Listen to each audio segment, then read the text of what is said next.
got everything I need. It's alright, I'm on fire, I'm alive, 'cause now I fly so high, so high. Light up the skyline, let's do it this time, like it's a whole new colorful world.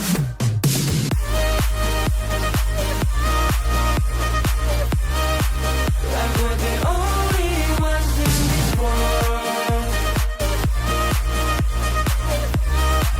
Like we're the only ones in this world.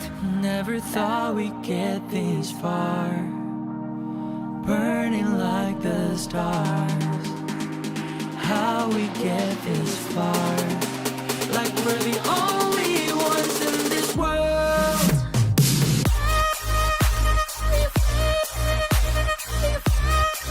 Like we're the only ones in this world. Like we're the only ones in this world.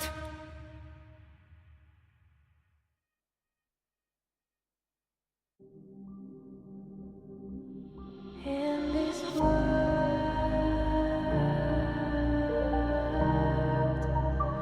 only ones in this world,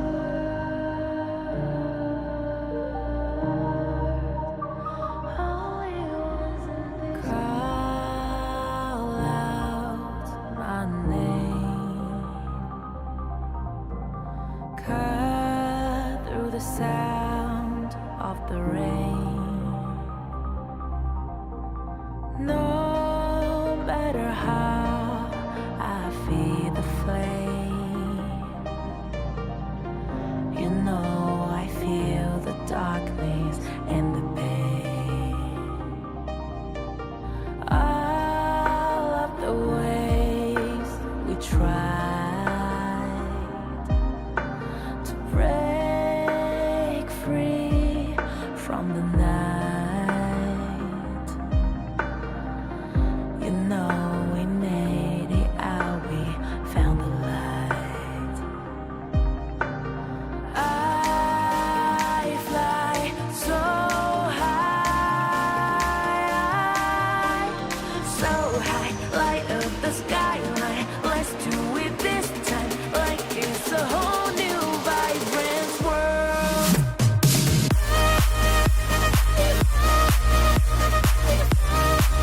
Like we're the only ones in this world.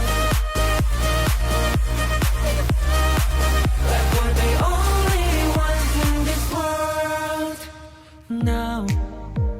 Now I see that I got everything I need. It's alright, I'm on fire, I'm alive, 'cause now I fly so high, so high. Light up the skyline, let's do it this time, like it's a whole new colorful world.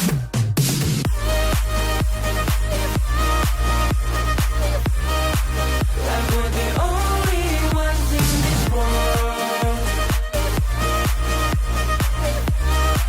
Like we're the only ones in this world. Never thought we'd get this far, burning like the stars. How we get this far, like we're the only ones in this world.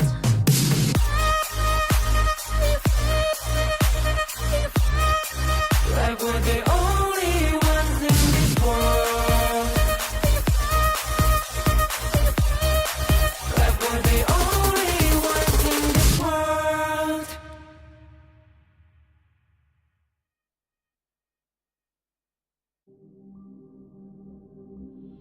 In this world.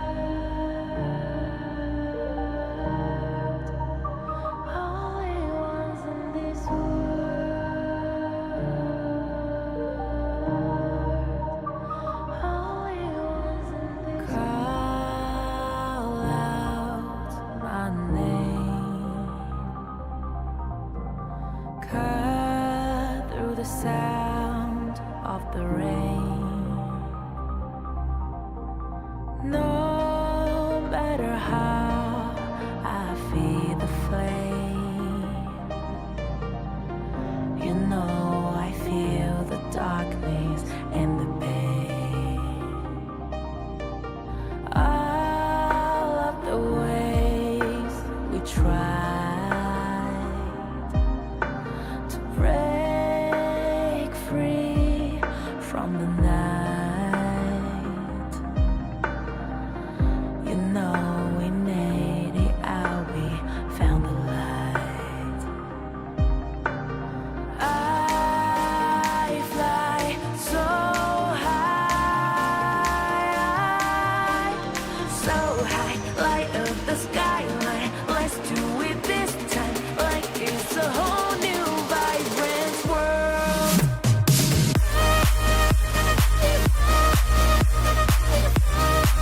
Like we're the only ones in this world.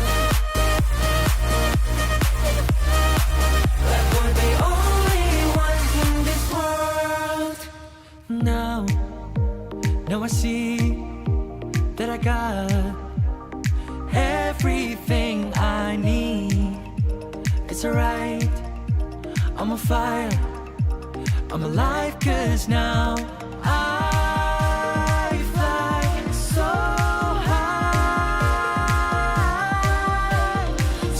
high, light up the skyline. Let's do it this time, like it's a whole new colorful world.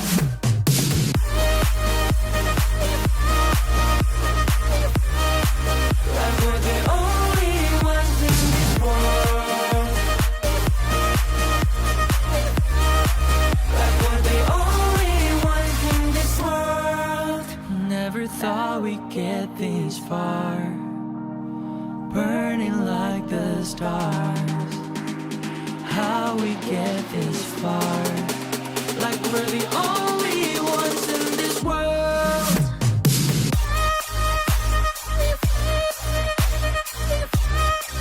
Like we're the only ones in this world.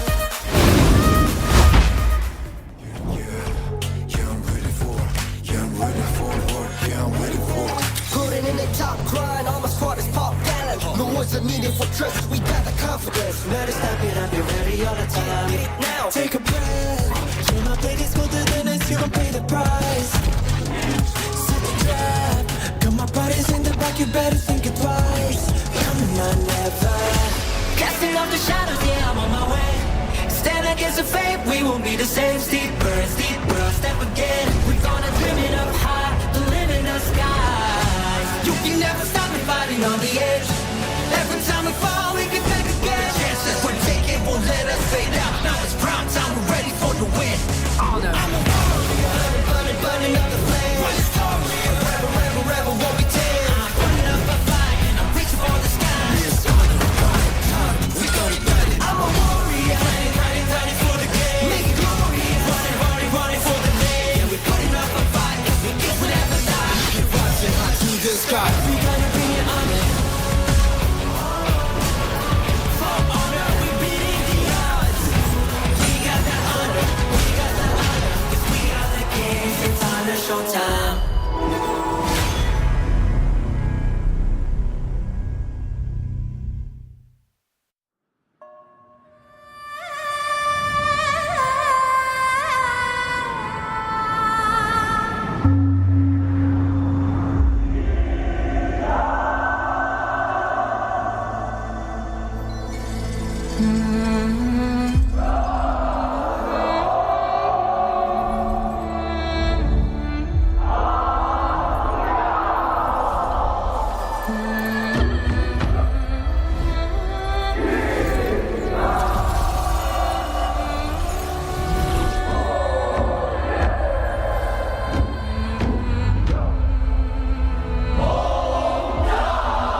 This world shrouded in darkest night will soon welcome Lord Qeon's return. We must join forces to prevent the Dark Lord's revival.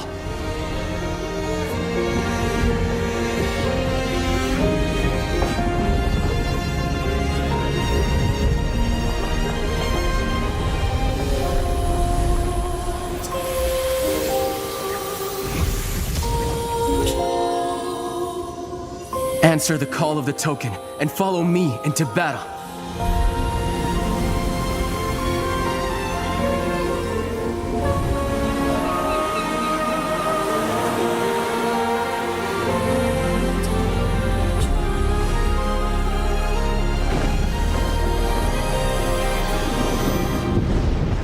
Neither I nor my 5 Thunder Drums will permit the Dark Lord's return. A mere mortal. Seeking to overcome the divine? How misguided.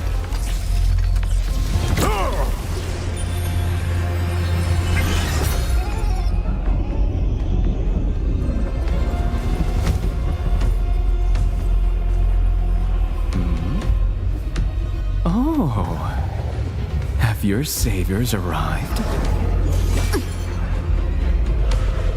Is that the Dark Lord? Are we too late? The Sky Orb. It might be our only chance. Then let's take it. Thunder.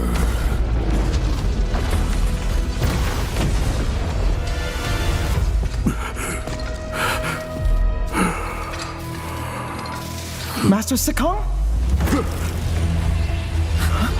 His power can wound the Dark Lord. You truly consider yourself a threat to Lord Qeon? Only defeat awaits those who blaspheme my lord!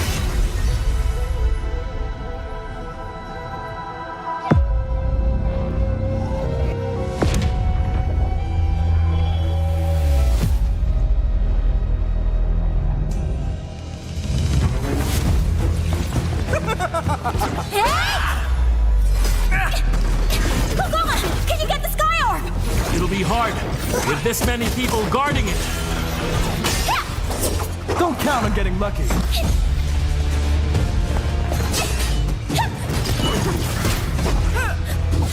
Out of the way. Help me! Don't you have any new tricks? This is getting old! Make some room! You're all too slow! Guess it's my lucky day. I get to have a little chat with Levi.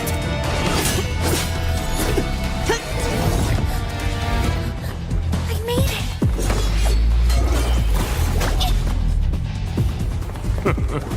Where do you think you're going?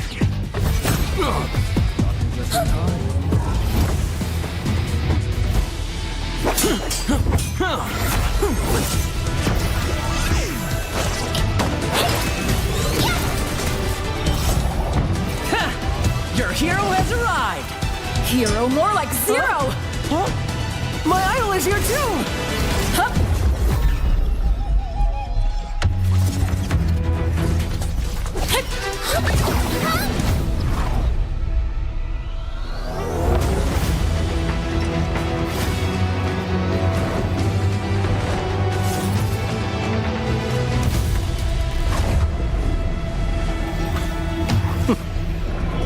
Lord Qeon. None shall stand in the way of your arrival.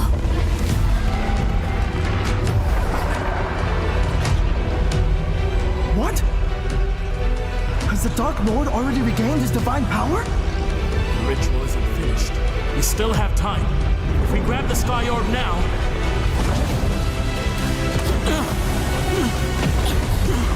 Forget that for now! Let's focus on getting through the shield! We have to stop the Dark Lord's return, no matter what!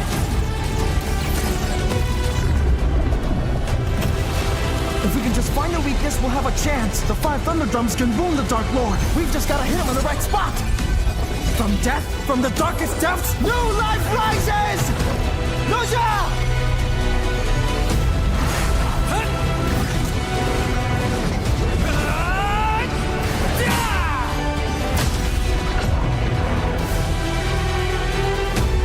As long as the Ministry of Wonders is here, the Dark Lord will never return to this world!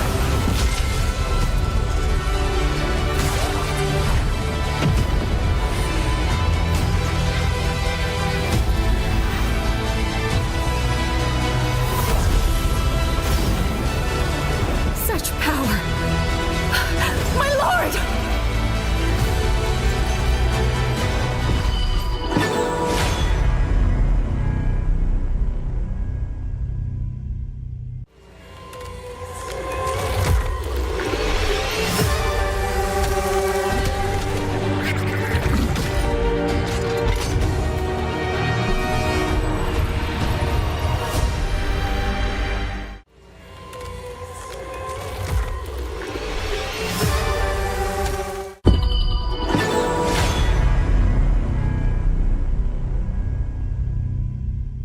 The nucleus, the source of all energy on the wastes. Since time immemorial, it has existed in this land. To this day, none can divine its origin, or whether this mysterious orb of energy is a product of magic, science, or biological creation. In ancient times, many sought to claim the nucleus's energy for themselves, and thus, war was born. Amid the chaos, the nucleus lost control innumerable times, ultimately leading to a devastating explosion. Particles filled the air, empowered with the nucleus's energy. They spread across the world, transforming all life they touched, bestowing wondrous abilities upon every living being. Humans, plants, birds, and beasts rapidly branched into new and different races.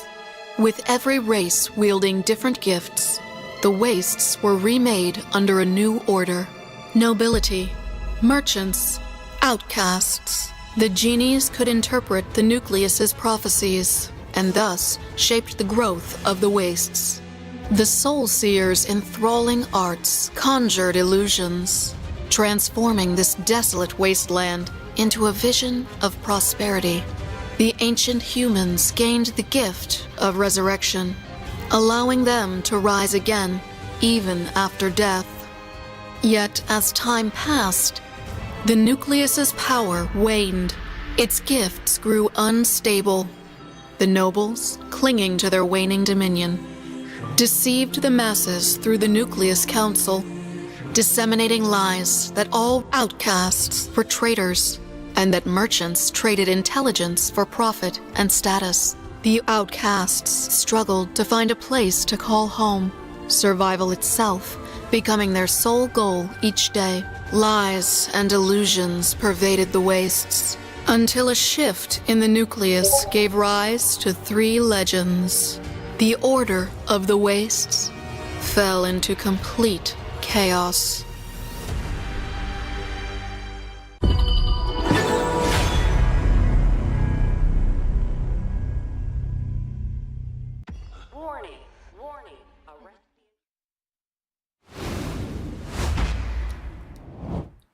Welcome everyone, it is time to go for that last hurdle. We are here at the Phoenix Reborn Qualifier. It is your favorite kind of tofu, Kindofu, and with me today it's Sagi once again. How are you doing today? Well, Ken, I gotta say I'm pretty excited coming into the Phoenix Reborn Qualifiers because we are about to get our 16th team going into the KIC2025, which will be happening in Manila on November 14th here. So, who are the 2 teams? It's either between Wetrnd Esports coming in from the PKL or RRQ, the Kingdom, coming in from IKL. Exactly. Very tough competition today, and we want to make it fair. It's going to be a best of 7 between these 2 teams. Of course, with a best of 7 and with Honor of Kings, we're going to practice our global band pick format. So, Sagi, what is the global band pick format? To make it simple for the audiences new to Honor of Kings Global Esports, the global band pick is easy. Once you have selected early, for example, on game number 1, game 2, 3, 4, 5, 6, you can no longer pick early if you are in the same team. You can only start picking early when you go into that game 7, so it's automatically banned out. Alright, so we'll take a look at the Phoenix Reborn Qualifier format. This is what it has led to. We had a total of 38 teams you could have voted for, but the fans of PKL and the fans and family of the side of IKL have decided the fates that will be of Wetrnd Esports coming in from the PKL and RRQ coming in from the side of IKL. They are your two most voted teams and they'll be playing a best of 7 today. And it is only one best of 7. This best of 7 will decide who gets that final slot to the KIC2025, and this might just be their most important best of 7 of this year. Exactly. And coming in, I mean, we've had a lot of comments across the different weeks itself. When it comes to a best of 7, regardless who the competitors are, will we reach that ultimate battle? Now, an ultimate battle means all heroes are reset. You get to pick whatever you want. The only challenge, you don't know what your opponents will be picking. And that makes it interesting, right? Whereby you've been pressured by the global ban pick from game 1 to game 6, and then going to game 7. That's where it gets interesting. But let's save the talk. Let's introduce RRQ. Let's welcome RRQ. The 6 members here: Lex in the mid, Harp is in the farm, Galki in the support, 663 as well in the support, Bai in the jungle, and of course we have Xingling in that clash lane. I like the RRQ roster because we've been talking about RRQ. They did phenomenal during the IKL group stage, but they really fell short when we going into that playoffs mode. So this is their redemption, a shot into the KIC, which they really need to be getting their hands on, because the last time we saw RRQ, it was during HOK S2. Yeah, so we'll take a look at their opponents here, Wetrnd Esports. Talking about Wetrnd, they came out fresh from the Honor of Kings Nation clash back in Malaysia. You got Maze towards the roam, Aaron in the mid, Valdez and Arise tagging duo in that jungle, Syndicate and Darfin rounding up those side lanes here. But kid, I gotta say, Wetrnd has been really surprising going into the KNC because they got games out of Alpha Gaming coming in from the MKL. They also almost got a game from HBSC. Yes, so this is something we need to pay close attention to today, because Wetrnd Esports, I think they have definitely shown us quite a few shades of their proficiency with the heroes, with the drafts, but more importantly, team play. Now, this is an interesting part because both Wetrnd Esports and RRQ have ended up in the 5th to 6th place in their own respective leagues. Now, who is going to topple the other one? Because there's only one slot for the side of our championships happening in Philippines, Manila, and only one of them can make it through. And talking about recency bias, right? We gotta say, Wetrnd, we saw them more during the Honor of Kings Nation clash, so we got more data on towards them. The last time we saw RRQ, it was during the IKL Fall 2025's play-in, so that's been a long time since we last seen RRQ in action. Yeah, so we'll take a look at RRQ. You know, they are in their home base, their headquarters, as they're ready to come in and take that win. Now, we know teams to like the Blitz, we know teams that treat this as a marathon. What kind of style is RRQ going to show us today? That's going to be very important because to them, I'm pretty sure they have seen the performances of Wetrnd Esports. Have they learned enough, and can they perform today? It's a good point, right? Whereby it's a double-edged sword. You get to see your opponent who's been warming up in the Honor of Kings Nation clash on your screen as Wetrnd Esports, so you get more data on their playstyle here. But talking about data, if I'm not mistaken, Valdez will be taking in Arise's spot in today's starting 5-4 side of Wetrnd. Yes, and I want to see if that's going to make a big difference, right? We know when there's a change of players, there might be a change in the style that the team plays because you want to fit that synergy that is newly introduced. Valdez, of course, is a player that has vast experience in this realm of the MOBA genre. Coming into Honor of Kings, I want to see what he brings to the table on the side of Wetrnd, because if they want to make it through today, they have to beat down this team that is RRQ. And especially to your point as well, Valdez has been in the team known as Barcode, and also in the IKL he has played for the side of Alter Ego, so he has experience as an import both regions and their own distinct playstyles here, so he will have much more of an understanding going up against IKL's RRQ, so that may be an information for him. Yes, and his challenger, of course, is going to be Bai. Bai has had a great journey in Honor of Kings, right? Coming into this entire series of events, Bai has improved from day number 1 all the way until here. So I'm curious to see how far has Bai grown, and will it be enough to take the game against Valdez? This is in the jungle lane, of course. Yeah, jungle is always the key essence coming into both teams. But talking about essence, let's put our priority on the pick and bans coming into this game number 1. Yep, game number 1, very important here. RRQ, interestingly, they ban out the Dharma. Some strats definitely have been practiced on the side of Wetrnd. No Dharma, no Dolia. It is going to be a pay ban for the side of Wetrnd as well. This is one of the specialties on the side of Bai in the jungle. Yep. He likes to play the tempo, he likes to play it fast. He's, of course, coming in from the MKL region as an import. His performance has been very consistent on those tempo jungles like the Pei, like the Augur. So banning it away in game 1 really sets the tone if you're on both teams, because if you're Wetrnd, you do not want RIQ's few main players, especially Bai, to get himself going at such an important series.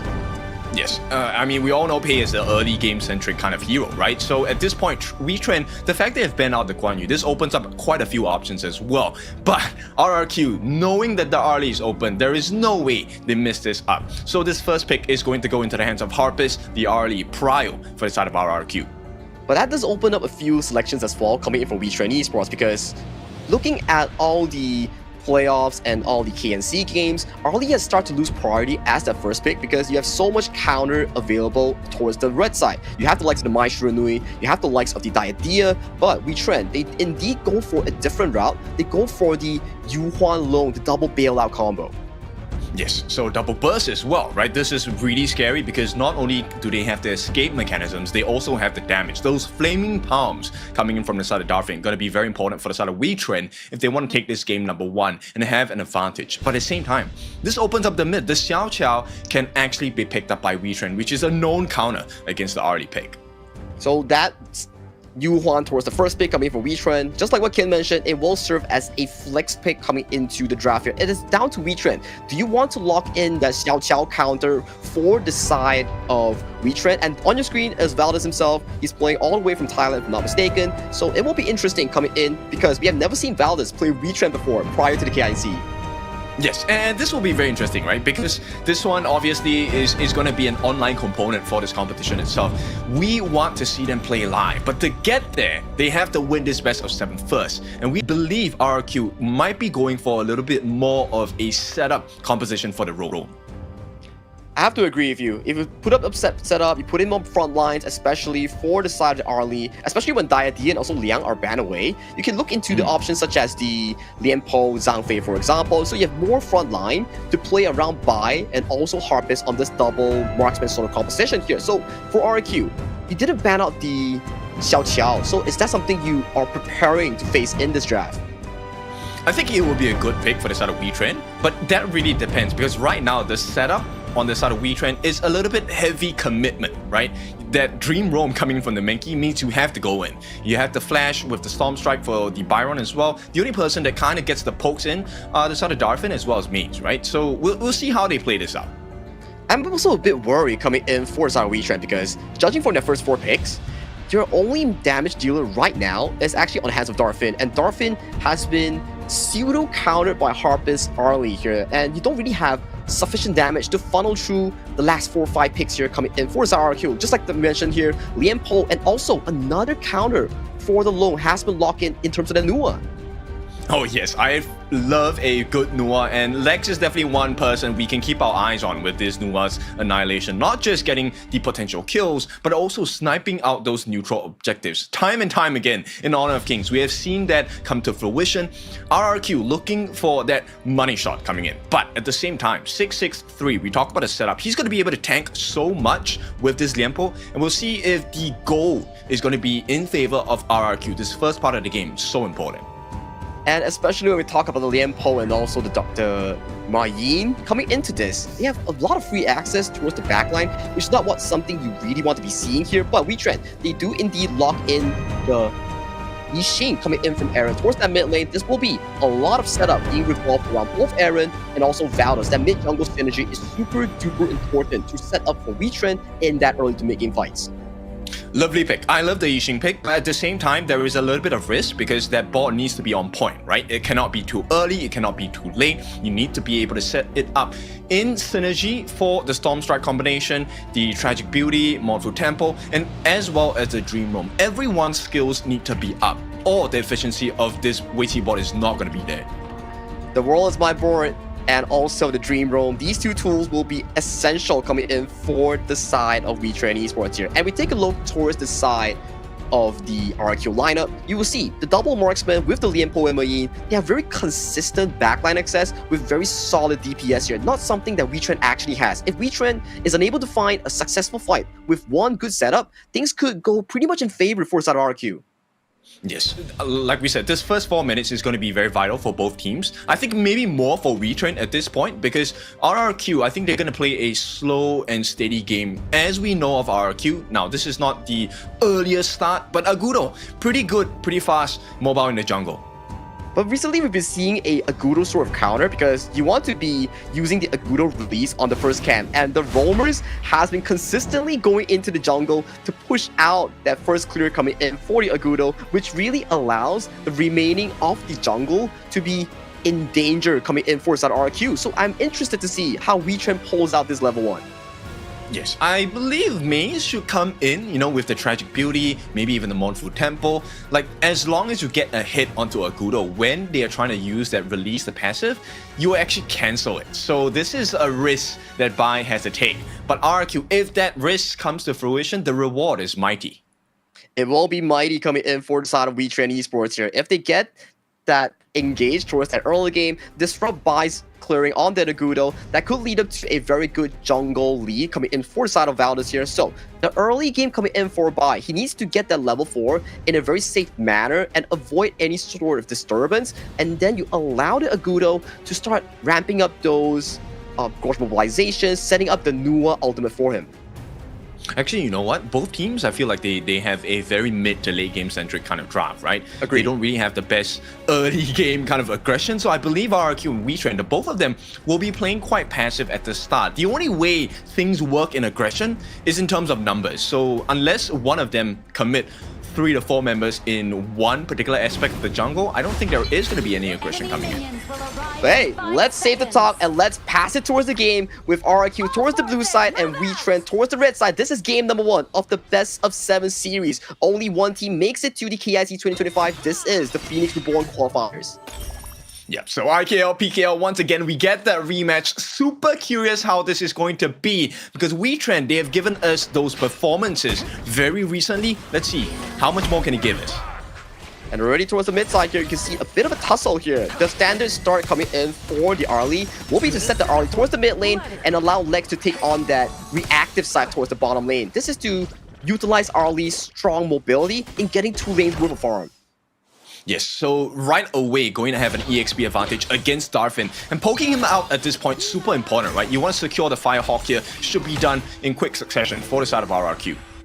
Exactly here. You can see it's just a rinse and repeat coming in for the side of Harpist, going in for these neutral camps, going in towards the mid side. Keep on repeating this until he gets that first item, which is the Doomsday or Spark Force, depending on what build he wants to go. And that will really allow him to play towards that mid-game power spike.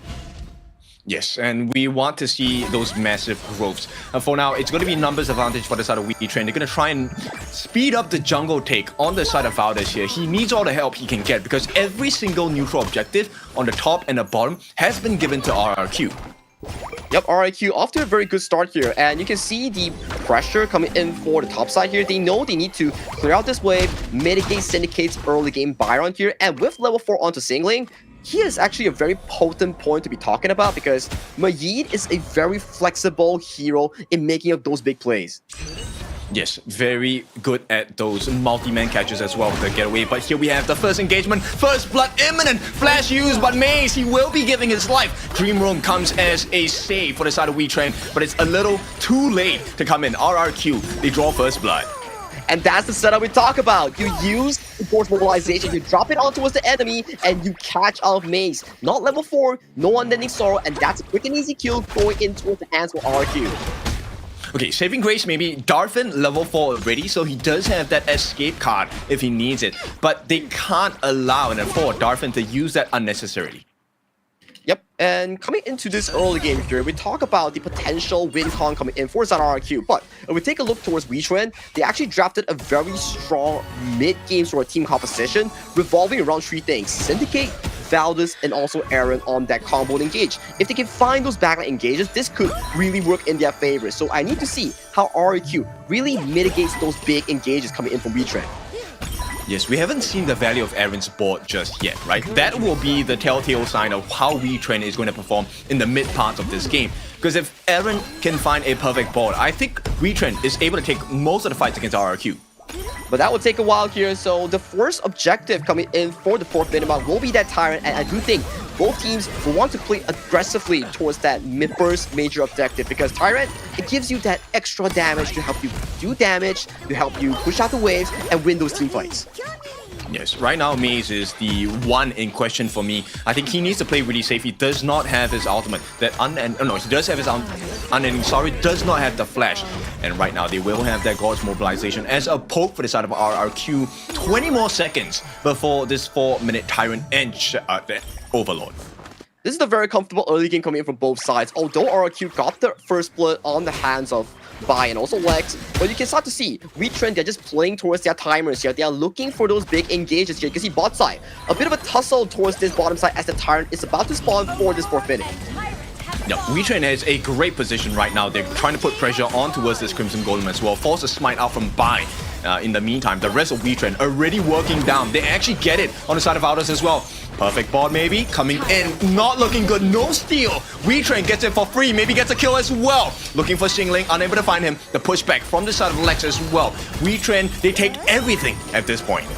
Very clean stuff coming in from Wetrnd, but they're not over yet with a perfect board landing on towards the middle here. Xingling goes in.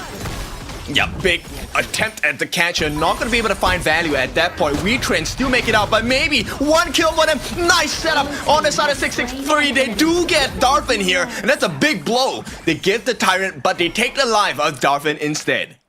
That is the Harpist situation that we talk about. He came in, he blew on that ultimate to set up Darfin towards the wall, and once Darfin blew out the flash, 663 immediately going in for the Tremor Smash and setting up that play for the side of RRQ, getting another kill even though they lost that Tyrant. Yep, this is why you have to save that Dragon Form for the most important parts of the fights, right? They knew that Darfin had no way to escape, got the stuns on him, got the life out of him as well. And now RRQ, 2 kills up, and having a goldie, even though they lost that Tyrant. Oh yeah, this is definitely something to talk about because Wetrnd at the Tyrant, the setup was actually beautiful, zoning multiple members away from the Tyrant, and then they got the Tyrant for free and got so much mid-range damage as well. Fight, a bunch of aggression, combating for this requirement here as are looking to invade this Crimson Golem for Center RQ that will be spawning right now. Yeah, they have to take this now, right? They already got the timing. Right now, it's about the pushback. Everyone is here, with the exception of Xingling. They will manage to push them away. And Wetrnd, they know the risk. They're not going to risk it at this point. So they actually secure the Crimson Golem into the hands of Bai as well as Harvest. That's what exactly want, right? The double marksman coming in from Bai, from Harpist, as long as they scale towards the mid-game safely, that's exactly the situation you want coming in from RRQ, because once they get 3 items, that's their gold button, and you can see how aggressive Bai is actually playing. Yeah, we're looking at the value of the board that Aaron has been laying down. He's been getting the boards, but there's no follow-up damage, right? At the same time, the corresponding measure, I love this from RRQ, Bai, his God's mobilizations, the ultimate, has been on point.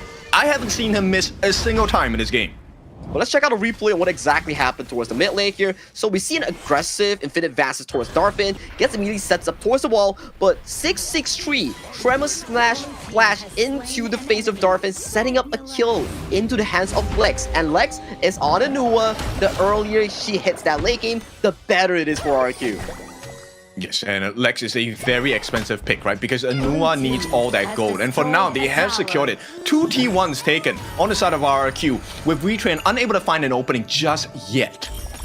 Ooh, difficult situation if you're a PL fan here, because Wetrnd, they're losing 2,000 gold, they're losing 2 turrets, and they're losing 2 kills simultaneously as well. So that puts them at a very reactive end, because we talk about it, Wetrnd's draft is not the most late game draft that we used to see. It's a very brawl, skirmish, heavy draft, but RQ, they're not letting you go without a fight. But Alex might be caught out here, but 4 does land onto no one. Yep, 663 actually baits out the ball. Now, this is one resource gone from the side of Wetrnd. They can't take a fight now. If Wetrnd make the mistake of overcommitting, RRQ will decimate them. And talking about the decimation here, we see Xingling going in on a gauge on Rise. Yep, big catch on the back lines. Can they get the life of Aaron? Aaron will fall. Passive is not enough. Maintaining initiatives is not going to be enough to save Wetrnd. They lose one, but they did make a trade onto Xingling as well. A perfect exchange for the side of Wetrnd. Very aggressive stuff coming in from Xingling, but putting him into such a deep spot here, RRQ doesn't allow themselves to really prioritize the follow-up because it's too darn deep into the enemy territory. Yeah, they have to be careful about the way they position across the map, right? But Wetrnd, I like the fact that Wetrnd never gives up. This is something that we've seen in their recent performances, and you know they'll find a way back in. Gold gap is about 2,000 gold, but Wetrnd, straight away, they get started on this Tyrant. Can they find the value of it? They will find value of it because there won't be any steals here unless 663. Nope, not a problem here. But Harpist getting taken down on towards the flip side, though. That is very bad tempo coming in for side of RQ. Yep, RQ, they needed something else here. Maze actually pulls the attention of the RQ members. While they did get Harpist down, hang on, they did force out the Dragon here. He has to back off Darfin in danger. Maze will be around to get that support. But the T1 right now on the top being taken by the side of Syndicate. This is good news for the side of Wetrnd. They equalize out the tower here, minimizing the gold lead to a short within 1,000 here. So the next few fights, especially around that shadow objective, will be crucial coming in for both of these two teams as we step our foot into that mid-game marker. And you can start to see, right, that point you were making, Syndicate as well as Valdez, those catches coming in are so important for the side of Wetrnd. That's how they got the life of Harpist, right? And Harpist so far has been funneled with the Crimson Golem. Another nice stun coming in from the side of Bai, but it's just to push him back for the moment. Darfin is looking for an entry, an opening into the heart of RQ, unable to find one, so they have to back off for now. And those annihilations coming in from Lex are starting to hit really hard. Darfin getting poked out by the Maple Dance here. You gotta be careful here because you cannot afford to drop at 10th minute mark. These objectives are game-changing if it goes over to either team. Yes, actually both teams understanding their timing here, very patient. We are 10 seconds away from the Shadow variants of the Tyrant as well as the Overlord. Couple of pokes coming in. This is the strength, right? Darfin as well as Maze, they will be responsible for trying to whittle down the life bars here. But here we go, 10 minute. This is the marker that both teams will be trying to fight for. And you can see the setup here is much more successful coming from RQ. They're chunking down Maze super hard, and that's the ultimate coming in from the roamer for the side of Wetrnd here. And for the side of RQ, they do lose the aggro on towards the Tyrant, but with less numbers coming from Wetrnd, I don't think they can really contest this objective. They can't. There's too many things to choose from on the side of Wetrnd, right? They had to defend the T2 on the top. In the meantime, they did not go for the defense. Now they lose a Tyrant, they lose a T2, and a T1 in the middle as well. Nice setup by the side of RRQ, but Wetrnd, maybe this might be the chance. It's not gonna be enough. Maze gets taken down. That's not the main target that RRQ won, but a target nonetheless. Now on the back lines as well, they have found the life of Syndicate, maybe. He's now blocked off by the Matrixers as well. A potential setup coming in from 663. He does have the Frigid Charge. Unable to find an opening, so Wetrnd, they're trying to back off, but they will lose their jungle in the process. RRQ 663, this man, roll swap from the mid towards the roam, and he has been so consistent with those engages here, setting up yet another 2 kills, 4 legs, mid tower goes down, top jungle goes down, and you can see the goal lead from a 1,000 spot right now is almost 4,000 in favor of the Kingdom fans. Exactly, and Lex now, he just got his hands on a Savant's Wrath as well. This is one of the most damaging items, second most damaging item in the Mage's kit. Wetrnd now need to find an answer because they just lost the map. It is pretty much blue at this point for the side of RRQ. And it's a bit worrying because Wetrnd, just like we talk about it during the pick and bans, their composition does not scale equally to RRQ. They cap at the mid game around the 14-minute mark for RRQ. They scale further than that. They have so much late game potential, and that is such a big worry coming in for side of Wetrnd. Yep, the chase down coming in from Bai here, just to make sure that they have that backdoor protection down. They get the T2 as well. And now RQ just left with the tier 3s, standing them in between them, as well as a game 1 defeat. And they have the Shadow Overlord for the side of RQ. They can just rinse and repeat, pick this up, and Maze is already dangerously low. Potentially one more annihilation will send Maze back to the fountain here. Wetrnd is so difficult to even face check this objective. Yep, they need a steal, they need it now. They were gonna try, but they have to lose the life of Maze. Can they make the trade a little bit low? Will not be for them. RRQ secures it, and now the chase down might happen. Annihilation coming in from the side of Lex just to push them away, and they will be able to steal. Even that Crimson Golem goes in the hands of Lex once again. That's just painful stuff coming in from Wetrnd. This is a slow but surely bleeding game in favor for RRQ. You can see, losing out one member, 15 seconds on the clock. Waves are crashing into top and mid tier trees here. How do they even defend this? I don't think they can. They will try. Valdez jumps in, gets knocked up as well. Two-man stun coming in, and the damage is pouring in from the side of RRQ. Bot landed down, does not catch anyone, and at this point, Wetrnd can only stand as watch as the T3 at the top is being pummeled. And that's without the Shadow Vanguards. The Vanguards are currently marching in. All three lanes will be simultaneously pressured by the side of RRQ here. Wetrnd, they need to find a miracle because Maze is going dangerously low once again. As we see, Vanguards towards the mid, doing structural damage. Syndicate not allowing 663 to even walk up, but the timers are starting to come in. RRQ is such a demanding position. Yeah, another stun landed down by Bai. He's on fire today. And right now, they're trying to push them back. Nice setup by the side of 663. He might have to give his life. Can they make the trade for it? Annihilation comes down. They get the life of Valdez. There's a big tank out of the hands of Wetrnd as well. One more down. Maze no longer in the gorge. And the T3s are being taken. The Shadow Overlord is still available. RRQ well on their way to game number 1. Xingling is just dancing among the members for a side of Wetrnd. And with those 2 kills traded by his life, this allows RRQ to knock on all tier trees, and with the Shadow Vanguards marching in, this is the final attempt.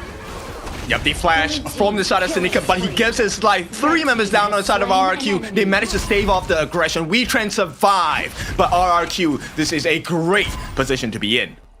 At the very least, Wetrnd, they still hold their grounds. At the very least, they still survive in this game 1. We have seen potential comebacks even though it's a Baron base here, but RRQ, with the collection of the Shadow Tyrant, they are in such a commanding position. Everything is looking like a game 1 victory for RRQ. Yeah, man, once again, Shadow Tyrant going into the hands of RRQ. That's the first benefit they have. They also have double Crimson buffs. One in the hands of Bai, one in the hands of Harpist. Right now, Wetrnd trying to catch out the backline. Harpist? No, this is not enough for him to take a fall just yet. Wetrnd, they want to wrestle control back. They take a steal on towards this Azure Golem.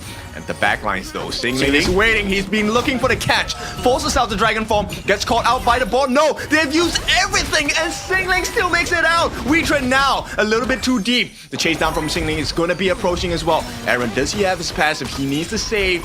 And right now Xingling chasing in, looking for the opening. Gets the catch onto the side of Valdez as well. One more catch. The big Shrammer Smash takes the life of Aaron. And with the Dream Rope defensively, is not enough. A rampage for the side of Bai as Wetrnd are being dominated at this point. RRQ, they march on forward. They get another one. Darpin down for the count as it's an ace. And game number 1 goes to RRQ.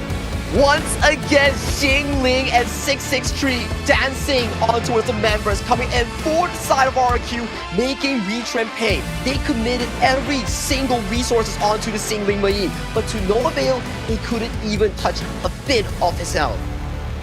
Right, so great start for the side of RRQ, right? This potential setup. Xingling with the chase down, I think that was really important for the side of RRQ. But at the same time, the damage coming in from Lex was just huge.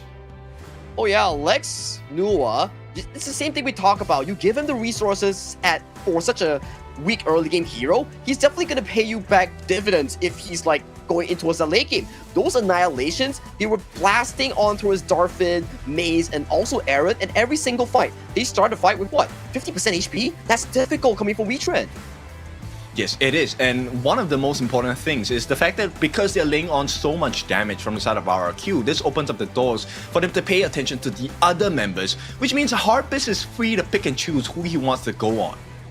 Oh yeah, Harpist, I gotta say, Harpist, aside from that kill towards the top lane, which he really fumbled, other than that, he had a very smooth game with very consistent DPS output, but if you were to really put priority on towards 2 members or 3 members coming in for side RQ, I gotta say, Bai and 663, they were having very consistent engages with their spells. Yes, I did not see a single Gorge mobilization that was missed from the side of Bai. His Agudo was on point today, and the Tremor Smashes, as well as the full kit Burst Ram, Magma Slam coming in from the side of 663. This guy, I mean the duo in the support and jungle has been on form, and it looks like they are the core of the team for RRQ today. And it's a fascinating role swap as well coming from 663. In spring, he was a mid lane coming into fall. He's the roamer coming in from RQ, and that's just a very amazing transition coming in from 663. But let's check out the highlights on what exactly went down in that game 1. Exactly, the first blood gun going onto Maze. I think this one really hurt the side of Wetrnd because they needed Maze to be a little bit more tanky. They needed him to get the setups, right? For now, it was just Syndicate and Valdez. But that meant they had to dive overly deep on the side of Wetrnd. And this was one of those plays coming from Harpies as well. Going in for the aggressive knockback onto his ultimate, and then 663 going in for the slam dunk, getting Darfin for overcommitting on those plays. Yep, and you can see Harpies all the time in the world to slowly pick and choose, and the amount of damage that Lex was able to provide for the side of RQ was so big, getting the lives of Aaron down. Now, Aaron is a Yixing, he does it the passive, maintaining initiatives. You get a second chance, a second shot at the battle, but instantly deleted by the RQ members. Oh yeah, and you can see like towards the late game fights here, this is the Yin potential coming from Xingling. Take a look at him, going in with the 1-1 flash, then coming towards the backline, eliminating 2, zoning out all 5 members, and as of this point, your entire base is in shambles. RQ can just fight without any worry. Exactly, you have to commit 3, 4, maybe even the whole team to try just take down 1 or 2 members on the side of RQ, meaning this was an unfair fight from the get-go on the side of RQ. Beautiful execution coming in. You can see an ace to end the game, a rampage for the side of Bai. I firmly believe that Bai should be our MVP today.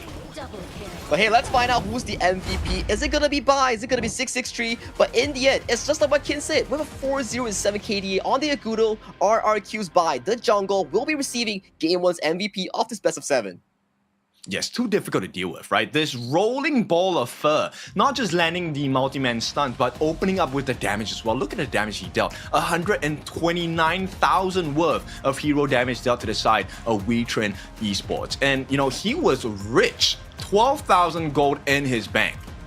It means that for every 1,000 gold you give him, he did about like 10,000 damage. So he's been like matching that damage to gold ratio with a pretty plenty heart. This also goes to the drafting prowess coming from RRQ, whereby we said that, oh, pretty cool double marksman that you drafted. Could you really play towards that power spike that we talk about? In the end, yeah, RRQ played that pretty well. They played towards Bai, they played towards Harpies, and allowed Lex to just casually dish out those annihilations, setting the team fight in a much favored zone for the side of RRQ. And as we take a look at the growth of HOK for all the global teams, right, we were talking about, hey, you need to wrestle over these early game objectives, taking the Firehawk, taking the Space Sprite, taking those Tusk Boars. Everything went into the hands of RRQ from the get-go. So let's take a look at how that transitioned into the itemization in this game. That's the itemization coming in from Bai, right? Whereby we've been seeing more and more of this on hit Agudo with the Sparks Forge into the Doomsday, and some of them actually go for the Daybreaker, but Bai went for a much more tankier pseudo-tank sort of build, which allowed him to be much more aggressive with that ultimate. I like the idea of that, right? Because you know on the side of Wetrnd, the moment they engage, they have to go all in. The only 2 members that get out of jail free is Darfin and Maze, but most of the time RRQ actually force out those ultimates really early on, and with the strength of their itemization way ahead of the side of Wetrnd, you knew it was going to be a great fight for the side of RRQ.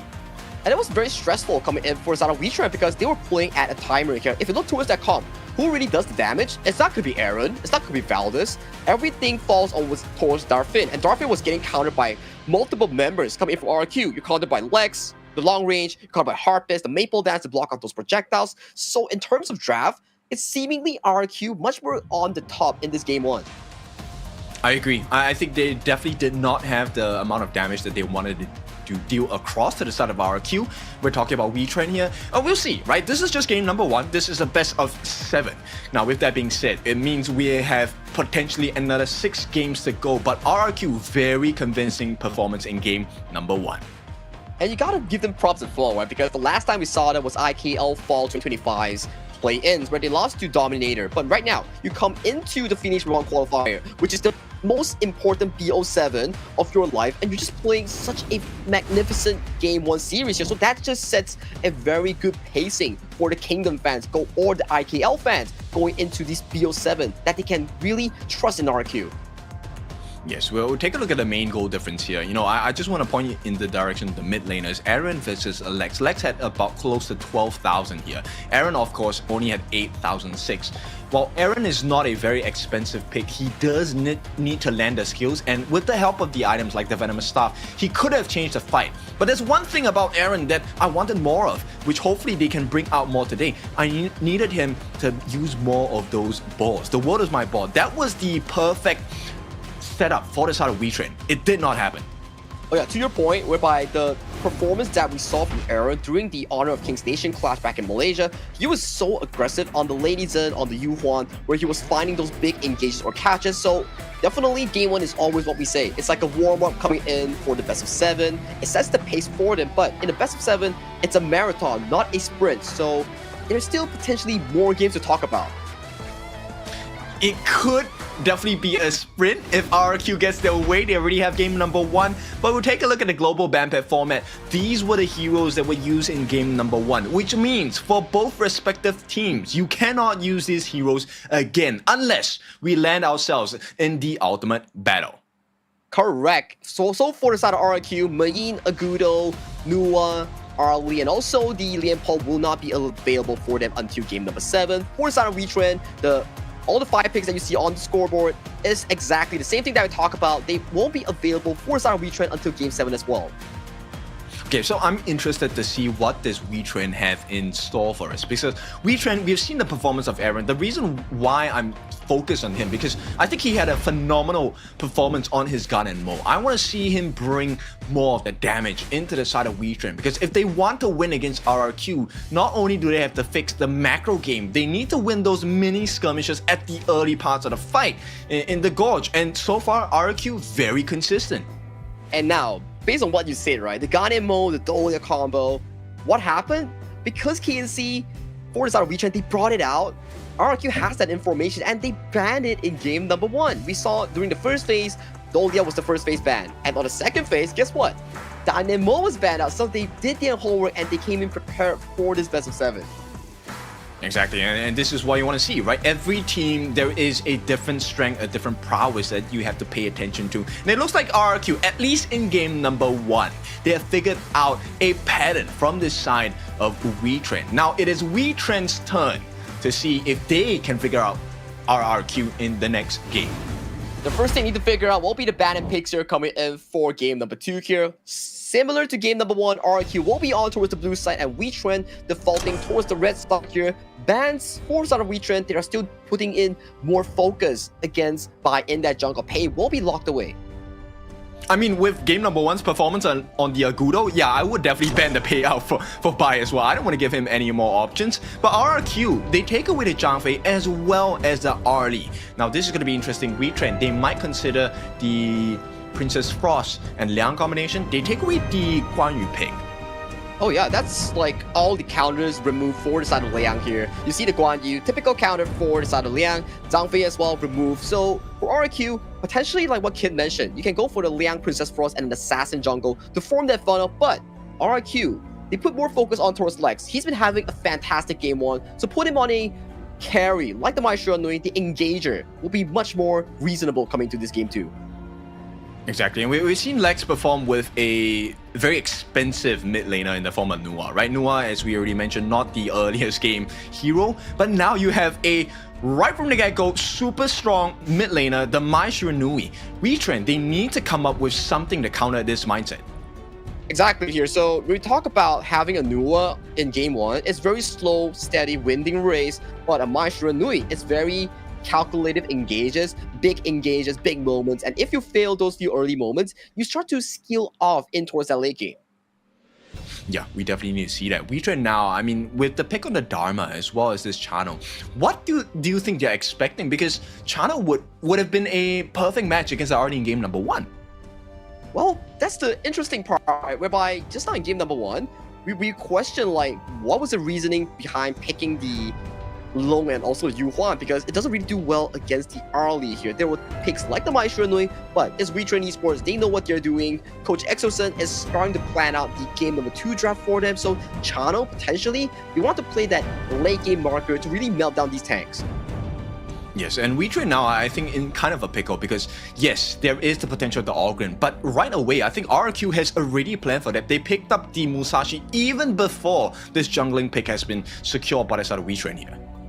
And Wetrnd picking in, that's the problem, right? Whereby if you pick already the Monkey, a direct counter towards the Musashi, you're forced to be put into a position whereby you're drafting this Ogren, which is also like being countered against the Musashi. So not a very reasonable draft coming in for the side of Wetrnd on that pick tree, but maybe they're playing towards the aggressive early game to really decimate the jungle coming in from Bai because they'll put in a more reactive zone. So putting into an Ogren means more tempo coming in for the side of Wetrnd.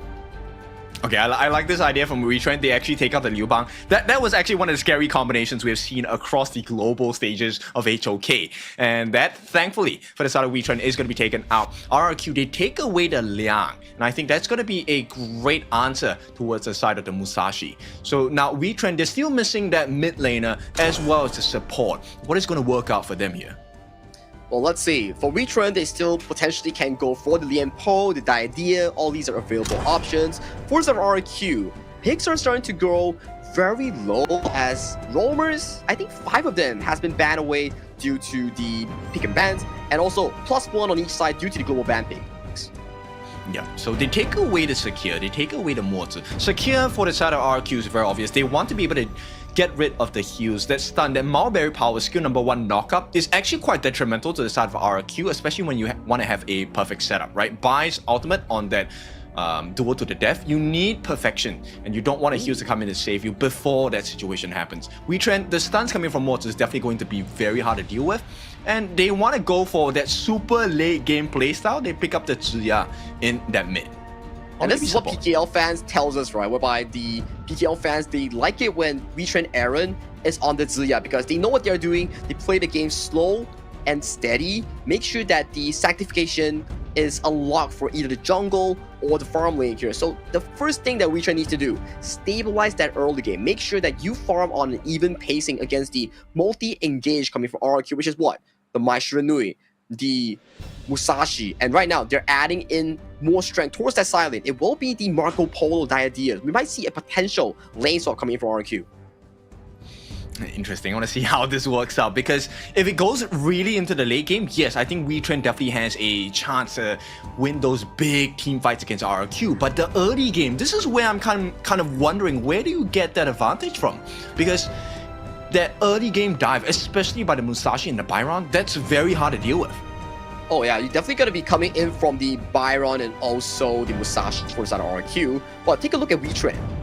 Yes, they are very strong late game in the form of the Channel and also the Ziya, but their early to mid-game fights will revolve around 3 things. I mean 3 players, whereby you have the Lian Po, the Ogren, and also the Dharma. These 3 will be the stepping stone to really forge the side of Wetrnd to get those good team fights in.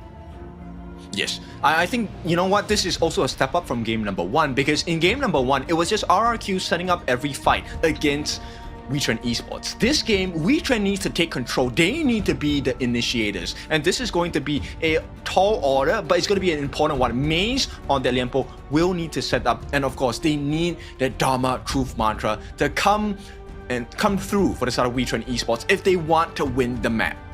It's very similar to RRQ's Game 1 draft whereby they pick up the Mayin and the Lian Po and they kept going in for those crazy engages and it really set up the pace for RRQ in Game 1. So for the side of Wetrnd in this game number 2, they need to mimic the success coming in for the side of RRQ in game number 1 to their current game to really equalize the series. You know what's scary? You can actually kind of do a 3-man rotation into the jungle of the Ogren on the side of Wetrnd Esports and force your way to have him be at a deficit from the get-go. Ogren, yes, he's pretty strong early game, but with the composition that they have on the side of Wetrnd, like there is not enough people to back him up without taking a risk. Aaron is very squishy on this Ziya. I think it definitely comes down to what you mentioned, right? Maze and also Valdez. These 2 will be the pivotal point in really going in for the early jungle invasion. We do say like, hey, Musashi's ultimate does counter against Ogren. That's if he gets to level 4 successfully. So that early game that you talk about will be revolving around how Valdez on this Ogren goes in for those early game aggressive invades. But without further ado, let's go into game number 2 with RQ once again on towards the blue side, and Wetrnd, can they equalize this series? Because this is the Phoenix Reborn qualifiers. One more step takes you to the BO7 limit, to that KIC2025. Yep, only one slot, only one team can make it, and decisions will accumulate your results. So Wetrnd now behind one game to RRQ. Can they make it work? They make that initial rotation and lane swap as well, but look at what Bai is doing. He's going straight for the engage, which is why RRQ is behaving so aggressively right now. But look at Maze and also Aaron here. They're forcing out 663, potentially bringing out the flash, but Lex is going in for the engage. Yeah, but it's just buying time. Will they actually get the kill? They might. First blood is on the way, and we have it. Aaron, he gives away the first blood to the side of RQ, and of all people, he gives it to Bai. We do have Valdez. He does have that slight EXP lead, but he's not going to have his buff. No Crimson Golem for Valdez. That is a very difficult start here coming in from Wetrnd. They did not expect Bai to be in their own territory, and coming in is such an odd angle. But fortunately, this early game coming in from his own, his tensions are so low. Yep, Maze, that's amazing save coming in from Valdez. Valdez might have fallen there, and the worst part, they did not even get the Tusk Boars. So Wetrnd, this is a difficult start. RQ, this is the dream for them at this point. This is a painful start here, Qeon. Wetrnd needs to play around Valdez, and Valdez right now is behind in gold, behind an EXP, and we have a 1,000 gold lead at 1 minute mark for the side of RQ. This is what I was talking about, right? There is a way to win the Ogren in the early game, but it requires a numbers advantage, of which, RQ number 1 Bai made that initial invasion. Beautiful work. And with the coverage by Lex as well as 663, you know they had to win because the heals come from 663. You have the massive poke from Lex. The moment he hits level 2, he already is a monster. That's why early game information is so important. You need to know where the jungle actually starts to track him down, to really avoid things like this. And right now, if you see for the side of Wetrnd, their early game aggression that Valdez needs to be pulling off has been mitigated at all costs, because RQ, they're going for more. They want your Crimson Golem again. Yep, they want to force those resources away from you, and also those rotations, right? This does a couple of things. Now, number 1, you have the timing of the buff, and number 2, you also know who is here, so you can actually make aggressive plays, one of which Lex is looking for his next target. They just want to get the Horntail, a Spiketail Beast at this point, will secure it for Lex. And it's those minute movements across the map is what giving RRQ that advantage at this point. The more resources you steal away, the more goes in towards the bank and forming that big of a lead against your opponent. That's how you play Honor of Kings. By really stacking up these small and sure objectives, but Singling going a bit aggressive here. I mean, he's fine, right? At this point, Singling already at level 5. Now, they don't want to overcommit like the big ultimates that Syndicate has, like the Truth Mantra. You don't want to use all of your resources for Aaron as well. You need to find and wrestle for control over the resources instead. The one life of Singling is not worth. For now, 30 score now, much more of a slow milling. Yep, duel to the death. They have the Imperial State. The heals are coming in as well. They do survive on the side of Valdez, but he is limping away. Wetrnd, once again, don't have the best control over the Gorge. RQ, they notice, and they're straight away making full efficiency of the rotations. You can see Lex looking for an opening on the top side. Okay, we talk about cooldowns as well, right? Valdez ultimate on the Ogren actually has a much longer cooldown compared to Bai's Musashi here. So you can see Vi already has back the ultimate. With the spawn of this objective, this puts Wetrnd in such a reactive zone. This might just go to the favor of the side of RQ if Wetrnd does not find a potential engage or counteract measure to this play. We'll see, right? Maze did get information for the team on the side of Wetrnd. We'll see how they play around this. This is going to be a reset 4-minute mark coming in. Valdez is looking with the path of passing as well, but it's tank for tank, right? Singling doesn't really care about the damage that Maze offers at this point. It's just how do you position and make sure that you are in the perfect place to be able to get the setup for the team fight that you want. An interesting build as well coming from Singling. He didn't go for the traditional tank build, but hang on a minute though. Syndicate in a bit of a trouble here. Has to burn the flash, has to burn the truth. That sets him into such a defensive state with 4v4 in towards the front side here. Bai is like, hey, you guys are engaging? You guys don't have priority? I'm just gonna pick up this buff and then I will revisit back into the objective. Yep, just a tad bit faster, right? That seriously has been the difference between RRQ as well as Wetrnd. Just seconds faster on the side of RRQ in terms of decision making. Right now, they're looking for an opening on the side of Harpist to get a little bit more damage onto Maze. If you can get them low before the actual fight starts, that's what you want. Oh, but Syndicate removing Signaling from the fight towards the bottom side here. This will be a 4v4 without any form of the fast gamers here. Lex looking for potential engage here. We see the ultimate committed by Allgren here. 2 key ultimates already down for the side of Wetrnd. They wasted all their spells. That really limits their approach towards the Tyrant. Yep, Maze does not have it, and this will be given to the side of RRQ. Will they look for more? That's the big question now, because they do have the numbers advantage at this point. Now, Clash Laners, they're locked in a 1v1 on the top side. So Wetrnd, unable to find an opening, so RRQ maintain the lead. And maybe, hang on, one member down, Aaron! Gonna get bursted down, immediately taken down. The heals are coming in as well. And all this means is that Harpist has all the space in the world. He gets a Crimson buff on his hands as well. And now, Wetrnd, they have to give up a slice of the gorge to the side of RRQ.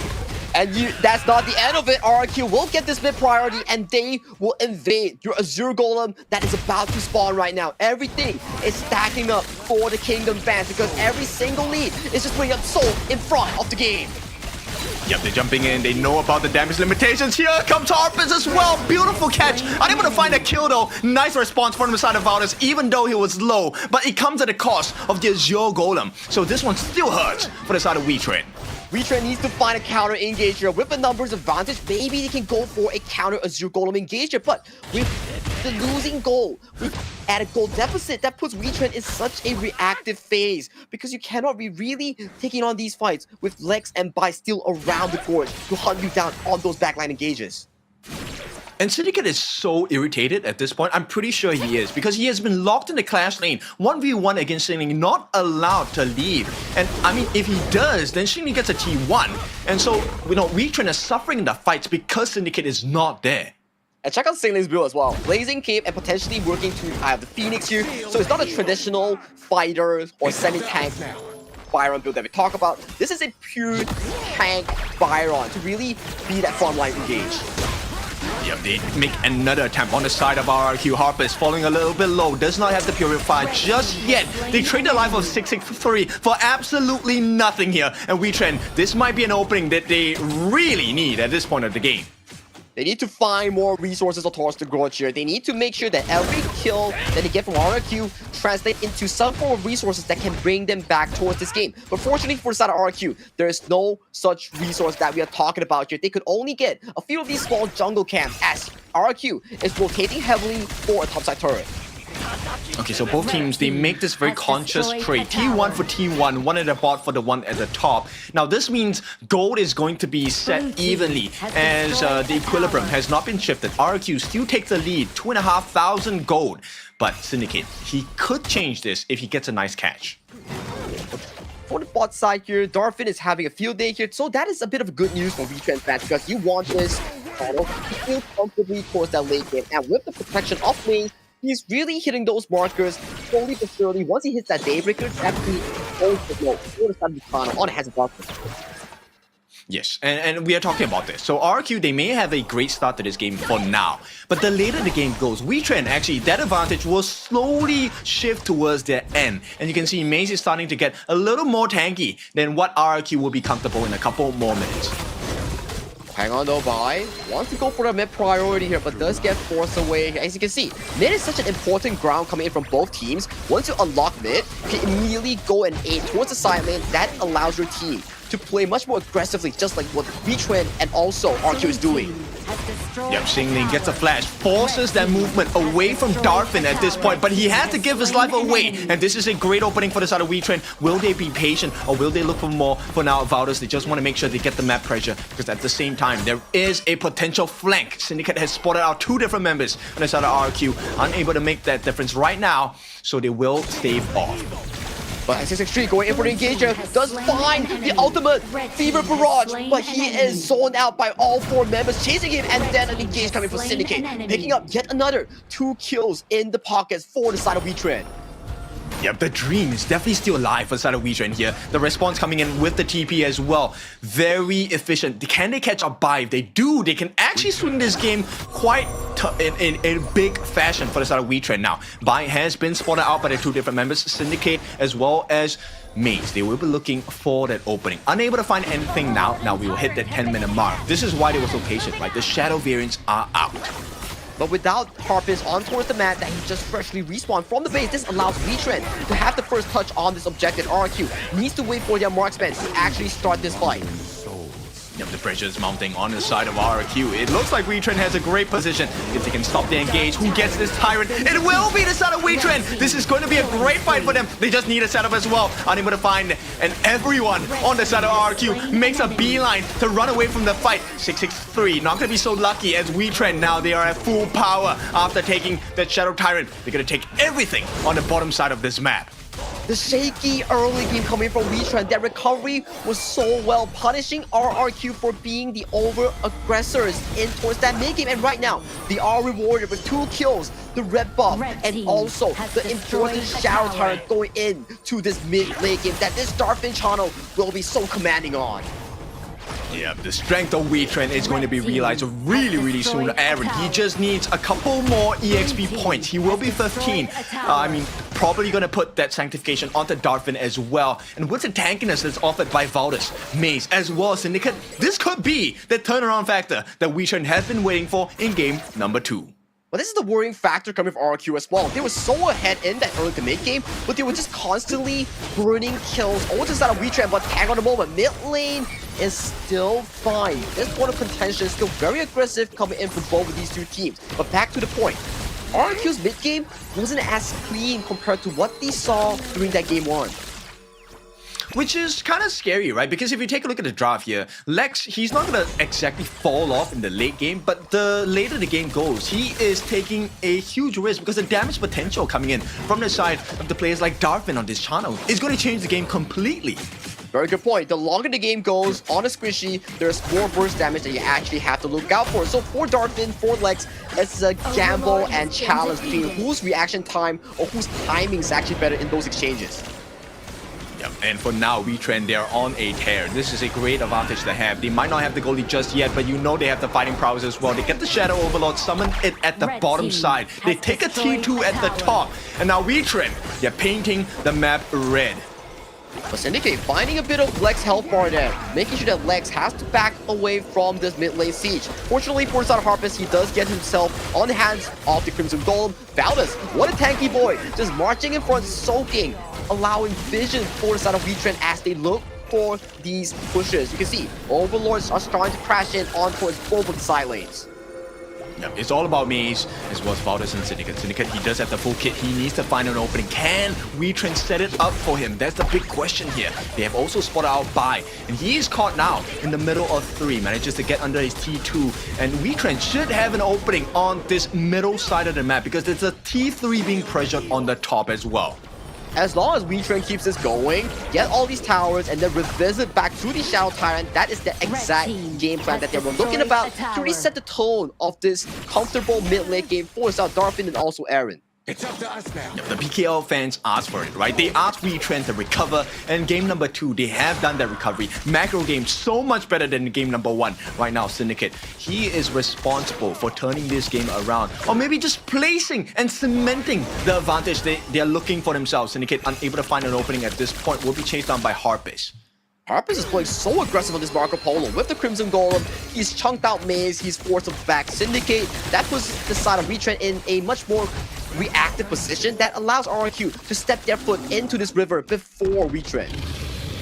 Well, he needs to definitely do that and provide that opening for the team, right? Because RRQ, if they don't close this game soon enough, Wetrnd, I mean, they already have the advantage. Shadow Tyrant now under pressure from the side of Wetrnd. They should be able to secure this. And RRQ unable to find any answers. I mean, they did take that T2 on the top. But at least it's a small trade, right? Because they know if they fight RRQ or Wetrnd in the 5v5 scenario, Wetrnd will always come out on top because of how solid that draft is going in towards that late game. So for RRQ, the thing you need to do is get a 4v5 like this exact moment right now. If they can force this could be huge for RRQ, but Wetrnd acknowledges the fact that, hey, we're less one number, let's back up and let's recuperate for the next 3 fights. Yeah, Mei's not looking too good. They actually expend that ultimate from the side of Aldous a little bit early here. And with that being said, Wetrnd, they still have the advantage, but Mei, he needs to be careful, looking for the setup with the flash as well. Tremor Smash looking to lock them down. They get the jungler, bias down for the count. It rampage for the side of Aldous, and maybe this is the one that Wetrnd has been counting on. T3s are open on the door. They get the T3 in the mid. Wetrnd want to rush this down. They want to clear the minions as well. Can they get the crystal? One wave of minions is what stands between them in game number 2. And it seems like that will be enough. So Wetrnd, they back off for the moment.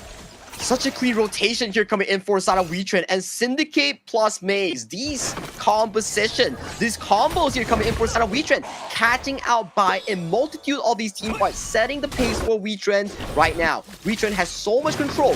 They need to grab this Shadow Overlord and then look for those high grounds. Make it a Baron base coming in for side of RQ. Yes, and you can see the focus coming in from Wetrnd, right? It's all about buy. Make sure this Musashi does not have a good game, and we can definitely win the fights, because the other tank that they're offering on the side of RQ is singling on this Byron, which is not going to be enough. Wetrnd, they get that opening they're looking for as well. Another Tremor Smash coming in from the side of Maze. Beautiful setup. Valdez on the back lines, looking for them to push back on, but on their own back lines. Bai has managed to catch his hands onto Darfin as well. He will have to make a trade for his life, but at this point, do they have enough damage? They get that Splendor from the side of Aaron as well. Set up for them. Lex will be taken down, but there is no more damage because Darfin is taken out of the gorge for the next 30 seconds. RQ can definitely turn this around. Flash from Singling. They need a follow-up. Everything falls on the Harpist. He gets that final few blows. Can they get the heals? Oh, Baldus, he's here to change the fight as well. All the life, but it's not enough because they can't stop Harpist. Harpist going in looking for that final blow. They're tanking so much damage, but it's not going to be enough because a first kill, a secondary kill, Harpist with a double kill. They take this win on the side of RRQ. It's the Nays, but check out the base. The base is in shambles. The Overlords are marching in, tearing down this base as we talk about that going on. Too hard to get. Back with the goal, but still. No damage, no required in honor of team. Yep, and you can know that Xingling is going to sell his life for this particular defense here. If they actually had gotten that support, Wetrnd could have ended the game right there and then. So a beautiful trade from the side of Xingling to save the game for the side of RRQ. But as we all know, Wetrnd now is going to have a very commanding position. They are in a commanding position, but talking about goalie, it is still in favor of RRQ here. They need to find another engage on towards Darfin, like what they did exactly just now. Bai did a fantastic job in assassinating the Wetrnd farm lane here, but check out the Shadow Tyrant here. This position that is set by Wetrnd, a 4v5 in favor by them. This is in such a comfortable position for the red team. I feel like Syndicate needs to be that, win condition for the side of Wetrnd. If you take a long extended fight, you've seen the result of that, right? Harpist just deals so much damage, and in the meantime, this Shadow Tyrant once again secure for the side of Wetrnd.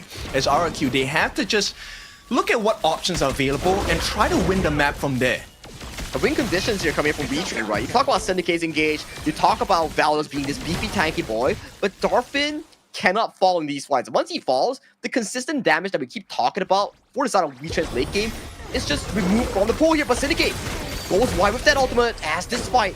Will it be a big engager? I don't think so, but check out Bino so next. Oh, the backline is not going to be good! And a huge knockout from the side of Lex, but it's not going to be enough. Wetrnd, they have found an opening into the heart of RRQ. They need more damage, and they do have it. They take down Bai as well. And Wetrnd, this could be the fight that changes the tournament at this point. They make a trade. Darfin gives his first life, but it's a triple kill. Nobody's handling Valdez at all. And 5 men strong. Wetrnd, they're coming in. The last member, Harpist, he will not be able to do anything here. Does not have Purify, does not have the Frigid Charge. And Wetrnd, this is serving RRQ on a silver platter. The Crystal will be taken down as Wetrnd tie things up.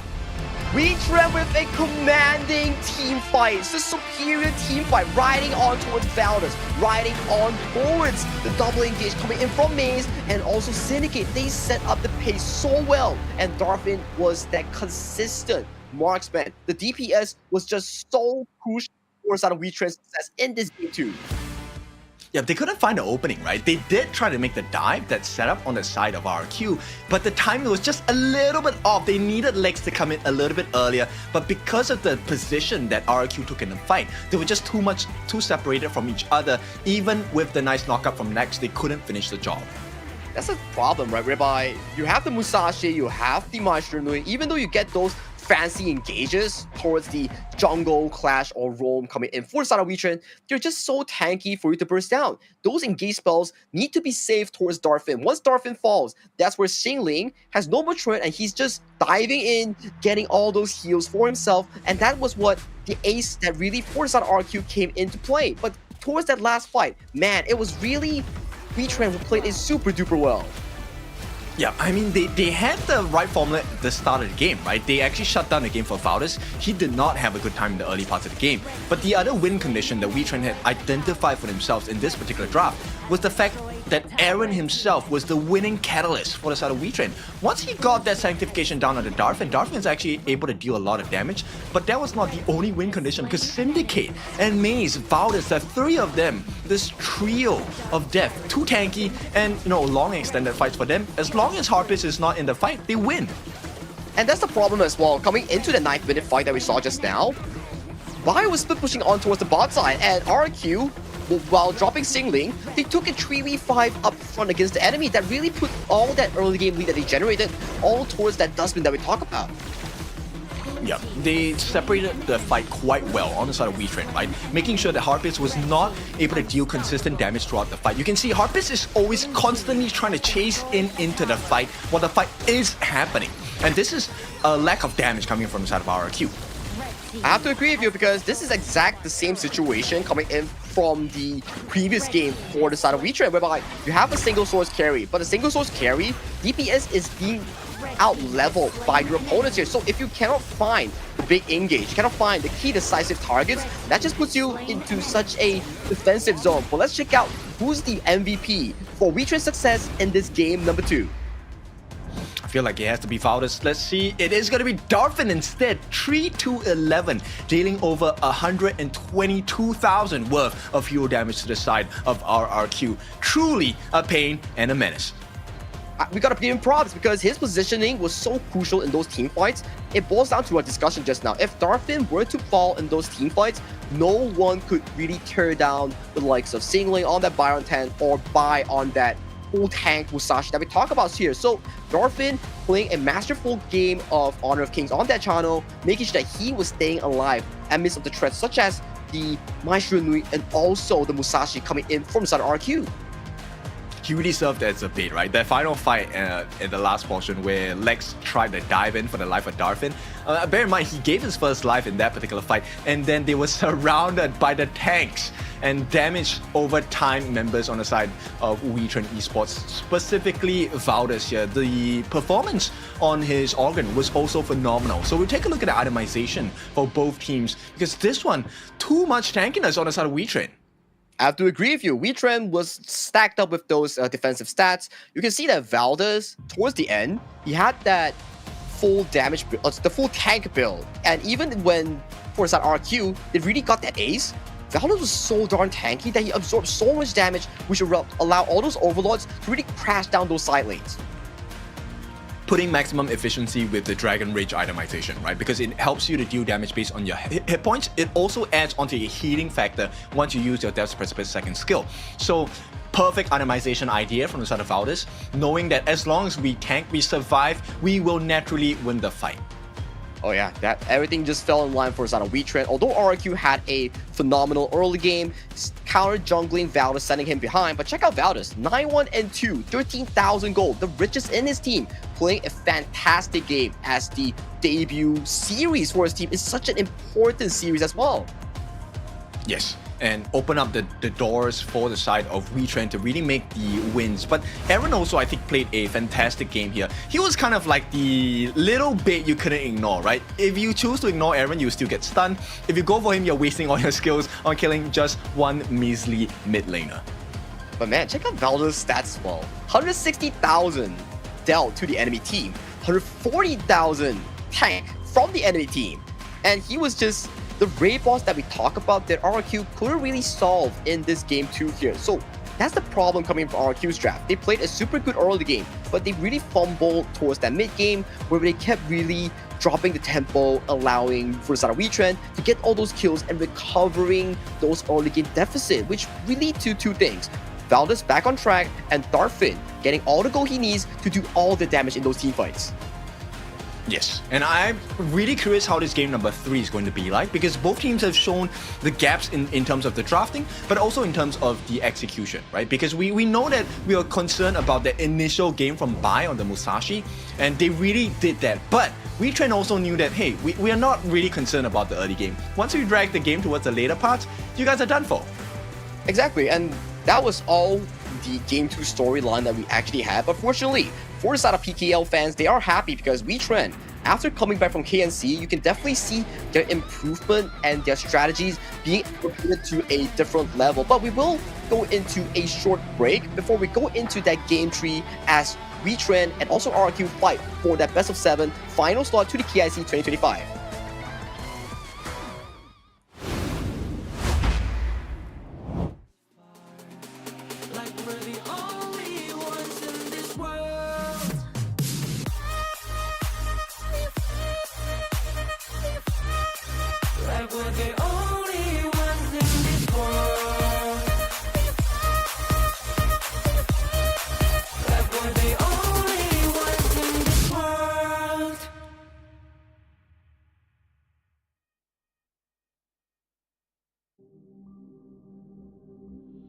In this world,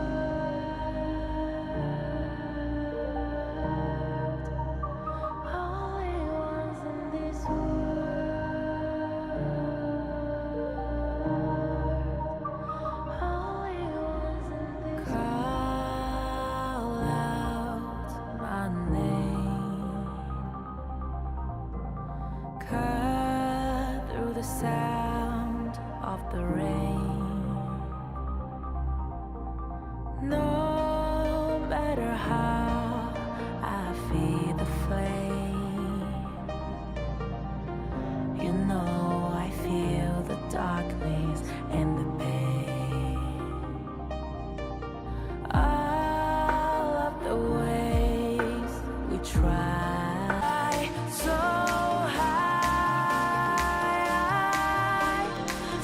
high, light up the skyline. Let's do it this time, like it's a whole new vibrant world.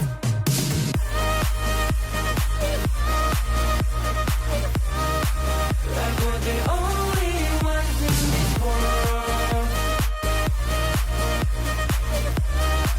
Like we're the only ones in this world. Now I see that I got everything I need. It's alright, I'm on fire, I'm alive, cause now I fly so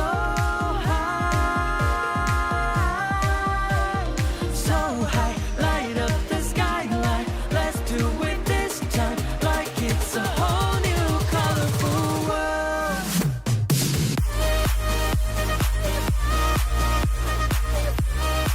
Like we're the only ones in this world. Like we're the only ones in this world. Never thought we'd get this far, burning like the stars. How we get this far, like we're the only ones in this world.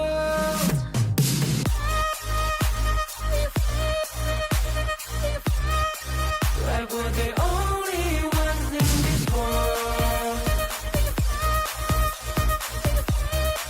Like we're the only ones in this world.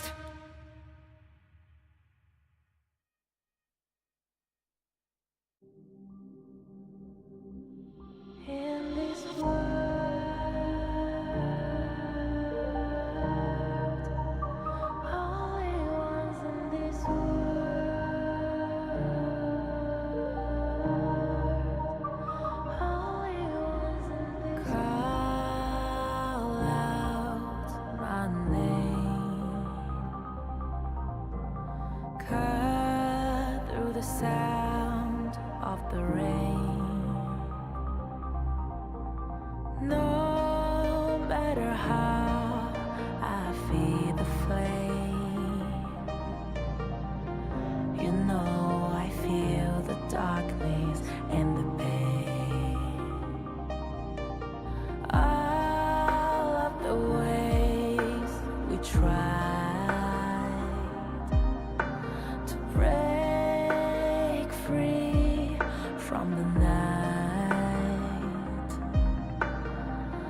welcome back. It is time for game number 3. We have a series on our hands, a great comeback from the side of Wetrnd Esports to make this a 1-1 scoreline for the moment.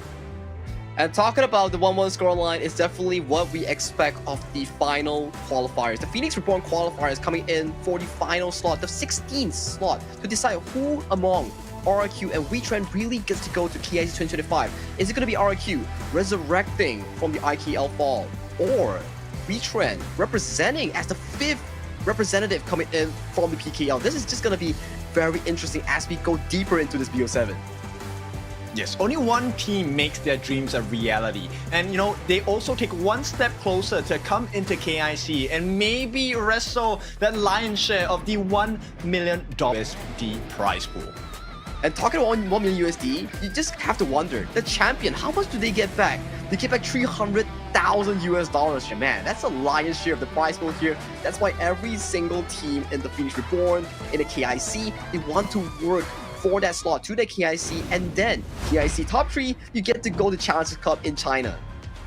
And with that, we will take a look every step of the way. Now, this is where we are at currently. Game number 1 and 2, these are your bans and picks.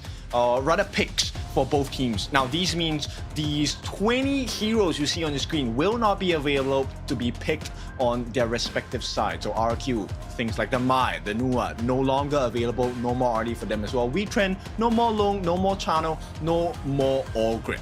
So these are just some of the picks that we've already covered for you, but all of these heroes on the screen will not be available for their respective teams. And that's the stress coming in for the global ban pick, right? Whereby as you go deeper into a BO7, you will start to realize like, man, how do I as a coach and player play around the remaining heroes to play or to craft a formidable draft to actually pull in the win for your team? So this is a big challenge for players, for coach to actually have a long-term planning, have deep hero pool to really make it an advantage for themselves for such a long series like best of 7. Yes, and if we take a look at the jungle picks, I don't think the jungle picks have been too expensive, right? These are not like meta 0 heroes. We still have, you know, our Yangjin Dolia combination that has yet to be explored by both teams for the moment. We also have the big tanks available. So we'll see what it's going to be like for both RRQ and Wetrnd, because only one team makes it to the side of KIC final 16th team.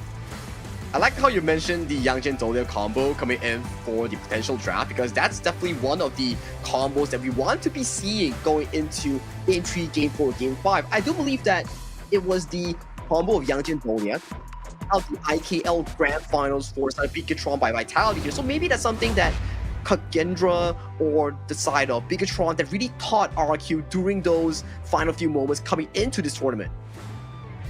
We'll see how that storyline is going to run out, right? Because right now, they're not only just representing their own regions, they're also representing the fans. Everyone has voted for them, both of these teams, to come here and fight for that final chance. And right now, all they need to do, easier said than done, of course, is to complete it.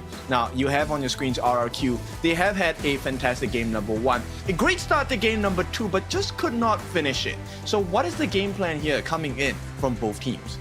Okay, game plan. As we view the RRQ, in terms of the early to mid-game consistency, they have been on tops in getting those early leads for both these games. But they seem to lack the team fight or discipline to start grouping up when the timer is about 8 to 9 minutes. So that's their first thing to fix. For the side of Wetrnd, the early game seems to be a bit tough. They've been getting cheesed by the side of RRQ, buff stolen, buff invaded, losing out more of these early game exchanges, leading to a much more difficult mid game. So both of them have better consistency in some parts of the game, just that they need to fix up for the side of RRQ, the early game to mid game. For the side of Wetrnd, that weak side, the cheese from the side of RRQ will be very important. We'll see. Now, there has been some changes on the side of Wetrnd as well, as they take the blue side here, Prio pick side. We have the substitution Arise coming in for Valdis in game number 3. Similar bans, we will get the Guan Yu ban as well as the Dolia ban, so no Yangjin combination. We still have the potential Princess Frost and Liang combination to be explored, but the R Li gonna be locked out by the side of RRQ. We'll see what the final ban is. The Mai will be taken out. It's very smart bans are coming in both of these two teams. For the side of Wetrnd, they don't want the Guan Yu, the Dolia to really lock away the potential combos like the Yang Jian, the Yuhuan, for example, all those will be available for us on RQ, and Wetrnd subbing in Arise. They bring up the tempo here. We saw how Valdez played the Ogryn aggressively, strong team fight, but Wetrnd bringing in Arise. They want to set the early game pacing with this strong pick. I mean, we all love the pay pick, right? This is a great start, early game centric jungler, but this is also a 50-50 matchup with the Ukyo Tachibana. I'm curious to see if RQ is going to open that door up. For now, they're locking the Loom and Yuhuan combination, similar to what Wetrnd used in game number 1. Does this work out for RQ? It remains to be seen. Yep, I'm really eager to see how RQ really shows off this 2 draft, whereby this is the exact same one back in game 1 for the side of Wetrnd. So coming to game 3, they take their opponent's strong suit and try to make it sure like, hey, you can't play it, I can play it better than you. And is that the case? We'll soon find out. But Darfin locking in that floorboard marksman for the side of that marksman role.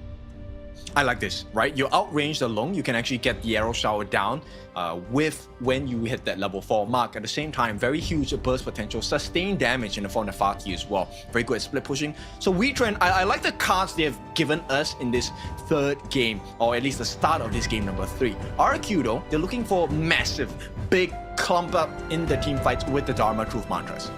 Oh, Xingling, he had such a aggressive game 1 and game 2. Putting you on the Dharma will really allow you to find those big moments here coming in for the side of RQ, because you want him to play aggressive. You want him to be hunting both Arise and Darfin in that backline. Oh, they actually take out a Jing here. Another great answer for the side of RRQ. Now RRQ, they're going to ban out the Liu Bang combination. Still a potential jump. We have seen that combination. It looks like Wetrnd has been playing a couple more Liu Bang games that we have expected so far. I'm curious to see. I really want to see if we get to see this Liu Bang pick coming out from the side of Wetrnd. Are we gonna see, okay, Liu Bang is like their bread and butter. They like to play with the Lam, with the Jing, to really do the delivery system towards the backline. For RQ, with the bans that they're showing, are they potentially going for a Liang role? Because it seems to be like it. Maybe. I think, but you know, if you really want to destroy that synergy with the Princess Force as a risk to potentially take this game just 1 point ahead, I don't think this might be the right time. But hey, we'll see what their final decision is. I think a Liang does fit in that composition.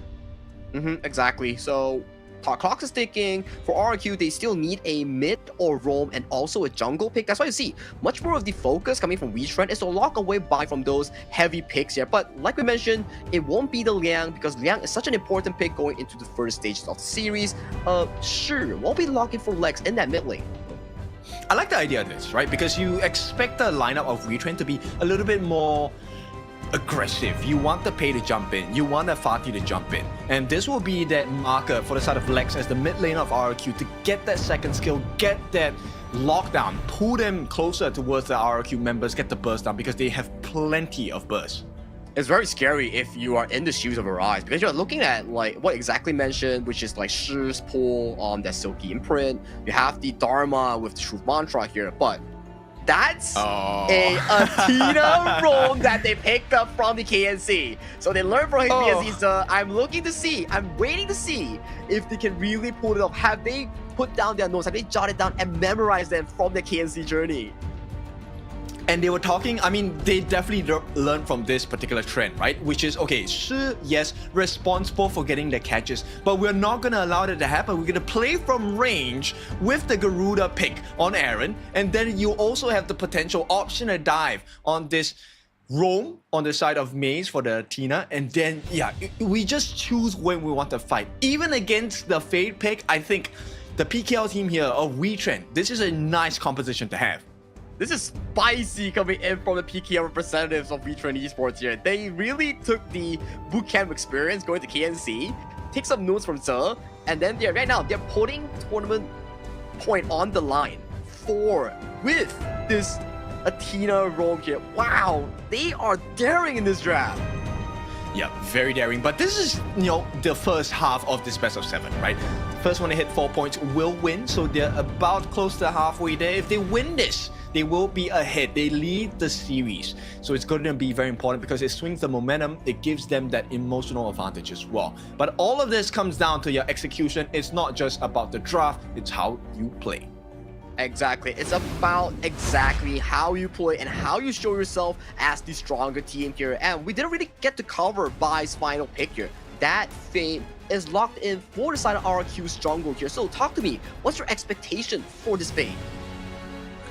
I mean, if you pick up a Fate, you definitely expect that RRQ is not supposed to lose any of the objectives, right? Now, of course, you're looking for the initial big burst kill. If they play their cards right, Xingling gets the perfect truth mantra and they get the burst from 663 as well as Bai. It could be a 5-man Hardened Jade Mark ace, but that's dream scenario for RRQ.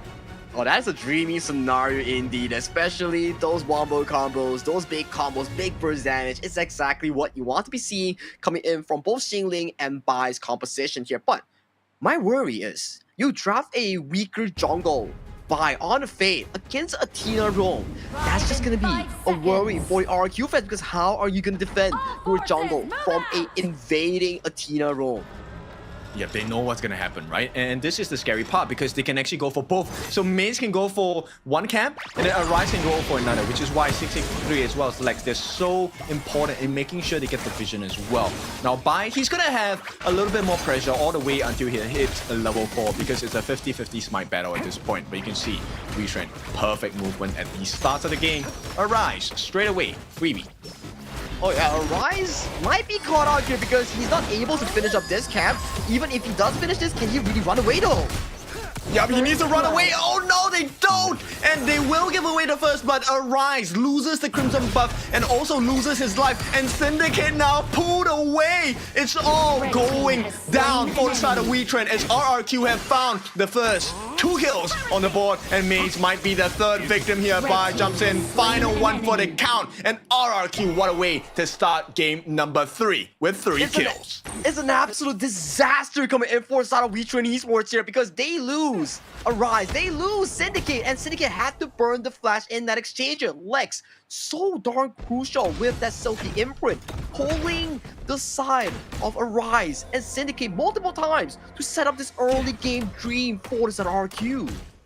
Yep, RQ, this pressure is still continuing to mount, right? Until Bai hits 4, where he gets out of Jade Mark, it's going to be a difficult situation. But Bai is well on his way. He has hit level 4 now. Hardened Jade Mark is unlocked. With Darpin here, might be caught off with danger here, but the Wings of Judgment coming in from the side of Aaron does put 663 into not a comfortable spot. Yep, uses the flash as well. One more hit will do the job. Aaron, he calculates it perfectly. And RRQ, they have to give 1 kill more as a trade. But at the same time, that pressure coming from Maze, is it enough? Because Bai, he seems to be fully functional, A-okay with this Maze pressure. Well, this is the typical Athena roam playstyle that we talk about, right? Whereby the Athenas, your role is just to continuously annoy the jungle, get information so that Arise can do exactly what we're looking at. Invade the jungle, take away the Azure Golem from the hands, but he's getting pulled in. Yep, for now, but Arise once again gets caught out by maybe loses his life down here. A shutdown, beautiful work from the side of Wetrnd, and one more kill might be able to do it, but the save coming from Lex does save the game for the time being. RRQ, they have managed to stave off their early aggression, but that lead might not be for long because Wetrnd, they're keeping really close.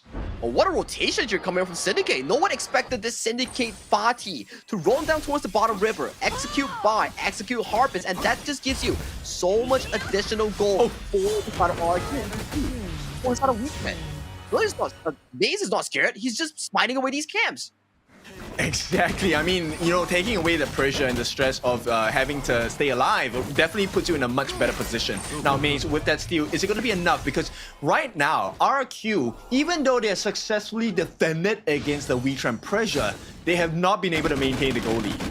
Oh man, this is so in favor of Wetrnd here. Keep on limiting Bai, make sure that Arise gets everything towards his pockets here, and Bai eventually on a jungle assassin, you need gold, and if you're put behind simultaneously, that is such bad news coming in for RQ. And for Maze, this is just stock standard coming in from the Athena. You won't be repeatedly dying, scouting out the enemy jungle, following him for every single objective. They have managed to get their hands on the Syndicate. It's not going to be enough for the time being. Syndicate, oh no, it's a rampage for the side of Xingling. A little bit over commitment coming in from Wetrnd, but maybe with this trade on Xingling's life, they can do it. Maybe it's a 2-for-1. It might be. Nice pull in. It's going to be a big trade. Jungler, 2 lives. One Clash, one Jungler on the side of Wetrnd for the lives of a Clash and a mid laner for the side of RRQ. But with the timing so tight, RQ instant engage into the 4-minute Tyrant here. And talking about engage and access, we can see Maze just casually countering that Crimson buff towards the top side. And you can see the rotation for this hero. He's just coming in again, forcing out another spike. He stole it away. He stole it away. Yep, he just needs to survive though, because if he does take a fall, it's still going into the hands of Bai here. He just buys a little bit more time. And with that being said, there will be an opening for the side of RRQ, but the gold advantage still in the hands of Wetrnd. This is why, okay, let me explain the Athena role, because even though you die and you're like, okay, enemy is Rampage, enemy is Godlike, but more depths on towards the Athena means that you work less gold, and even the kill does fall into the enemy's pocket. It's not that important because one buff is about like what, 100 plus gold, and that's more than the kill that's deteriorating on the side of Maze Athena.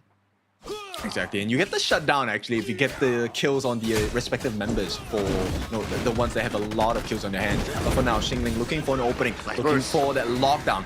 Unable to find it for now, RRQ still searching for that gorge advantage. Oh my, hang on, look at the side of RRQ. They need to really play this slow phase consistently, give more farm towards Harpist and also buy. But to give props as well, I think Lex is having a fantastic game on towards Shi, making multiple pulls for his team, setting up all these big plays. But I really want to see how they play towards the later stages of the game, because every step we go, this Athena role will start to scale even slower towards that late game.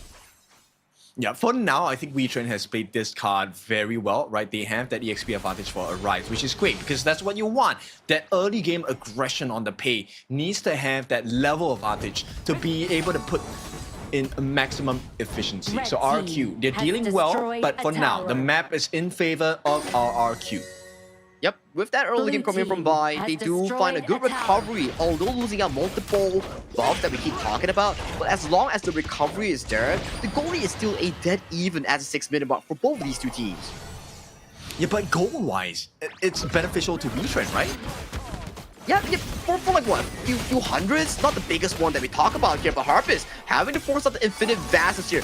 Big damage coming in from the Wings of Judgment. Can they get the jump in as well? Can they get the kill? First one on the board is going to be Maze taken down, but the second kill arrives. The jungler, the most important. A third one as well. Darkfin has been taken out by Lex. And with that RRQ, they have a little bit more domination onto the gorge. Can they make the trades? Because the map is, for now, in favor of them, but they need to get the T1 in the mid. They need to open up the map and cut down the options on the side of Wetrnd. And Wetrnd losing out 3 critical members here. Their mid turret will be open for the taking here. Aaron, with the Rings of Judgment, has to back away, but sacrificing potentially 6-6-3. Maze coming in for the kill, will be taken down yet another time on the Athena. Well, they did have to commit the flash on the 6-6-3. That's going to be 120 seconds without the flash. In the same time, RRQ, oh, hang on. There is a little bit of aggression coming in from the side of Wetrnd. One more kill Arise. Can he make it in time? Unable to. Just a little bit shy. But they now have entry into the Crimson Golem on the side of RRQ. And RRQ, no response. And I do feel that this is the scary part about the Athena, right? Whereby, hang on, Xingling goes in, does get dread, feared away by Aaron's Wings of Judgment here. This does block away the Azure Golem from the side of RRQ here, and the lead that RRQ generated from that team fight is all in vain. It has once again bounced back into Wetrnd's favor in this 8th-minute mark. Isn't this just a story of Wetrnd? Like, the amount of times they have come back into this game, into this series, has been phenomenal. And every single time RRQ feels like they have put them down, Wetrnd climbs back up.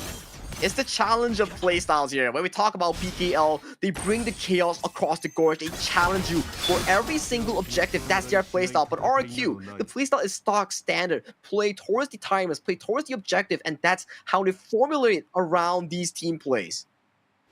Alright, we have been requested for a pause. We'll go and take a look at the players at this point. But the one player actually I want to pay attention to is Harpist, right? Harpist at this point, I feel like he hasn't been able to find room across the gorge simply because Maze is just so irritating. One is Maze being irritating, consistently body blocking and selling himself towards the enemy team, doing those damage. And the other one that we really need to put focus on is actually the Garuda on the hands of Aaron. Those Wings of Judgment, those spears hitting on towards the side of Harpist has been really heavy for the Long. Yes, it really has been, right? I think the amount of damage that he has offered on the side of Aaron has been very valuable for the side of Wetrnd. And this is why I place a lot of emphasis on Aaron, because I feel like in Wetrnd's performance, Aaron has always been the core of it.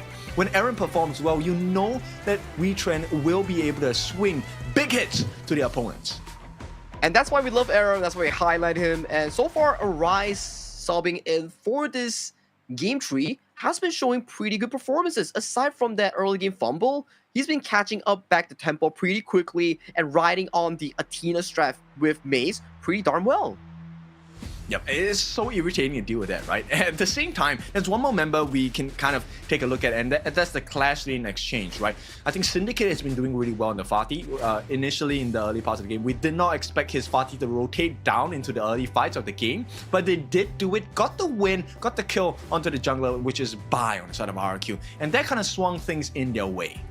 I have to agree with you there because both of these Clash Lanes has been phenomenal. We can see the early game it was singling, finding those multiple man setups, setting on the success story for the side of RRQ. And later on, the roam that you mentioned, right, whereby the Fatih on the hands of Syndicate, roaming down the bottom river, collecting kill on towards Harpist, collecting another kill towards Bai. These Clash Lanes are the ones that we keep putting focus on because why? When games are in a dire state, Clash Laners usually tend to make these fantastic plays or crucial plays to claw the game back for that bit of a hope.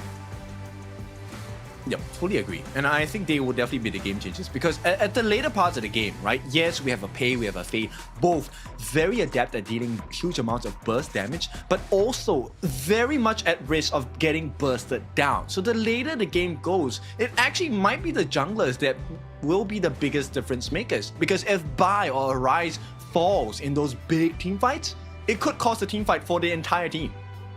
Exactly the case, right? Whereby we see the direct matchup between Pei and also the Fade.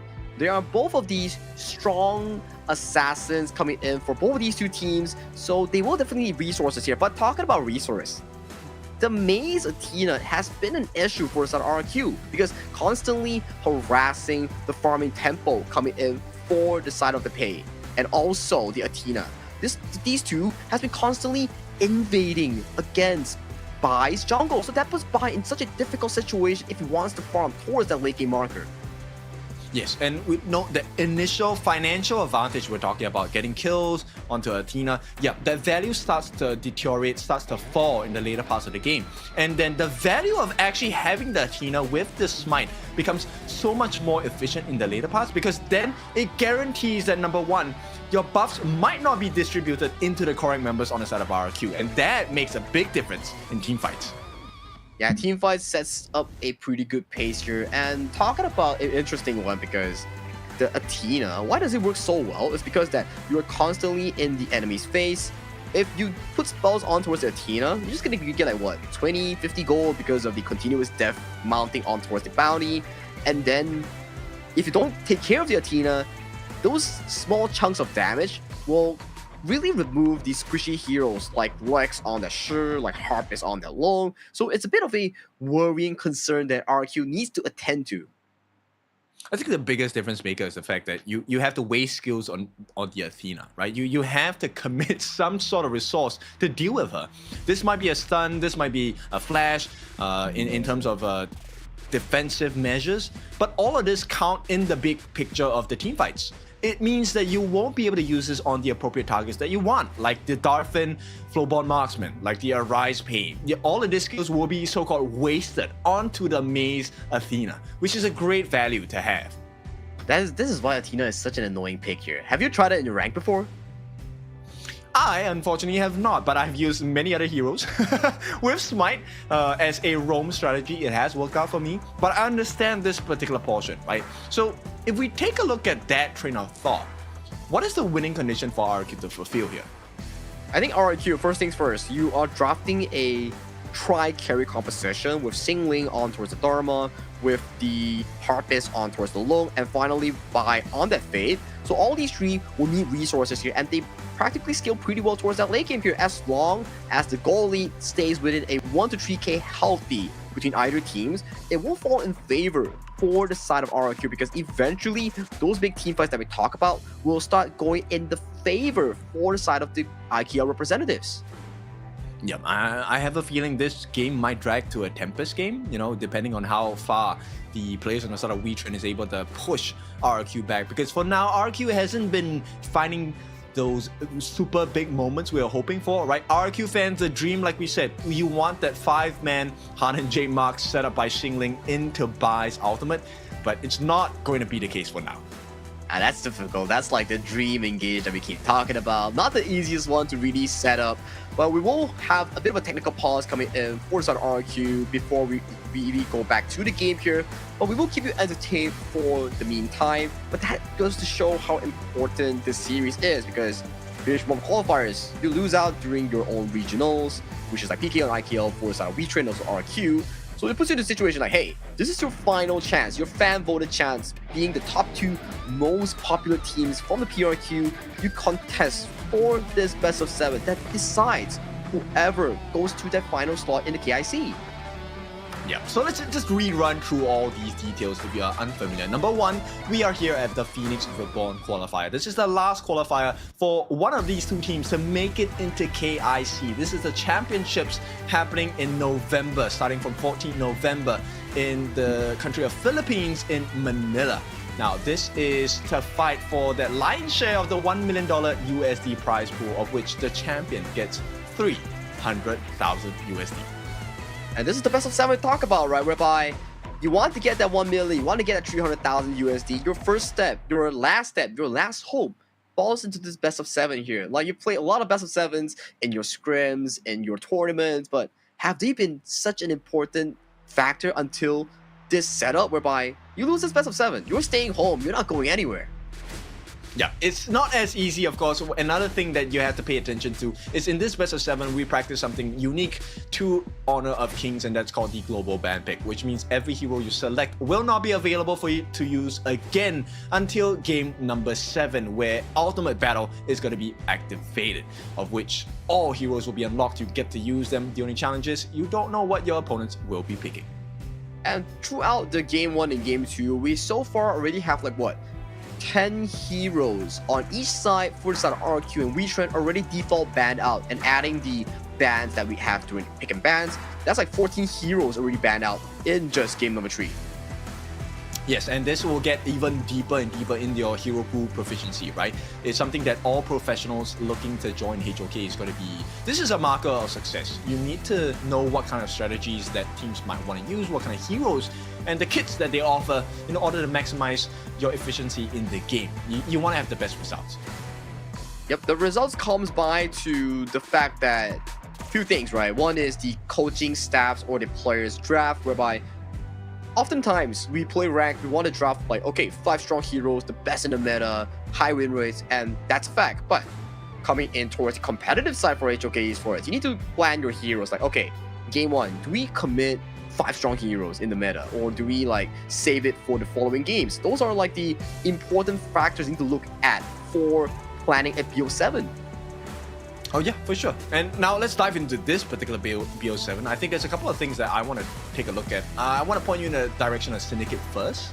Right, as the Fatih, I feel like if he actually gets his hands onto Baia on that Fae, or maybe even get the Harpist low, I think the fight is just completely over for RQ. Ooh, very good point, especially when this is the same thing for Singling as well, right? Whereby these 2 clash lanes are always like the important ones going to those team fights, whereby if they fail to engage, they instantly blow up, because they have no real disengage tool that can really pull them back like a early spell 1, because they're just going in, like for example, Fatih spell 1, third cast and flash towards the backline, or if you're Singling, you're just going with like a true flash towards the backline. So it's do or die for the situation of both these clash lanes. Yes, and I think the damage output is going to be very important here because there's a massive difference in terms of how the damage is dealt.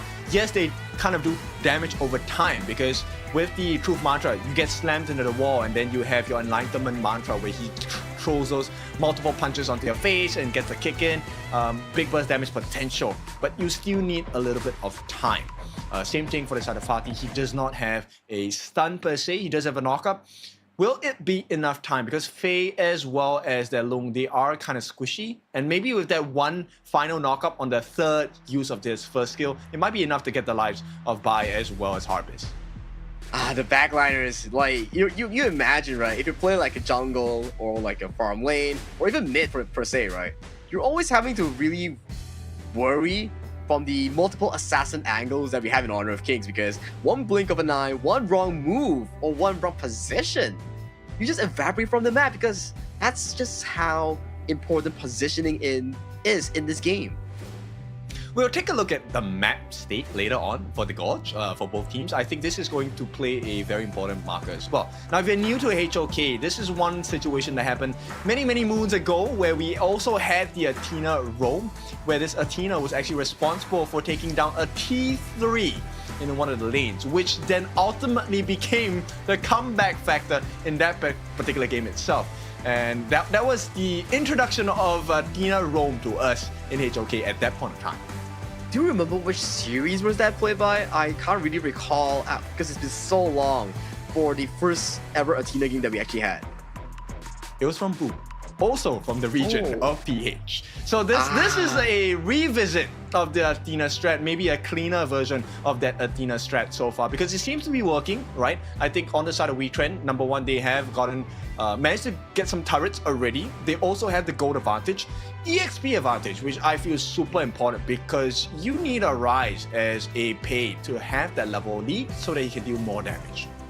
Exactly, just like what Kim mentioned, why does Athena roam that looks like it's like a feeding strategy actually works? It's because of the goal system that we have in HOK, whereby if you keep feeding, if you keep sacrificing yourself towards the enemy, you put yourself into a very low goal when you get killed by the enemy. And what does Athena roam actually do? When you get killed, you don't get sent back to base. You linger around as like a flying spirit that puts you on towards the map, and you respawn when the timer is up at wherever you are on the map. So you immediately, when you die, you regain access again towards the enemy jungle when you revive, and you keep repeating it, stealing away more camps, more buffs, and putting the jungle further behind while your jungle is just being like free-loading in like all these like side lanes, minions. So it really puts a lot of pressure for the side of RQ, and especially onto Bai. Essentially a moving lighthouse, right? Because you provide information, you also are the beacon for your team where you're going to make the call, hey, someone is low, someone is here, someone is in this part of the jungle, and then we're going to go in, get the kills, get the map advantage. I think that's what Wetrnd needs to do with this particular resource that they have, that is Maze, right? He has been getting the pressure onto RRQ, but right now, Wetrnd has not been able to convert this into too big of an advantage. For now, it is just a small goal lead and a slight level advantage for the side of Arise. Yep, definitely agree with you. So we still have yet to see like those like big fights being blown apart. That's where the situation that Kid mentioned, those multi-man mantras, those multi-man knockups coming in from Syndicate, will start to play more of these effects as we slowly but surely go into the 10th minute mark. That's where Shadow Tyrant, Shadow Objective start to be even more important here. And for the side of Wetrnd Esports, they have double smite, so that puts them at a safer ground when they're contesting for that 50-50. I think it's kind of cool that the fact that RQ is hanging on, right? Because if you allow that lead to grow a little bit too big, the fact that you have a double smite and Athena can deal enough damage as a roam smite user, right? So there is a potential for Wetrnd to actually go for double objectives at that 10-minute mark. That's one thing. And the other thing is they actually have quite a bit of burst damage. The Garuda pick by Aaron in the mid lane. You've already seen the efficiency of this Garuda, able to deal damage over time with the Wings of Judgment, as well as get good wave clear, because his passive on his skills, his Wings of Feathers actually allow him to pierce the targets. That's one of the things that I really love about the Garuda pick, because it helps you clear the waves a little faster.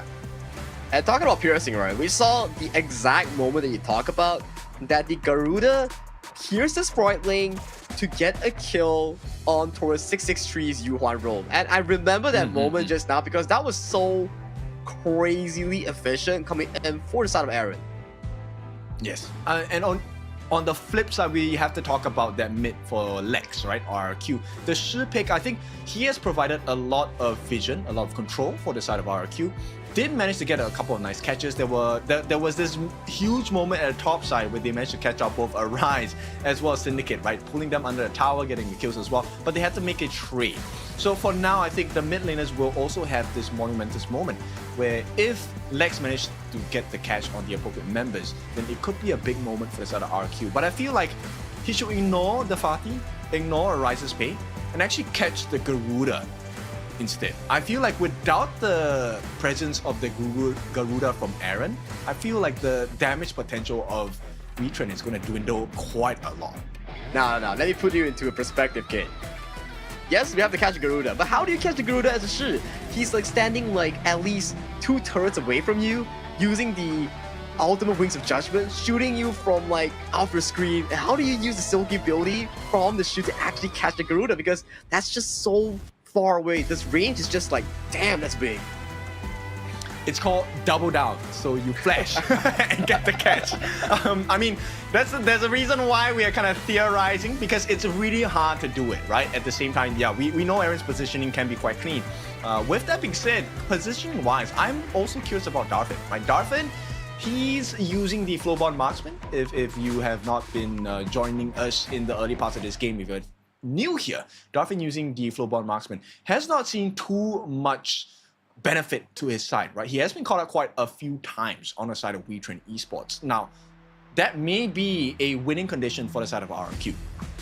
Oh yeah, if your late game marksman gets punished heavily, especially for both sides. We have seen moments whereby Harpits gets taken down by the side of Syndicate, for the side of Wetrnd.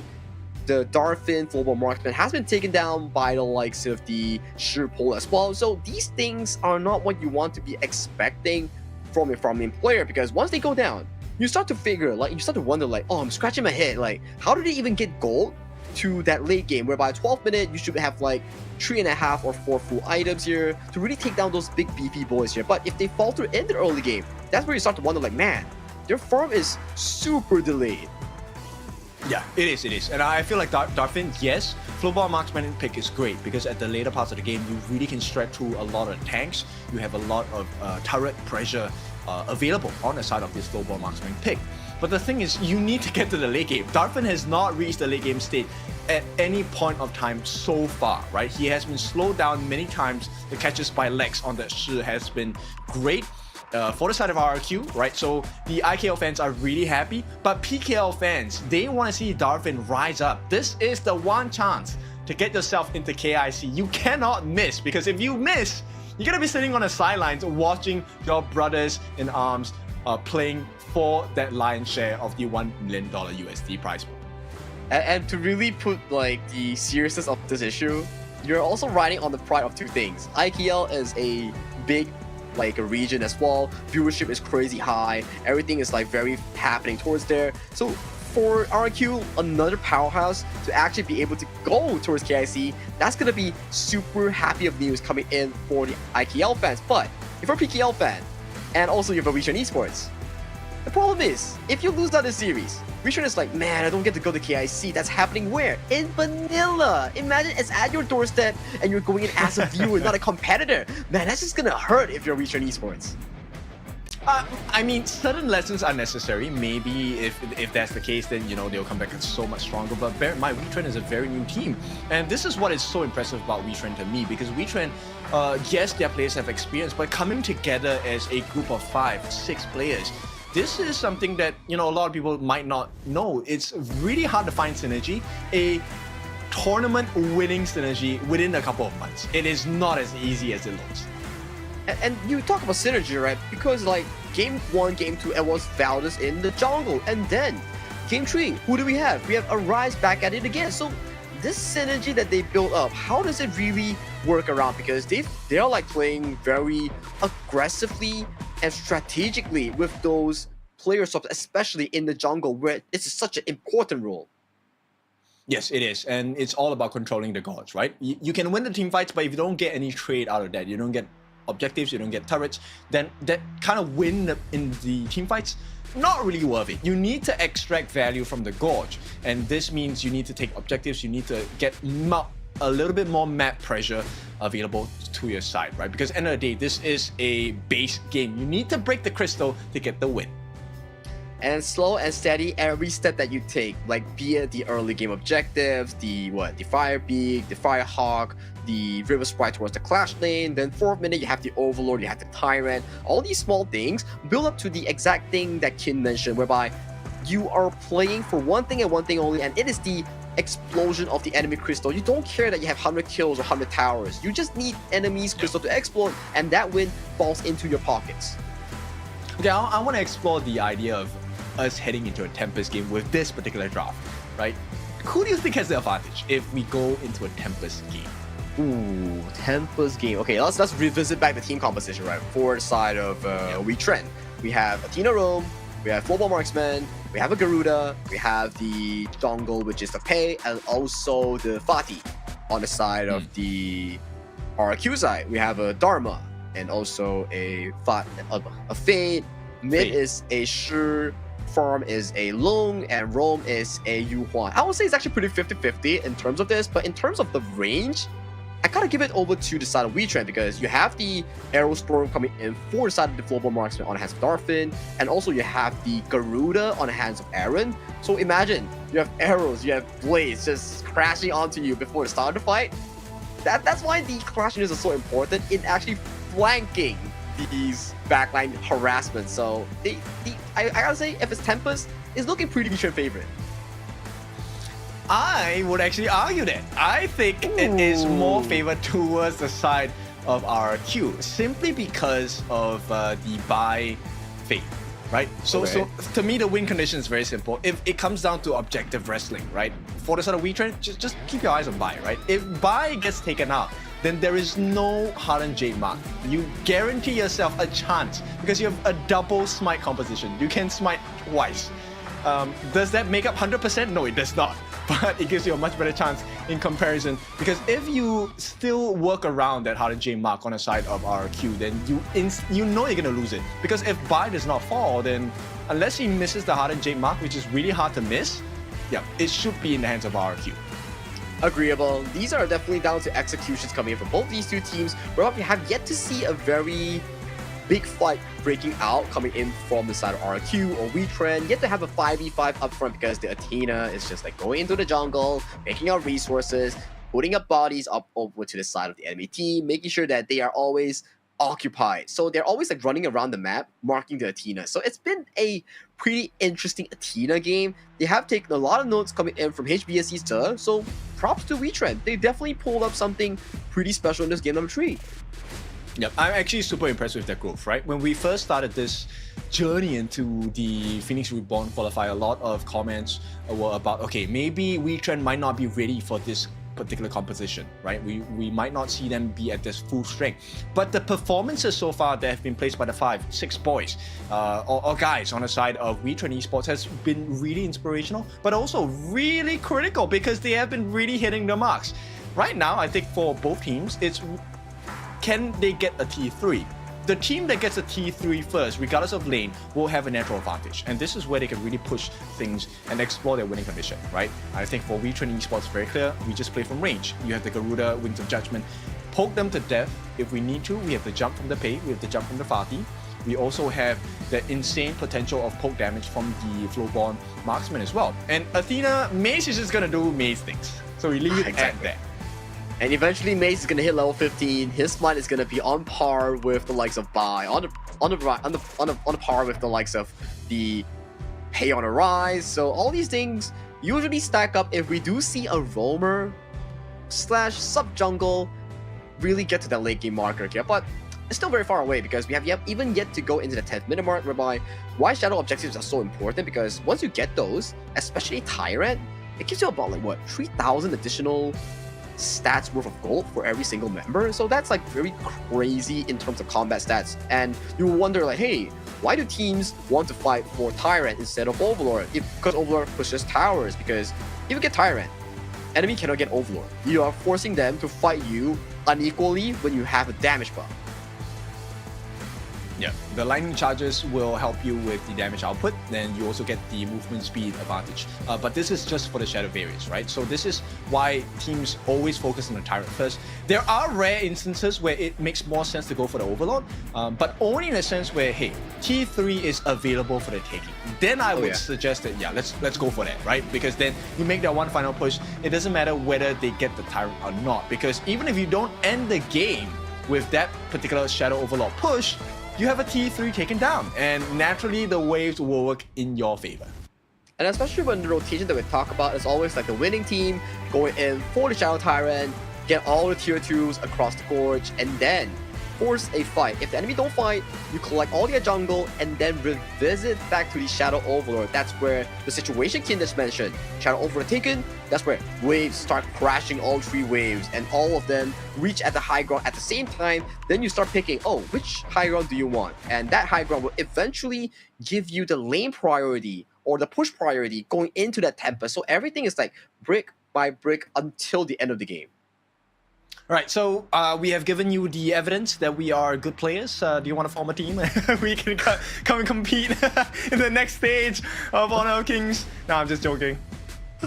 It's like you can talk about Honor of Kings, but can you play Honor of Kings? It's like I can tell you, like, exactly. I can talk about Jing, but can I play Jing? Those are 2 different things, you can. Yes, it is, and I've been proven wrong many times where I go into peak, go into rank, I've even tried competitions as well. But yeah, it just does not work out. I may have the understanding, but the execution is not there. It's difficult because you're put under a situation like take into RQ and Wetrnd's position, for example, whereby they are at a pressure point whereby they're taking on their nation's pride, their region's pride. For RQ, they have been a powerhouse in the group stage. I think Group Tyrant, if I'm not mistaken. They are tied with Visaka for 1 and 2. But transitioning that performance in towards the playoffs, they fumbled against Dominator in a 0-2 fashion. That's gonna be very difficult because that's your only shot to the playoffs position, and you failed it. And that just puts them in such a low mood to even go for the entire 2025 season, because they were wondering like, hey, do I even get another shot for the 2025? But that's where PRQ comes in. You win this BO7, you're going to KIC. So this is their final hope. And same for Wetrnd. Their brothers are at like Manila going into the grand tournament. So they definitely want to be the 5th one from PKL to actually go towards that tournament. Yeah, but with that being said, we will take a short break. When we're back, it is time for the continuance of game number 3.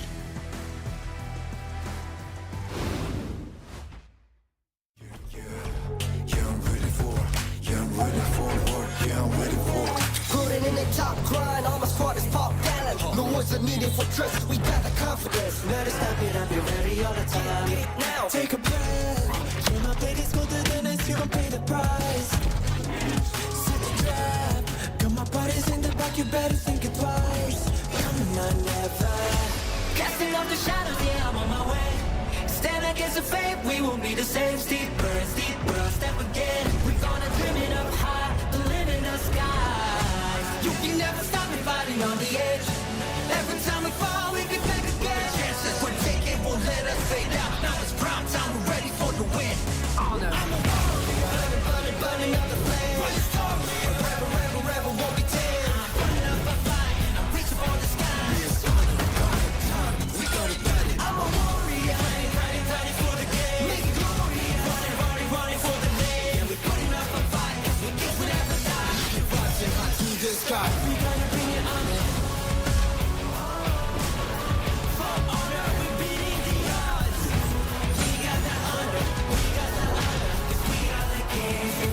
Showtime.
This world shrouded in darkest night will soon welcome Lord Qeon's return.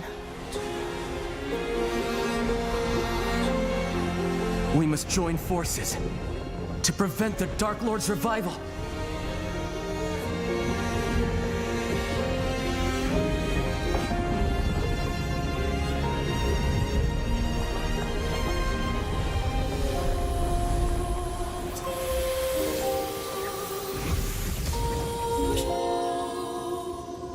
Answer the call of the token and follow me into battle.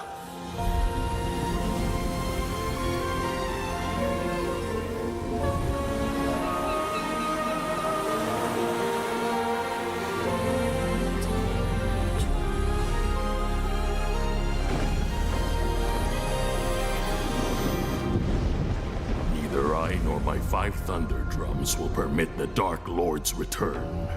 A mere mortal. Seeking to overcome the divine? How misguided.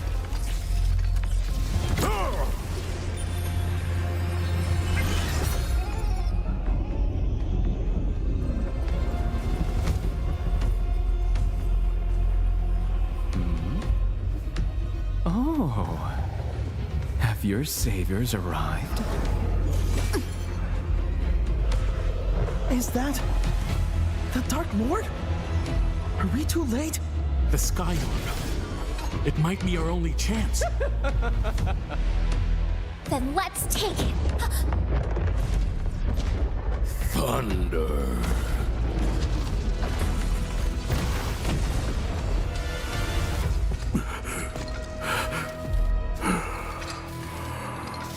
Master Sekong?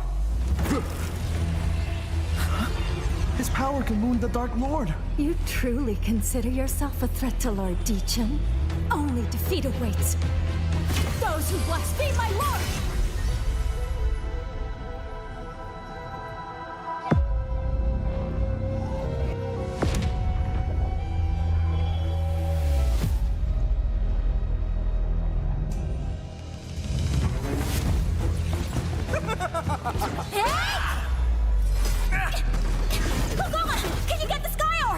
It'll be hard, with this many people guarding it. Don't count on getting lucky.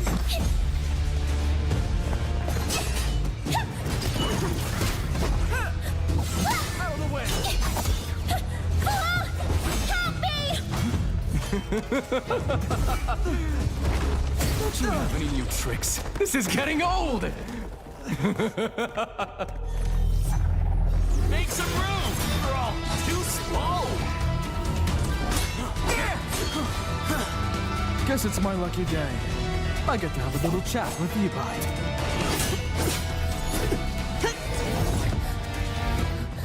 I made it!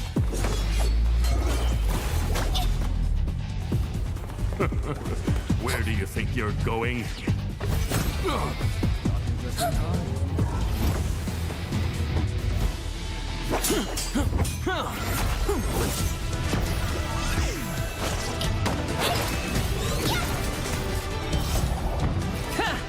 Your hero has arrived! Hero more like zero! Huh? My idol is here too! Huh?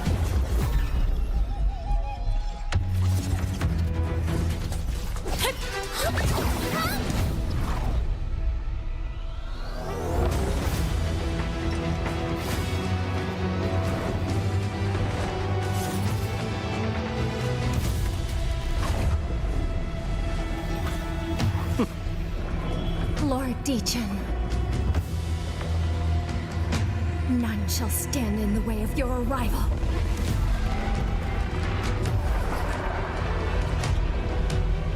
What? Has the Dark Lord already regained his divine power? The ritual isn't finished. We still have time. If we grab the Sky Orb now...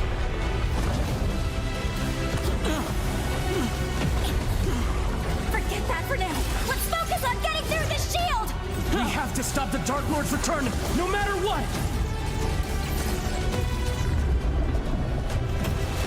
If we can just find a weakness, we'll have a chance. The 5 Thunder Drums can wound the Dark Lord. We've just gotta hit him in the right spot. From death, from the darkest depths, new life rises!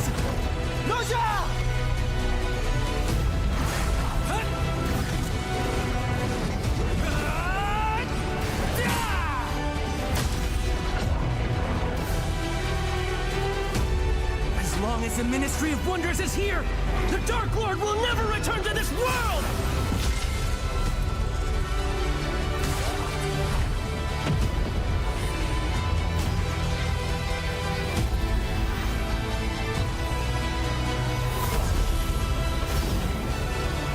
Such power! My lord!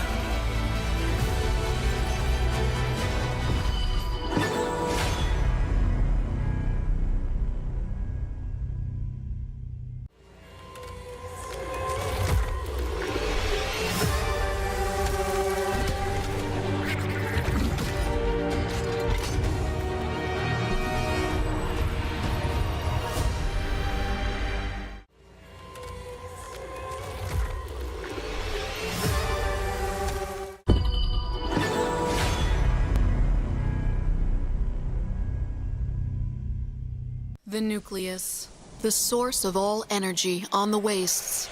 Since time immemorial, it has existed in this land. To this day, none can divine its origin, or whether this mysterious orb of energy is a product of magic, science, or biological creation. In ancient times, many sought to claim the nucleus's energy for themselves, and thus, war was born. Amid the chaos, the nucleus lost control innumerable times, ultimately leading to a devastating explosion. Particles filled the air, empowered with the nucleus's energy. They spread across the world, transforming all life they touched, bestowing wondrous abilities upon every living being. Humans, plants, birds, and beasts rapidly branched into new and different races. With every race wielding different gifts, the wastes were remade under a new order. Nobility, merchants, outcasts. The genies could interpret the nucleus's prophecies, and thus shaped the growth of the wastes. The soul seer's enthralling arts conjured illusions, transforming this desolate wasteland into a vision of prosperity.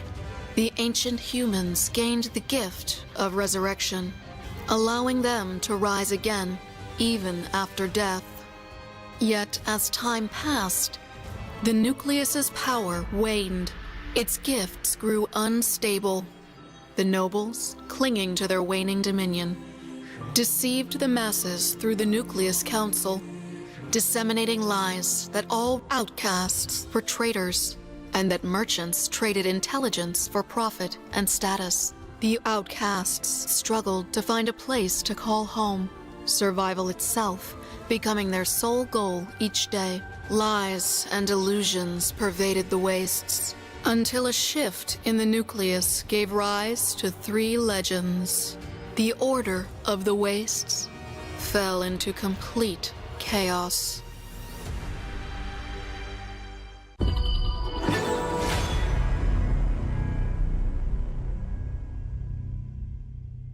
Warning, warning, arrest the intruder immediately.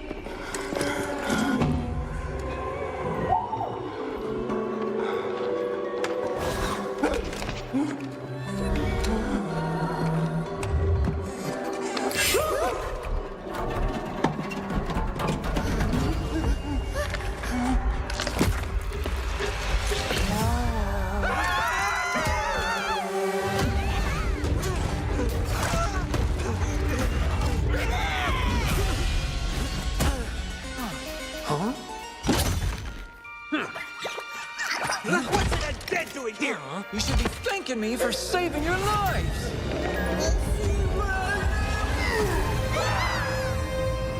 You must be confused. Why am I here? Here's a quick recap. I'm a mercenary. Not a lot of friends in this line of work. But sometimes, you gotta take on trouble. Here comes the trouble. To find the clues you need. Large Soul Seer attacked the news agency. Hey, Soul Seer! This undead dude is taking you down! Huh. No one can stop me.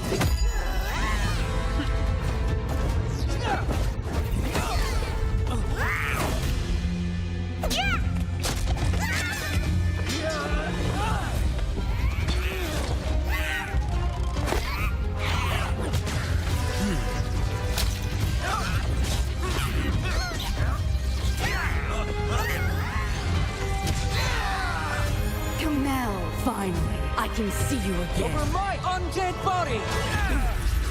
Wait, is this my memory?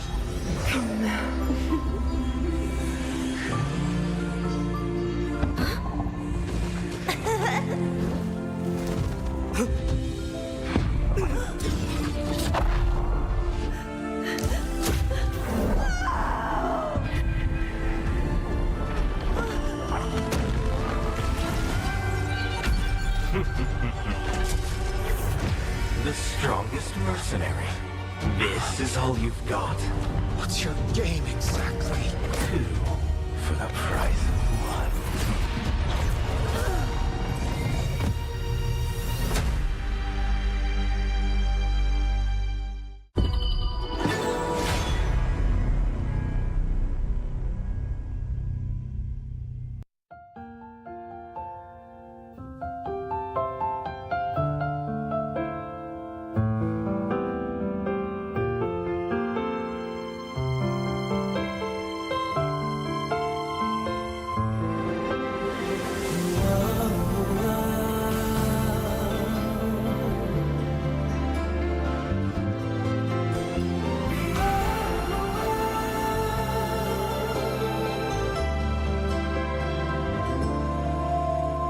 如果往回瞧，我们那千年之缘有远有渺小。我咬紧回忆，为最初那口气骄傲。说分明时光，就纵身一跳，御风而上很好。可能我知道，你蹲在另一秒。路被光环绕，怎么能忘了希望？亲吻过心跳，问以后有没有我的续命草？我敢把想念抛上九霄，因为我真想要过上帝呀，但是我没讨饶。等我看见明日再次的坐标，另一个我们要的地灵药，那破碎以后复原的连接往日未来的桥，是你给我明日从此的坐标，孤身到同行后再向前跑，雕刻在时间纤维中的荣耀。风和泪过招，我听到乌云说要苍穹的拥抱。月光下星空，峡谷有一只暗光鸟。我遇见回音，对我一笑，说迎战吧别逃。拿着那风号，那些破烂的羽毛，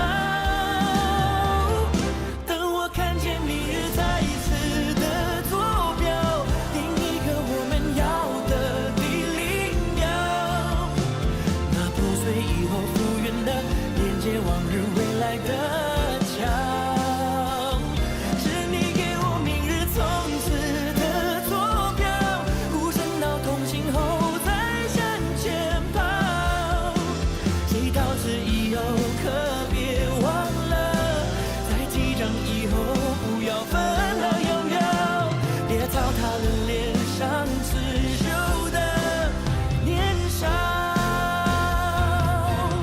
心静悄悄，天高高，路上有个路标，似乎指向山顶的庙，老人家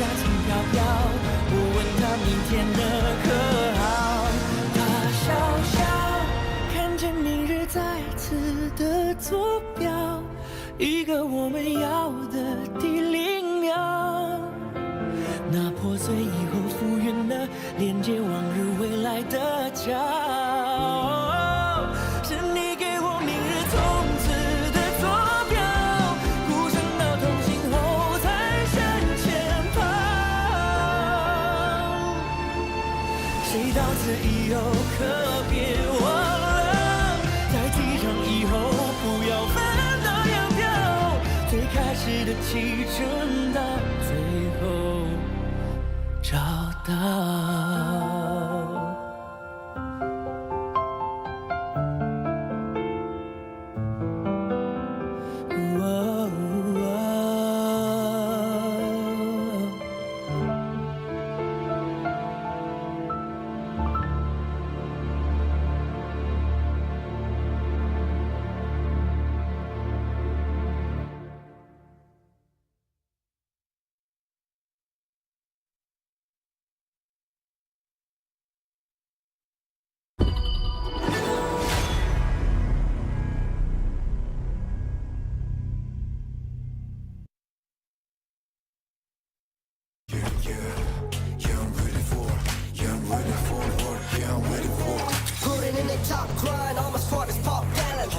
Needed for trust, we got the confidence. Never stop it, I'll be ready all the time. Now, take a breath.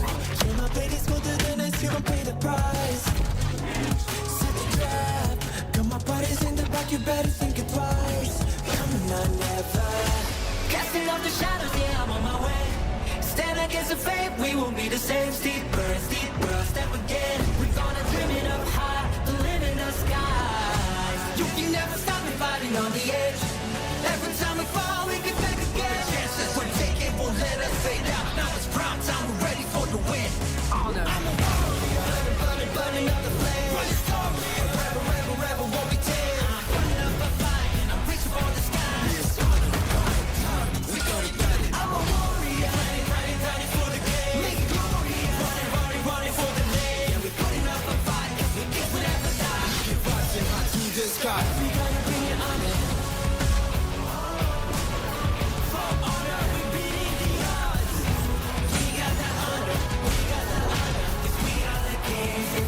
Showtime.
This world shrouded in darkest night will soon welcome Lord Qeon's return. We must join forces to prevent the Dark Lord's revival.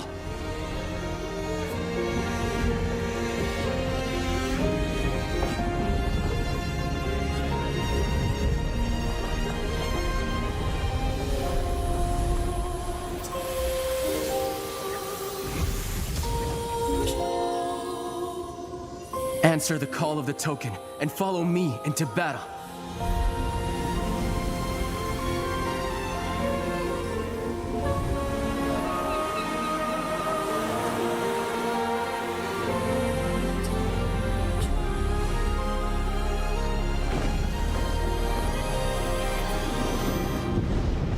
Neither I nor my 5 thunder drums will permit the Dark Lord's return.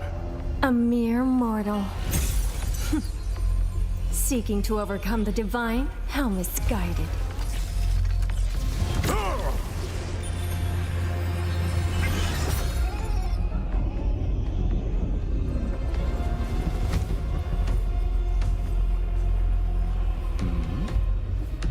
Oh, have your saviors arrived?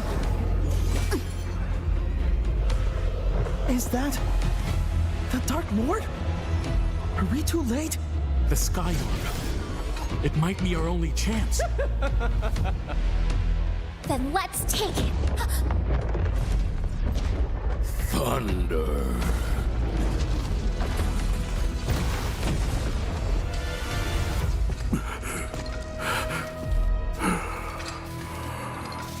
Master Sekong?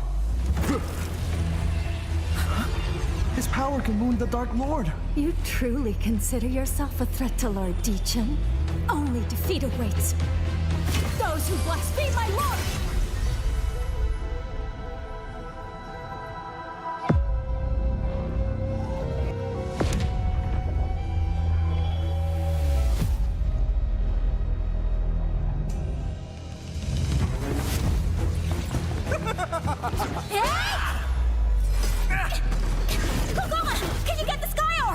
It'll be hard, with this many people guarding it.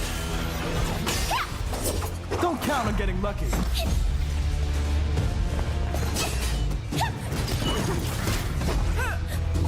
Out of the way. Help me! Don't you have any new tricks? This is getting old!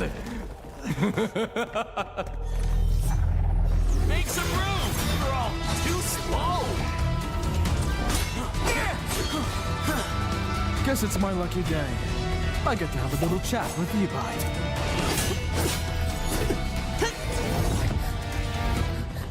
I made it!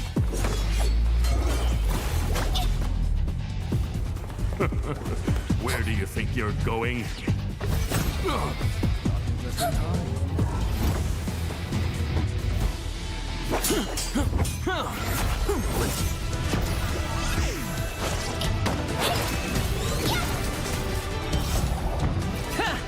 Your hero has arrived!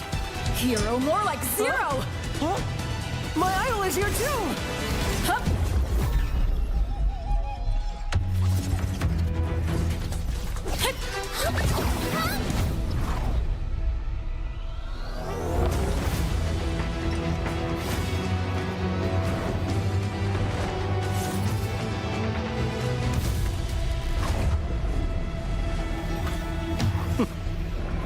Lord Qeon. None shall stand in the way of your arrival.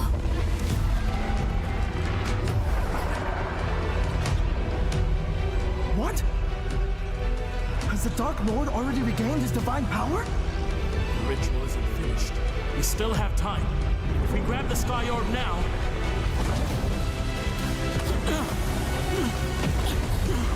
Forget that for now. Let's focus on getting through this shield! We have to stop the Dark Lord's return, no matter what!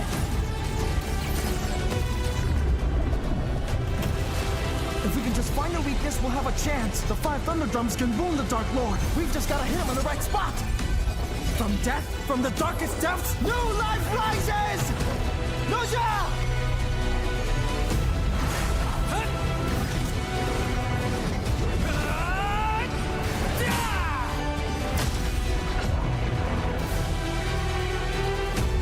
As long as the Ministry of Wonders is here, the Dark Lord will never return to this world!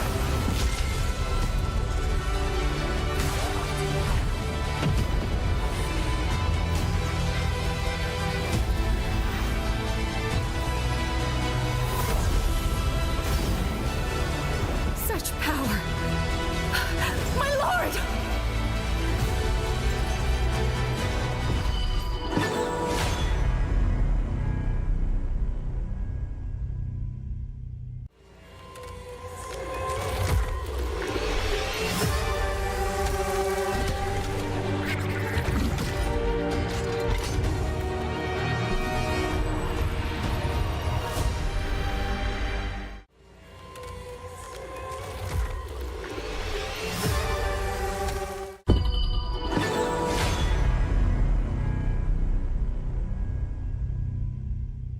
The nucleus, the source of all energy on the wastes. Since time immemorial, it has existed in this land. To this day, none can divine its origin, or whether this mysterious orb of energy is a product of magic, science, or biological creation. In ancient times, many sought to claim the nucleus's energy for themselves, and thus, war was born. Amid the chaos, the nucleus lost control innumerable times, ultimately leading to a devastating explosion. Particles filled the air, empowered with the nucleus's energy.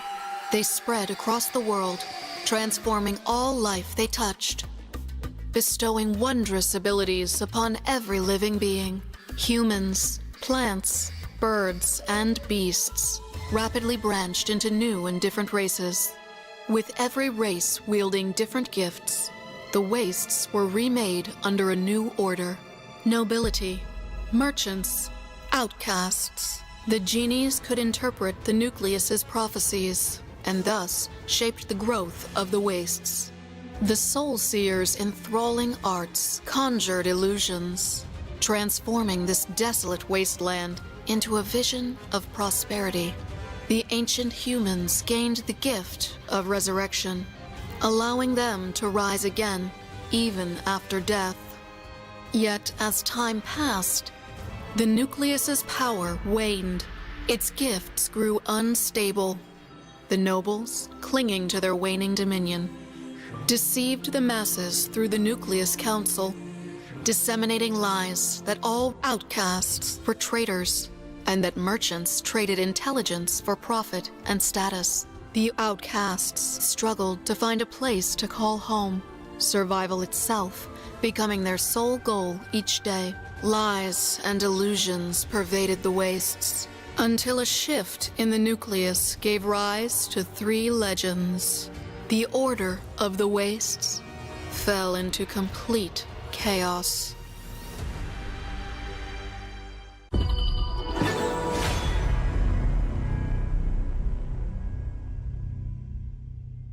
Warning, warning, arrest the intruder immediately.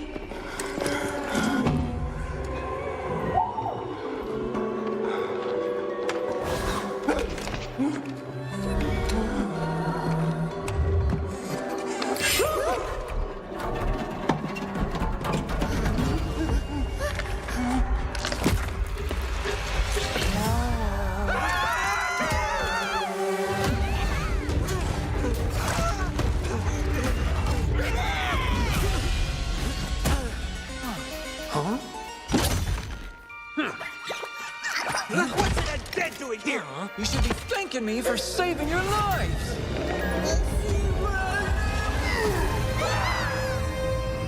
You must be confused. Why am I here?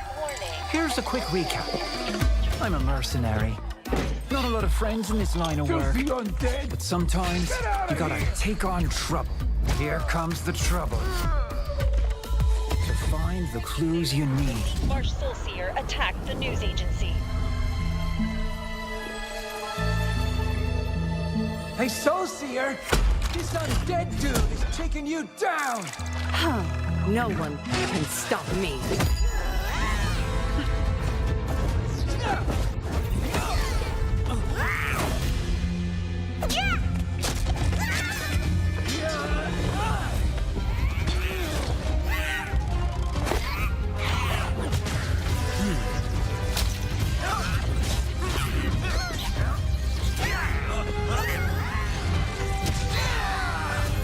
Now, finally, I can see you again. Over my undead body!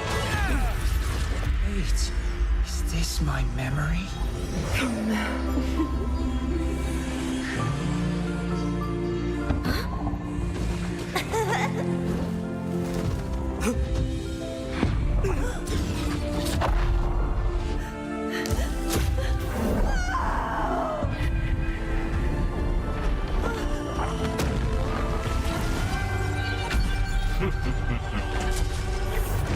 The strongest mercenary.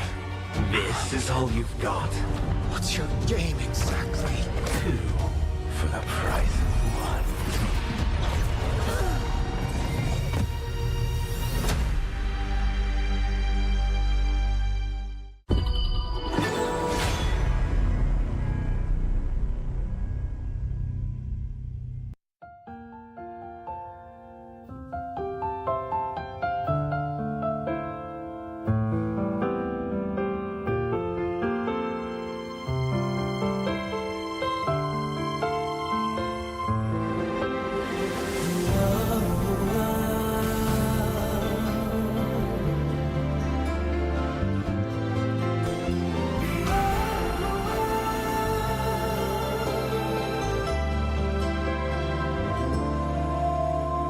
如果往回瞧，我们那千年之缘有远有渺小。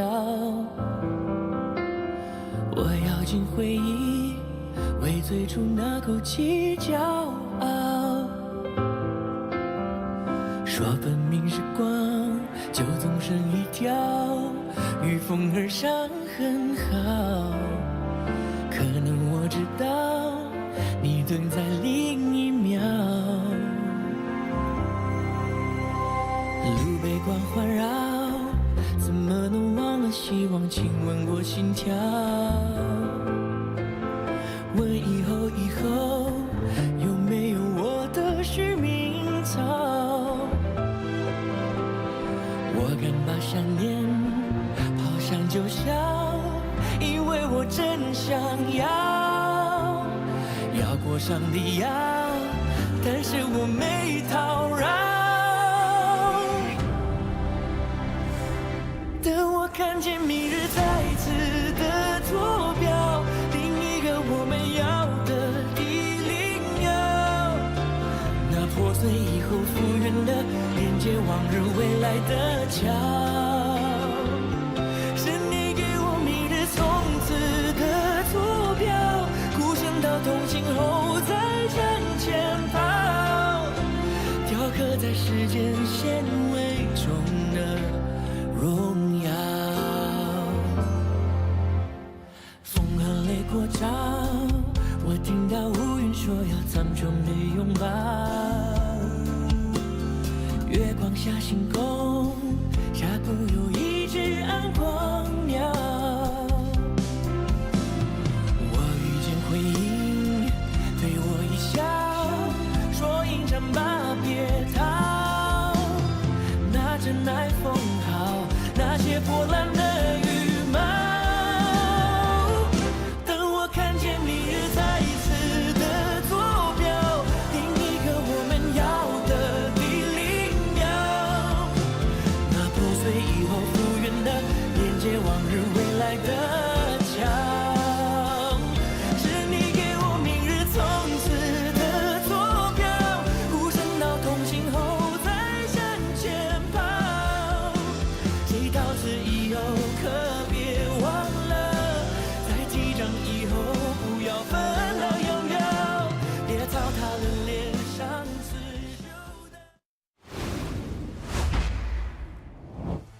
welcome back. Finally, we are back. Obviously, you know, we had a little bit of difficulties with the internet and some tech issues as well. We are back. It's your favorite kind of tofu, Kindofu, and with me, Sagi. How does it feel to go into this game number 3 again? Well, they definitely had a pretty decent break for the two teams, but of course, tech issues and the internet issues really put a toll on both of the teams here. So coming into this game 3, I feel like might be a big cold after warming up for game 1 and game 2. Yeah, for sure. And I believe we will be rewinding the game back to 7.5 minutes. We ended the game and paused the game at around 8.5, if I'm not wrong. So a couple of things will be changed. We'll see if this is going to impact the later parts of the game. Now, both teams are wrestling for the lead in this series. We are at game number 3. This is once again a best of 7. Both teams are now fighting in the Phoenix Reborn Qualifier. This is their final and only chance into KIC 2025, held in Manila, Philippines on the 14th of November. This is also very cinematic as well, because this is the 16th slot towards the KIC, and it's decided by the community, you guys yourself, the PKL, IKL, or the global fans that voted the last 2 teams to participate in the Phoenix Reborn qualifiers. The winner of this, like what Kim mentioned, will qualify to the $1 million prize pool tournament, which is the Honor of Kings International Championship 2025. Yes, so thank you for all the help. Thank you for all the votes. We have now recognized who your favorite teams are from each respective region as well. PKL against IKL. KNC was not enough, so we definitely want to give you more as well, and this is going to be another banger of a series, best of 7. It's been quite tight, right, Sagi? I mean, this is what, 1-1 with no clear winners so far, even in this game number 3. Nope, no clear winners here. They are still tied 1-1 in terms of the series scoreline. As we talk about the best of 7, it's first to 4 wins here, so we are at the influence of the global ban picks that we talk about many times before the break, at the start of the show. So global ban pick will be an influence towards these teams that could potentially limit their hero pools going into that game 6 before the ultimate battle in game 7. Yes, reminder, you can only use your hero once unless we go into game number 7. And that's going to be Ultimate Battle, where you are allowed to pick any hero you want, any roster you are comfortable with.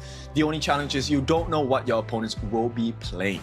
So will we get to that point of the Ultimate Battle, or will one of these teams actually outstretch and outperform their opponents way before game number 6?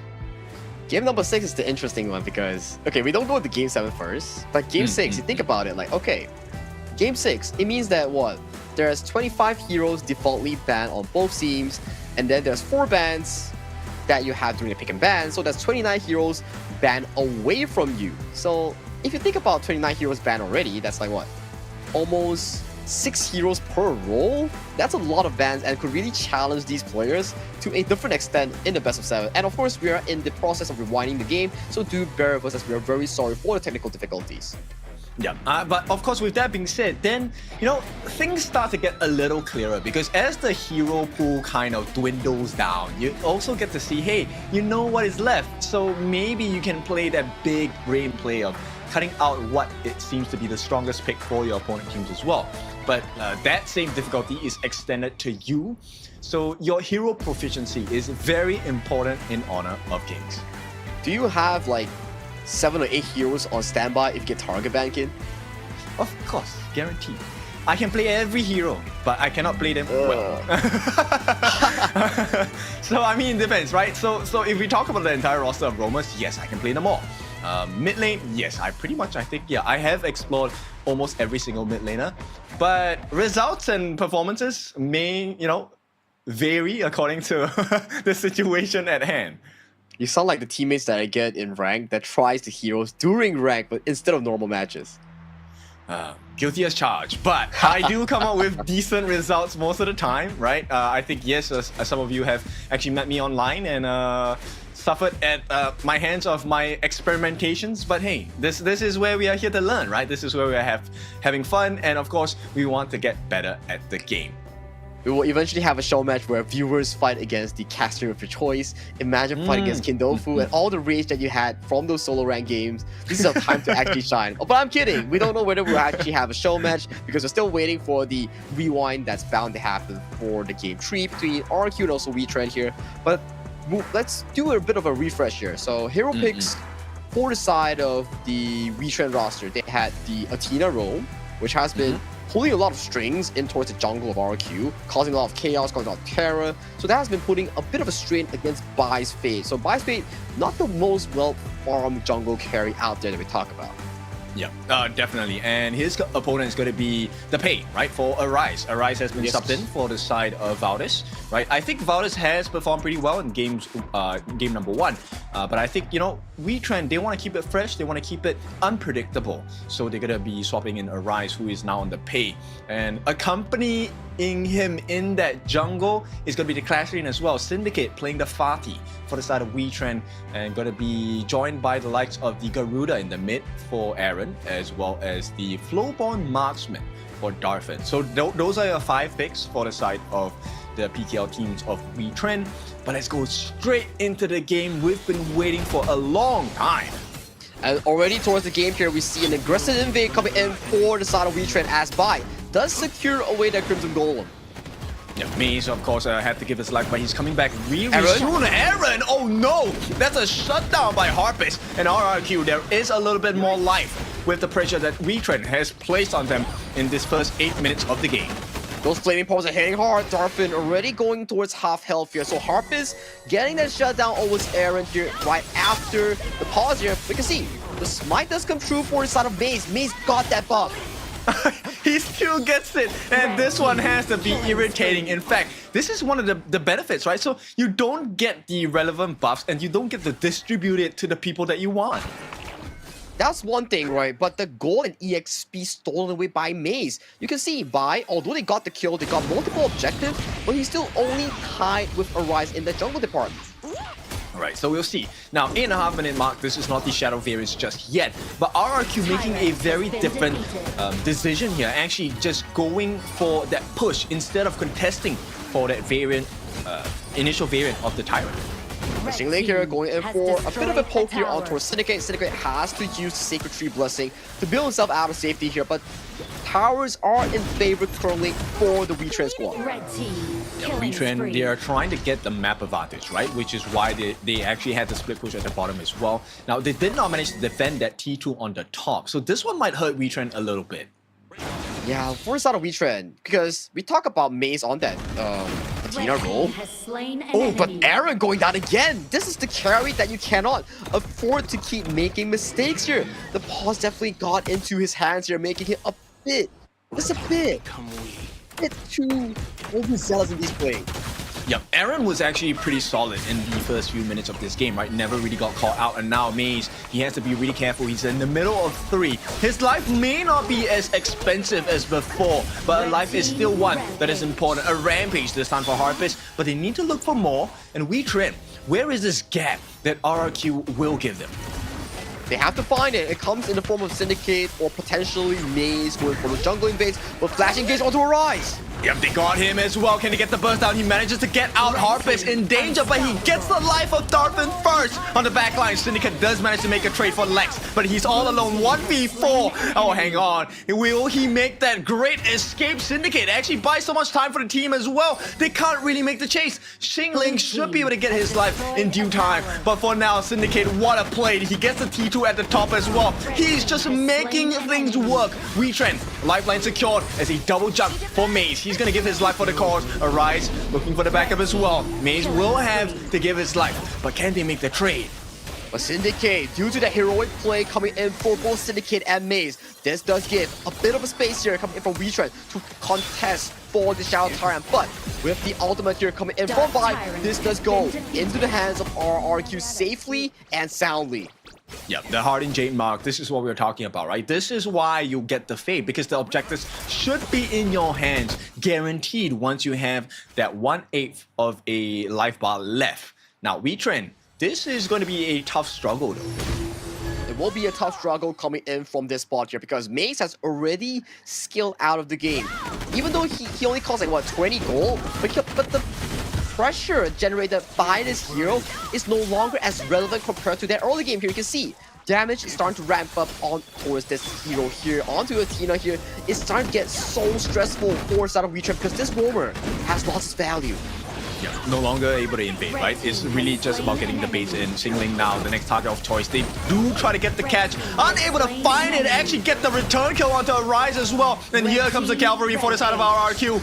663 with a rampage and a godlike streak coming in for Harpist. Only Syndicate left as the lone member on the side of Wetrnd to mount a defense, but it's not going to be enough. RQ, they have found the target. T3 on the top, open for the taking. This might be the game-winning pusher coming in from Wetrnd, because Wetrnd is unable to defend this. Syndicate does not have the ultimate to pull off this miracle of a defense. Yep, he can't do it. There's not enough time. RRQ, they secure game number 3. With this win, it puts RRQ one step closer to that marker. That KIC spot is within their grasp. 2-1 is in the scoreline of this best of 7. Yep, almost halfway there. This is the victory of RRQ. Now, this is not going to be the end of the day for the side of Wetrnd as well. Wetrnd, now, this strat, the Athena strat, it ran out of gas in the later parts of the game, and we expected it to be so as well. Exactly right, whereby we start to see the reason why you pick Athena roam is to really harass the jungle of the enemy team, steal away their camps and EXP, and the trade-off if after you steal it and die is only 20 gold and a bit of experience towards your enemy's pocket. But in the later parts of the game, it was really Wetrnd going in for the engage on towards a Rise, and a Rise being set up multiple times on the hands of Lex, on the hands of Xingling, and making sure that every single fight they were falling further and further behind on the hands of RQ. Yeah, the only secondary rebirth that, you know, Maze was going to have was only at that 20-minute mark, right? When they had the Tempest, when they had the maximum items for the side of Maze on this Athena. That would have been a second chance to try and pull the game back for the side of Wetrnd. But unfortunately for them, that was not going to be the case. So let's take a look. Now, this was a pretty quick game in totality of time, right, for the game time. But we'll take a look at the highlights of this game here. First Blood, actually pretty good responses from RRQ, but Wetrnd was always on their backs. Wetrnd was really trying to make all the comebacks possible. I like this rotation here coming in for the side of Syndicate. He really caught Harpist and Buy Off Guard and set the pace for the side of Wetrnd's comeback due to that quite, I would say, not so great of an early game.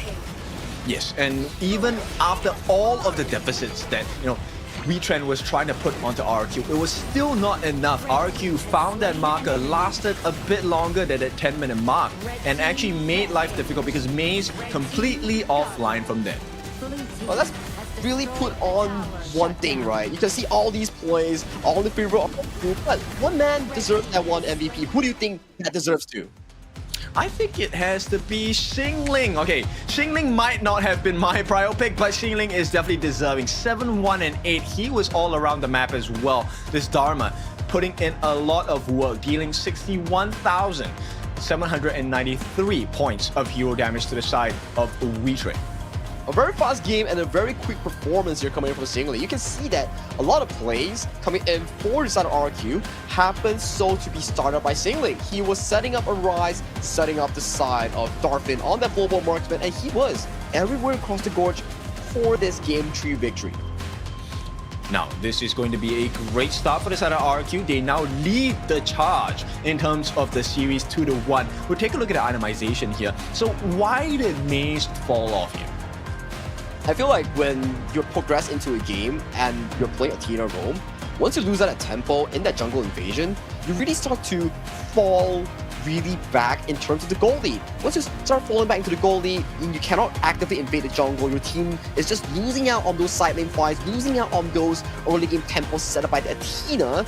That puts you in such a weird position because what are you going to do as Athena roam? There's nothing you can do. Exactly, too little gold, right? 4,371 gold to his pocket. Now, with that, you wanted to be able to, you know, give that lead to the other members on your team.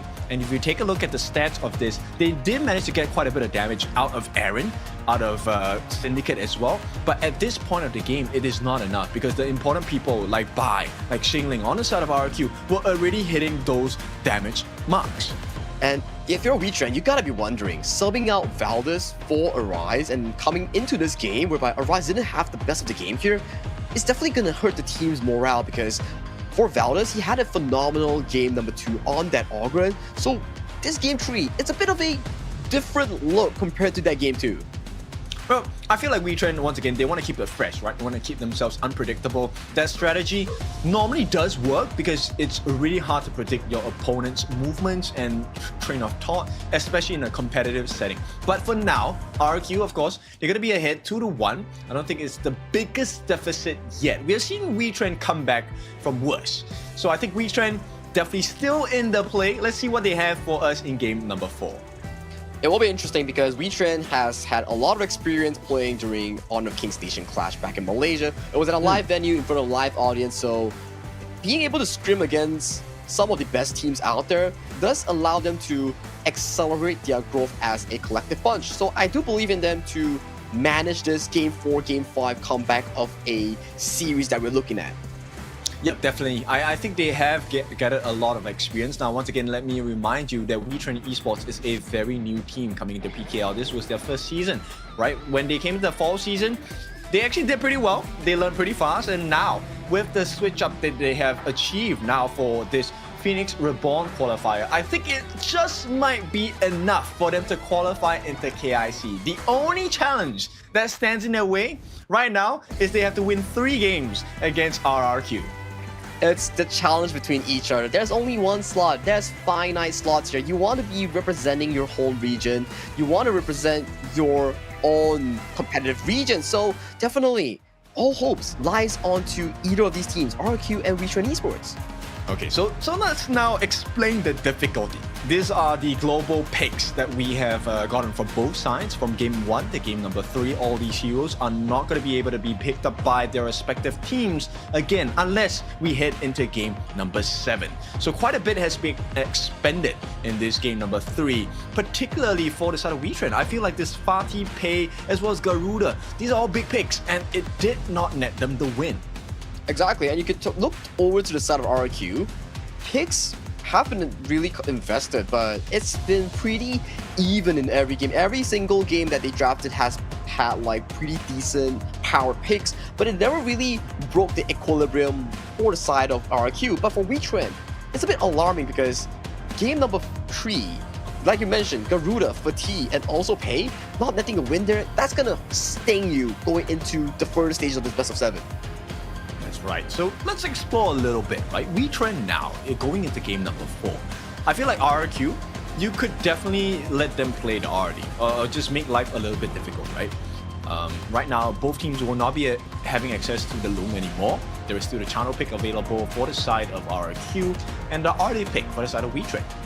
It's gonna be a pretty decent early game coming in for Wetrnd because the assassins in terms of the Maestro Nui, the lane counter in terms of the channel are still available for that RQ. So all these backline assassins has been removed. So as long as Wetrnd plays the early in a different way, like the mid to top to bot rotation style, this should be fine for Wetrnd going to game number 4. Okay, we know Wetrnd players are looking for one thing and one thing only. I'm looking at Aaron. I want the gun and bow. Right? On the other side, of RQ, I want to see the Pei out of Bai. I want to see this Tiger in the hands of the growth of Bai. Bai has been phenomenal in this series here. Aside from that Game 2 Musashi, which he actually did find a lot of those key moments on towards Darfin, but still, 2-1, still early towards the best of 7 here, unless RRQ gets another win in the next game, that's going to put Wetrnd in a really stressful situation because that's tournament life, that's ticket lines on the verge of non-existence. Yes, series point as we like to call it. It means that you just have to win one more game and you take the entire series. Now this is the benefit of having the lead because now you can put additional pressure onto your opponents. But like we explored, I think this recent competition where we are seeing the best out of the best in the PKL teams, we've seen the best out of the best in the IPL teams as well. Both regions have definitely shown up in terms of growth, mental fortitude, and right now, consistency, right? That's the #1 marker we're looking for. Can you be consistent with your performance? Yeah, consistency goes a long way, especially when you're playing an ultimate battle. The stress coming in for a potential reverse sweep, the stress going into finishing a best of 7, that's exactly what you're needing, especially going into all these big moments here. But these are the player camps here. I do believe that Arise has been subbed out based on the positioning of the seats here. Yes, I think Valdes is back. So we'll see, right? Once again, they switch it up on the side of Wetrnd. I think that's a good idea. You really want, I wouldn't say it's a problem, but you want to nip it in the bud, right? Make sure that you find a winning strategy against RRQ and just keep at it.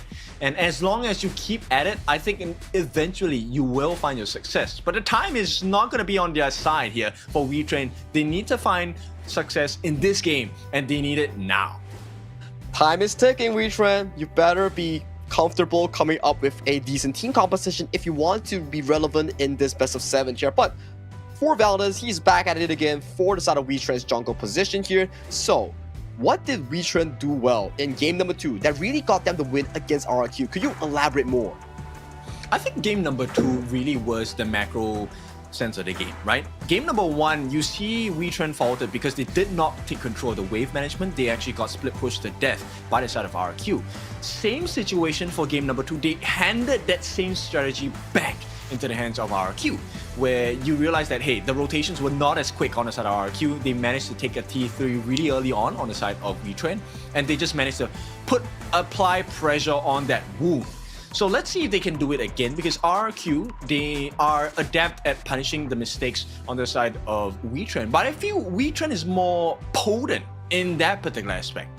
I have to agree with you, because so far in terms of the playstyle, it is very similar to their own competitive region, whereby PKL, for the side of Wetrnd Esports, they play more of a scrap and brawl type, where they want to fight you and skirmish you with every opportunity they take. But for the side of IKL, they play more of a traditional style, whereby they play towards the objective and they play with the numbers game to force out those 4v5 or 5v4 advantageous team fights.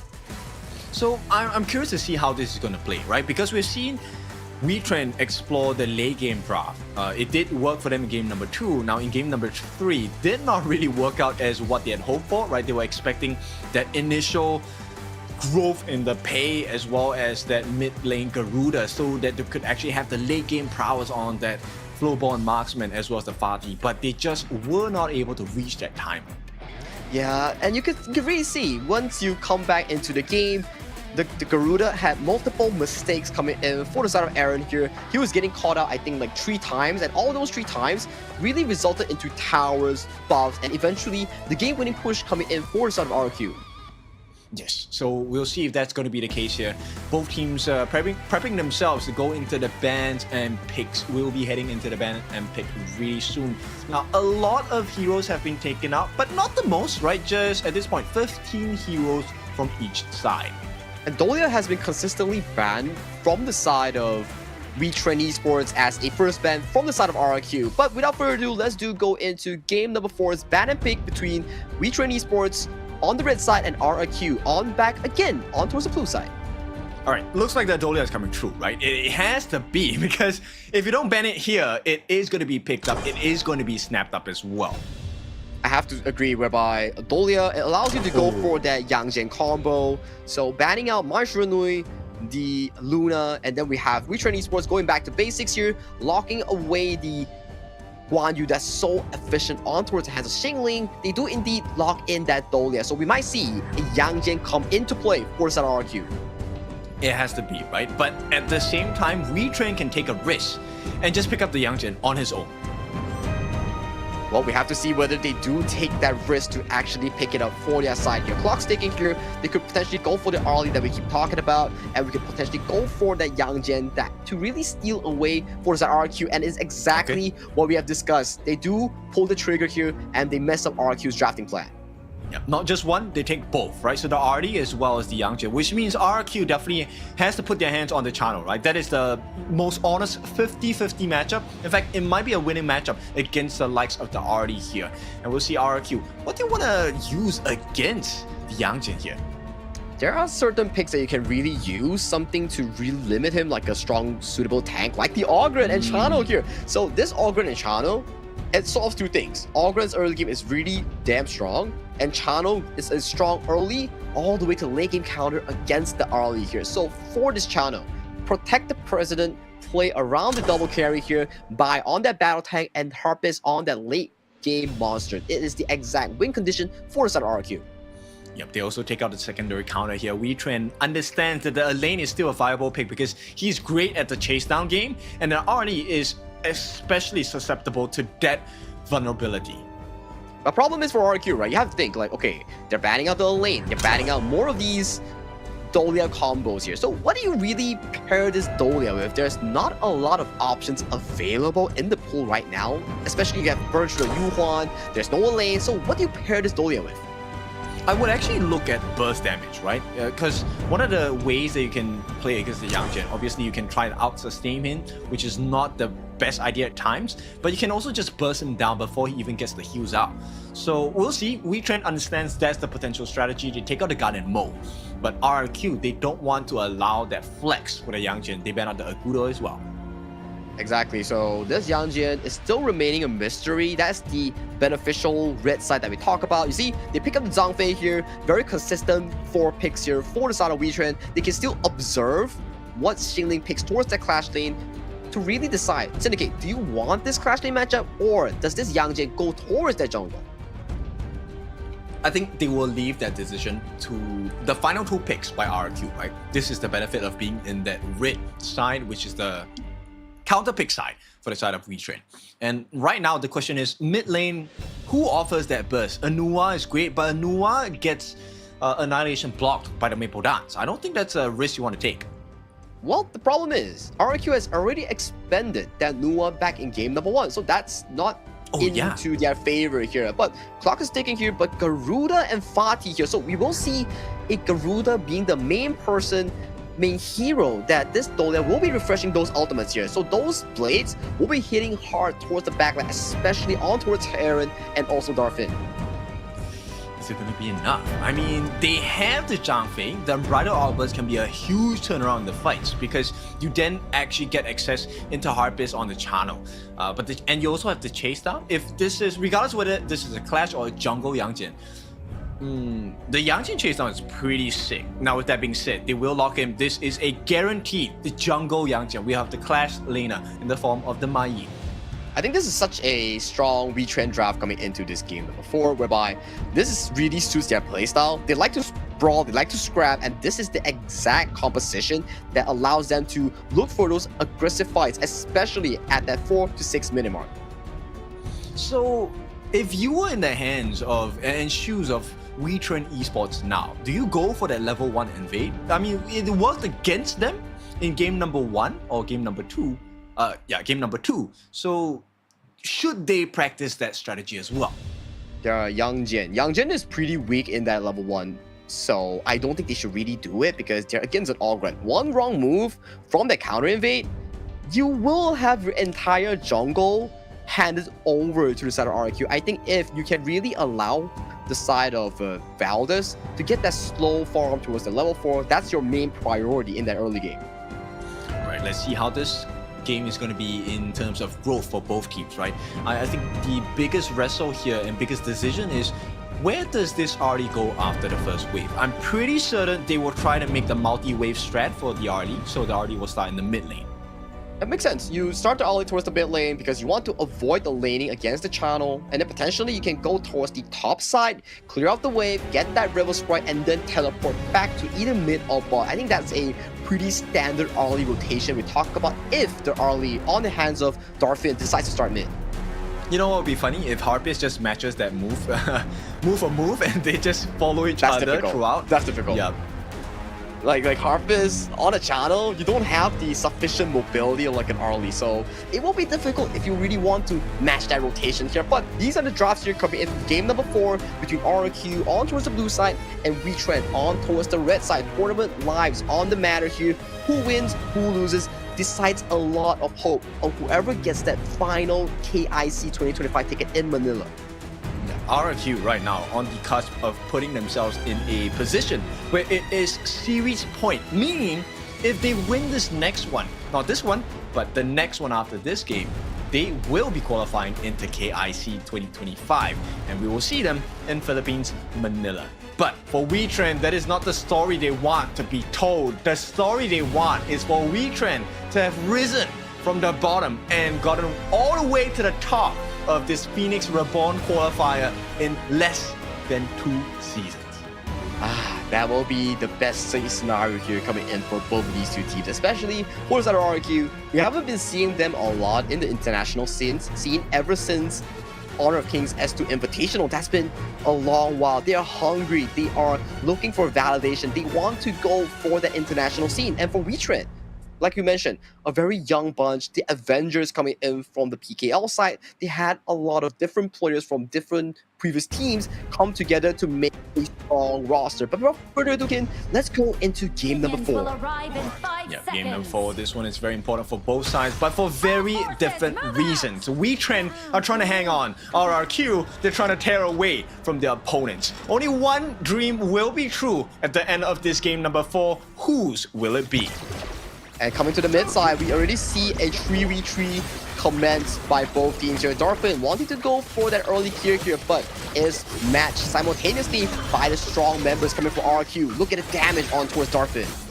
At the same time, this is the most important part. They're actually sharing gold at this point, right? So RQ actually will have a slight gold advantage. In fact, this is not very slight at all. It's almost 600 gold in advantage to RQ. That's because of the fast wave clear coming in from RQ. Bottom side had yet to pick up the wave. And when we were talking about 3v3 towards the mid lane, Bai just casually picked up the Wild Boar camps from the hands of Valdez. Yep, Xingling also secures that Spike-tail Beast at the top side here. If he steals away this Firehawk, then it's going, Firebeak, sorry, it's going to be a little bit difficult for the side of Wetrnd. So they need to make sure that that is secured. Yeah, every resources count in towards this early game. Harp is taking a bit too much damage against Darfin, and he has to burn the flash already in this first minute mark. Okay, is it very painful? Not really, but it is a huge risk, right? Because for that 4-minute tyrant, he will have it, but at this point, he's also at risk. One wrong move, he might be ambushed by the members on the side of Wetrnd here. They have to take into consideration every single spell that you use will be remembered and memorized by the enemy here. So for Harpist, the next few minutes, he has to play really safely under the protection of 663 if he wants to scale well towards that mid game. Okay, so RQ, you can see, like, Wetrnd, I don't know why, they refuse to contest for this Space Sprite in the first minute. And I feel like this is something that Wetrnd needs to not give away so comfortably to RQ. Well, you have to consider the early game prowess coming in for the side of Wetrnd.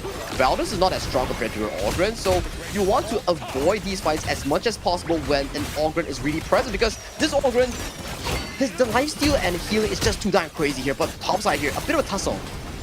Yep, I mean, they did force out the ultimate activation from Xingling there, so that's something of value, but this is still early for them, right? So we are, what, 1.5 minutes away from that 4-minute Tyrant. Everyone should have their ultimates and their common spells by the time the Tyrant is up.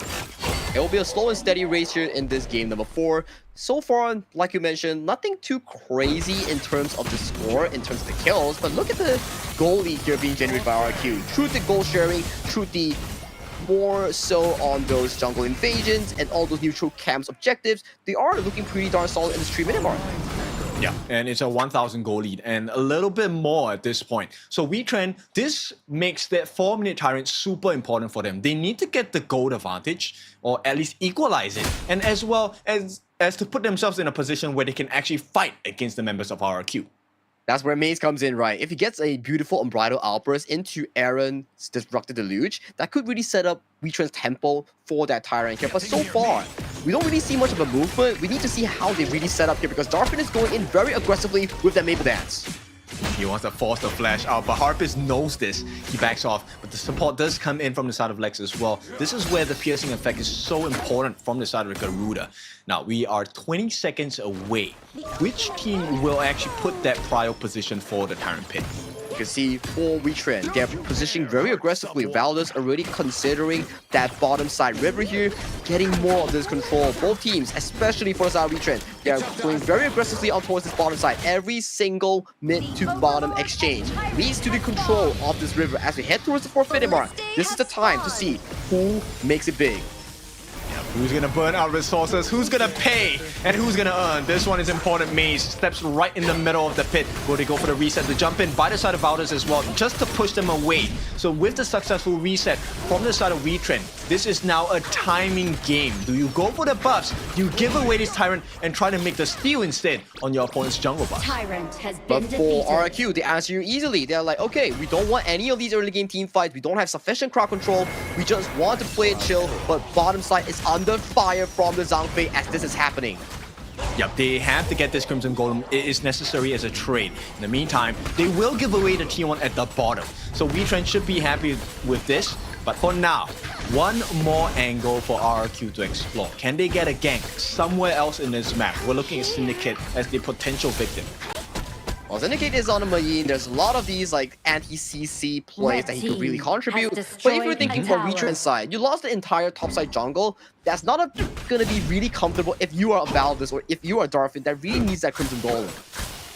I don't think it's that big of a deficit, right? Because right now, you could easily take that with a kill. But for now, I think Wetrnd understands not to overstep their boundaries, just fishing for information first. Oh, engaged towards the mid side here. Big damage. Immediately exploded by the Destructive Deluge.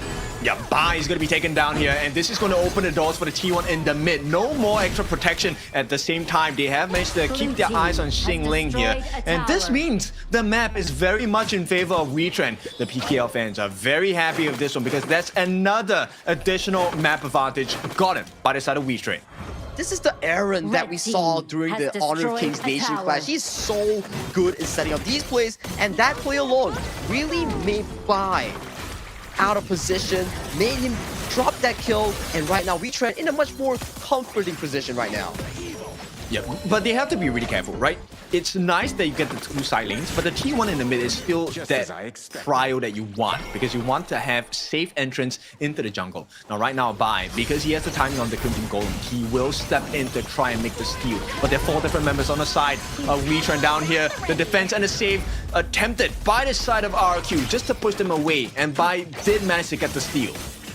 Such an aggressive play coming in from side of RRQ, getting every single resources here, and you can see spawning the wolves. Valdez forced to take a step back due to the signal shot here, but you can see a bit of the push and prod coming in for side of RRQ. Every little play results into a certain objective that they can really secure into their pockets.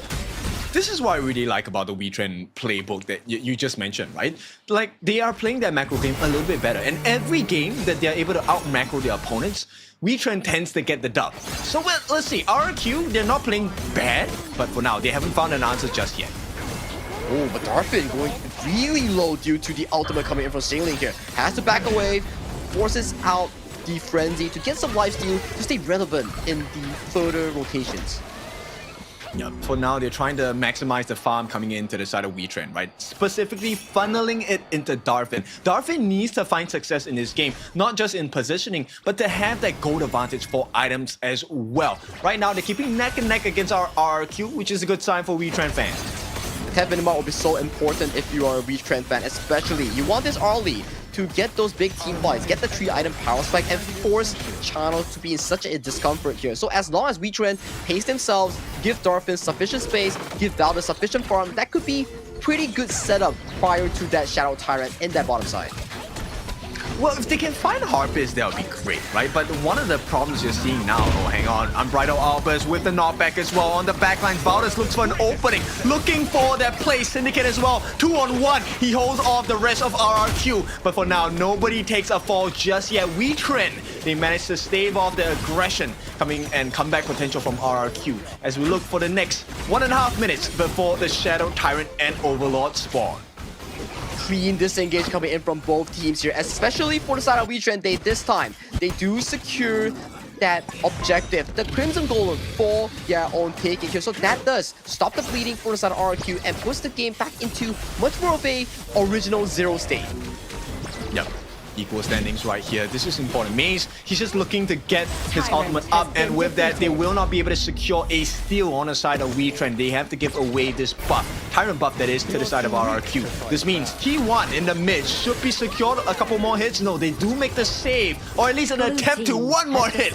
Lex does get it. So Wetrnd now has to deal with a lack of vision in the middle towards the lower parts of the map. And it also opens up to Xingling flanking in from either side of their own jungle here. So that puts Wetrnd into much more of a reactive spot, even though they are leading in kill. But due to the map resources constantly going into RQ's favor, you can see a 1.5k comfort going into RQ's pocket. Yeah, I mean, the way that they're able to funnel gold, that is so impressive, right, on the side of RRQ. So the only question now is, can they convert that into a bigger lead? Because they have not found themselves on the kill board just yet. If they can do that, I think Wetrnd are in a tight spot.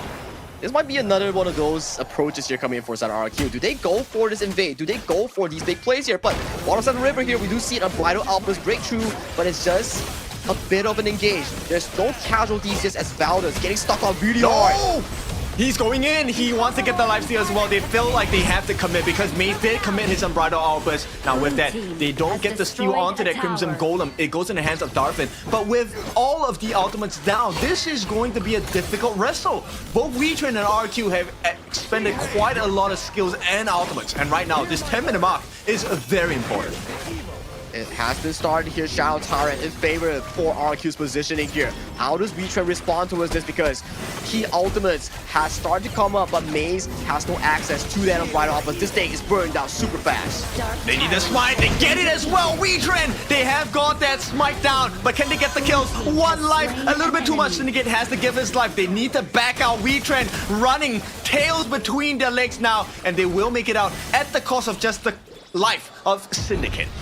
Very crucial smite coming in from Valdas. Although they lost Syndicate, securing that Shadow Tyrant puts them on towards the mark to meet RRQ in a 50-50 equal here. But right now, RRQ in a much more reactive zone here. Do they have what it takes to actually face check that Shadow over? As we check on towards the replay here, we can see Valdas walking in. Getting that crucial smite is exactly what you want from your jungle. And one very special thing that they try to do on the side of RQ, 663 actually wanted to use the Wave Breaker and the Ode to try and get the mini stun onto Valda so they could not get that steal. But unfortunately, their time was just a little bit off. Now, because of the Tyrant buff, Wetrnd can definitely fend off this attempt by the side of RRQ. And towards the bedside here, Xingling gets caught out by Syndicate. That's a crucial kill here. This forces into a 4v5 situation in favor for the PTL representatives here. So right now, 15 seconds left on that Shadow Tyrant buff. Does Wetrnd Esports go for his double objective? I think they just hold off, right? I think right now it's just making sure they have the wave management. Darfin looking for some free pokes coming in, right, against the side of RRQ at the same time. Maze, he needs to get his madness up. He wants to get his Unbridled Outburst. But here comes the catch. Valdas, can he make the kill? He does not looking too good. The jump in from the side of Vi as well. They finish him off, and this might be the opening for the side of RRQ. But Wetrnd says no. We're gonna make the trade. Vi immediately taken down as well. Jungle for jungle, and this trade is perfect for the side of Wetrnd. Both teams are just fighting. This is so nail-biting because that was a 4v5 initiated by the side of RRQ. They are just that relentless in these teams, but they are not afraid of you even though they have a numbers disadvantage here. But look at this. Back to an equal footing, 13 minutes on the clock. Goal lead, there's no really significant goal lead between these two teams. Yeah, it's neck and neck, right? And the thing here is, if you take a look at the difference of itemization between the junglers, Vi already has the Eye of the Phoenix, but Valdas does not. Yet Valdas is tanking so much simply because of the Pure Sky item pickup, right? 30% less damage taken. Now, once he gets the Eye of the Phoenix, I think this is going to be a hard fight for RRQ. Look at the poke here coming towards the mid lane here. Wings of Judgment trying to find his marker here. But good rotation here coming out of Wetrnd. Just casually dodging the ultimates here. But round number 2, he is going for it. Yeah, Maze gonna be able to tank up quite a bit of damage. But the real target here for the side of RRQ is the backline. They have managed to force Aaron quite a bit low. Now, can he get the steal? One more jump by Valdas. He gets the steal! Secures it for the side side of Wetrnd, crucial kill test, and this one is a big fight. They've taken away 663, the refresh, as well as the heals are not going to be available. Darfin now has open range to jump on the backlines as well. Maze gets a knockup, has to give us life. They take the T1 in the mid as a prize, and Wetrnd, I think this is a good trade to have. Not just a good trade, this is a splendid one. How does Valdez continuously find these smites? Because that was a Shadow Tyrant towards the bot side, and right now, another Shadow Overlord secured in his hands. He is really putting in the pressure against Bai and winning out all these smite duels. Yep, I mean, we talked about Bai. He has had good growth since his introduction into HOK, but it looks like Valdez is not going to allow that to continue here. Now, one-on-one, Syndicate manages to catch Xingling, as well as Darfin joins the party. Can they finish the job? They cannot! And it is going to be another catch and push away by the side of RRQ. Beautiful work by the side of the mid laner, Lex, making sure that the life of his clash laner, Xingling, is safe and sound. But expensive cooldowns committed by Xingling there. Good catch so far for the side of Wetrnd, forcing out both the Flash and Pure Sky here. So Xingling, he will be quite difficult going towards that mid-game team fight. So he will take quite a number of time. But fortunately for the side of RQ, they do secure this Shadow Tyrant in towards their own buffs here. So they're back at an equal. Once again, this game is so neck and neck here because it decides so much going into the series. But if you take a look at the map, it's definitely much more geared towards Wetrnd, right? Because they have taken away most of the T2s. Hang on, what is this dive here by Syndicate? He wants that last hit! Will not be able to get it. In fact, gets punished. And now Wetrnd, they have to turn tails. They have to run now. Look at the damage being offered by Lex. One more catch is going to do it. Valdez is safe and sound. But what about Aaron? Uses a flash to get away. In the meantime, Darfin jumps on the backlines in the chaos. Takes away Xingling. Maybe this is an opening they can explore on the side of Wetrnd. T2 is open for the taking. They quickly dispatch it. And this is going to be just T3s as the final defense for the side of RRQ. Darfin going in for a bit of a poke here as we see a tiebreaker here coming over 663. But Valdez taking so much damage, gets taken down by Harpist late game channel here, and Wetrnd left to run across the gorge. Yep, your invitation was expired, my gentlemen here. So Wetrnd, they have to take a long wait here. Valdez is going to be out for 30 seconds. Luckily for them, the next big neutral objective is only going to come up in about a minute or so. So RQ right now, they need to fix the waves. Get those waves in their advantage so they can make those pushes towards that Overlord take. The Clash Laners has been key towards this series here, but they need to find much more of a patient approach here because both of them simultaneously dropped the kills just now in two of the same similar ways. One was at the bot side where Syndicate wanted to assassinate Harpist. The other one, Xingling, he was killed off cam.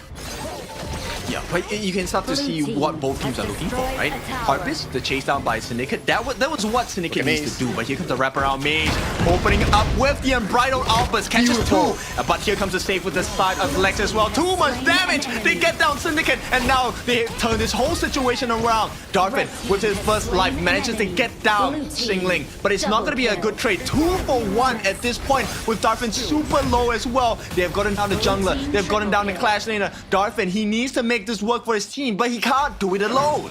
It is a 4v2 upfront coming in for the side in favor of RRQ as Lex chasing down Maze. Maze has no flash. Maze has nowhere to go. That's another kill in the pockets of RRQ. And with this wave, they could potentially look for more push. But fortunately, for the side of Wetrnd, Darfin going for a smart approach, taking that Shadow Overlord, forcing that Vanguard to march down towards the bottom side, neutralizing that wave.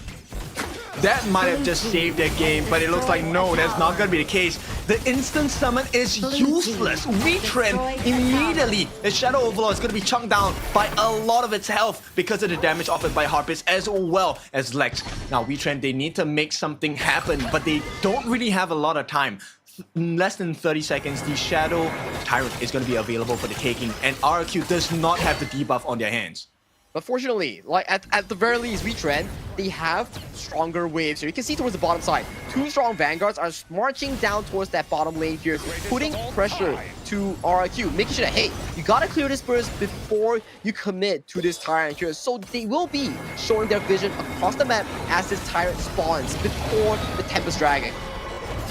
Okay, vision secured by the side of RRQ. 663 has given them the information that they're not yet starting on this Shadow Tyrant. Now we are 18.5 minutes here. Wetrnd, if they can pull this towards the Tempest game, they can nullify that pain that is on the bottom side of the map. At the same time, Darfin, he needs to look for an opening. Check out the top side though, that Vanguard is marching towards the base here. Someone, towards that RQ, has to attend towards it, but Valdez here, caught in a bad position. Oh, luckily for him, he had the Hellhound. He is able to reposition himself out. Now, with the traps, the Lupine traps that is, Harpist is actually making sure that you don't really have to go back and defend. So RQ in a nice position. But here comes the wrestle. Will they get the reset though? With those Spriteling mech minions there, I don't think this will be in a reset here. Maze taking a bit too much damage here, forcing out this 50-50 is going dangerously low. Who gets it? The stun, and they will secure it. Wetrnd, Valdez gets that secure onto the side of Wetrnd. Can they make something work though? Because the damage is going to be laid down by Lex. This Wings of Judgment ultimate has been really hurting Wetrnd. It has been hurting, but guess who's hurting? Bai's confidence. Every single one of these Smite duels, it goes in the favor of Valdez 3 times, all in favor of Wetrnd's jungle. Yeah, Valdez is definitely feeling it today. He has been carrying Wetrnd on his back with his smites now. He's going to be looking at the Azure Golem. Now, this is also something really important for Valdez, right? He needs a lot of that mana regeneration and the CDR cooldown reduction here. But once again, we have finally hit the Tempest mark. First one of the day, 20 minutes. Wetrnd and RRQ, both of them need this. But look towards the bottom side here, kid. Fortunately for Saturn RRQ, they have a tier 3 taken in towards their favor here. So those minion waves will rack up a lot of pressure, and if Wetrnd doesn't take note of that, that could lead to a bare minion final push to lead the game for Saturn RRQ, so they have to attend to it if they want hope in this game. Yep, Lex is already putting on their early game damage, right? Or early fight damage with the Wings of Judgment. Now they're melting this really quickly. RRQ, they need to make a move now. But with the slow and the radiance, can they actually reach it in time? Attempted. He does make it in. Can he win that smite battle? Here comes the stun. Valdez. No, he does not do it this time. RRQ, they rise and they come back in great fashion. 4 lives for the price of Xingling's first one. And this is an ace. RRQ, they had so much difficulty, but they managed to find a breakthrough, and Wetrnd now had to give up the last game potentially because this is series point once RRQ are done here. Fool me once, fool me twice, and the third time still goes in favor of Valdez, but the fourth time is the miracle shot for the RRQ jungle. They get it and they get that ace towards this game for victory. Yeah, complete heartbreak. They already had the template. The story was there. The castle was already being built. And then RRQ came up and woke them from their dreams. Said, no. This is 3-1 right now. RRQ being very dominant with this lead in the series. What a comfortable, demanding, commanding lead for the side of RRQ. They have all it takes. Just one more game separates them to that KIC 2025 in Manila. They are about to book their tickets there, but never count out Wetrnd because Wetrnd has shown the ability to push games back into their own favor here. So the next few games will be quite a hell of a journey, but they have to make it through if they want to stay in this qualifiers. Yes, I think let's give props to Valdez. I think he played fantastic in this game, right? The smites, the steals, the secures, the way he entered the fights, he created a lot of room for Darfin to really make his work look good, right? Because Darfin had a lot of space to pick and choose for his targets, able to jump into the backlines of the Xingling while they were busy dealing with Valdez, busy dealing with Syndicate as well. And these team fights really started off strong for the side of Wetrnd, but then in the end, the overcommit coming in from both of these two squads tend to really sacrifice each of their own players here. And these are the first few steals coming in from Valdez that was really darn beautiful. It always started off with a few things. Maze and Bridal Outburst stunning and pushing back by, and Valdez landing the crucial smite.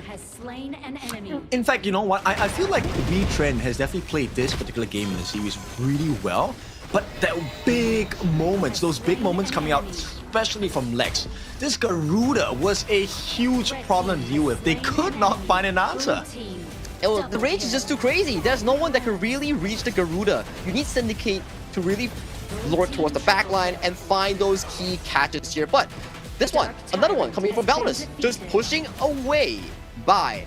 But, you know, you fooled him too many times. He sidestepped the Unbridled Outburst, taking it towards the left here, and then stealing it with the help of Xingling on that body.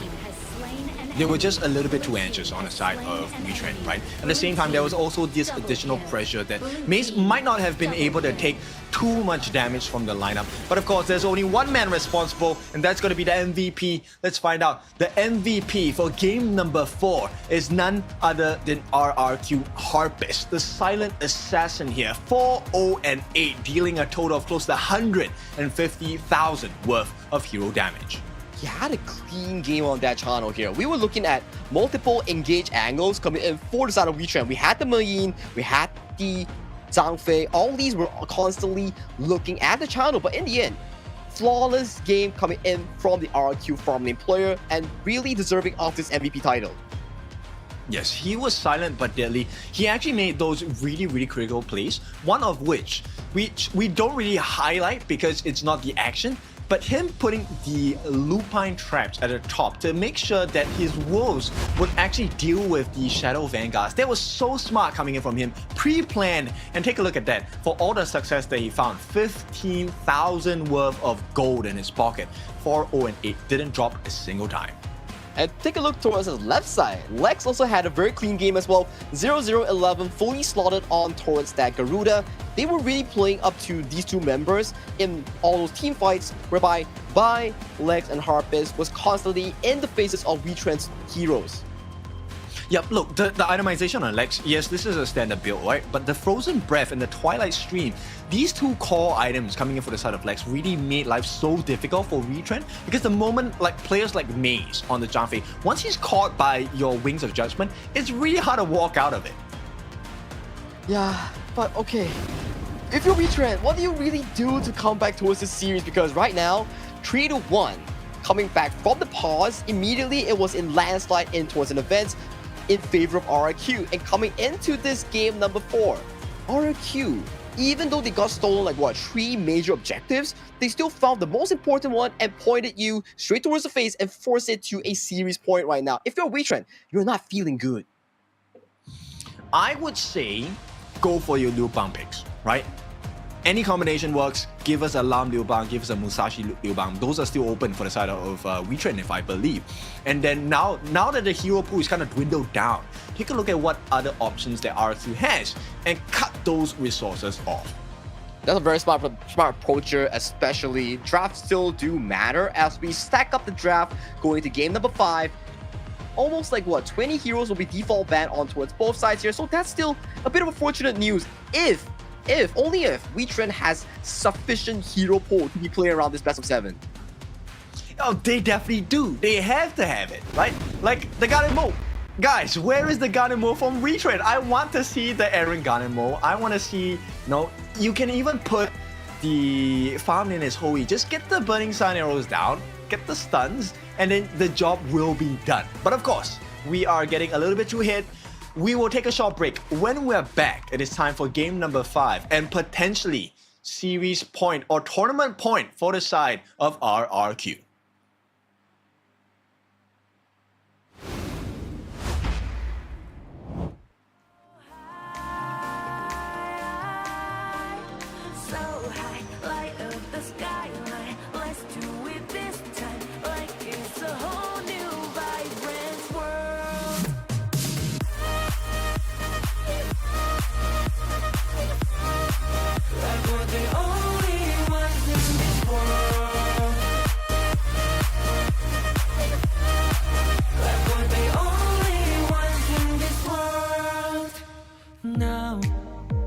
Now I see that I got everything I need.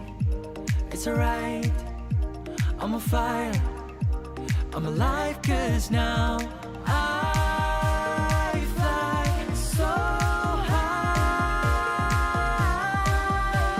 so high, light up the skyline. Let's do it this time, like it's a whole new colorful world.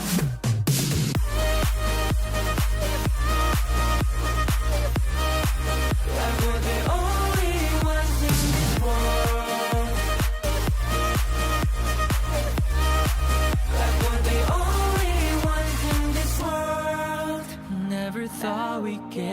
this far, burning like the stars. How we get this far, like we're the only ones in this world.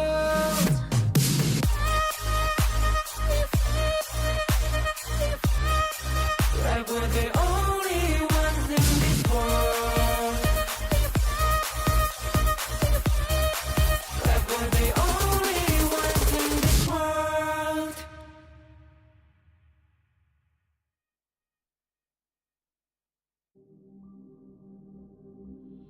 In this world,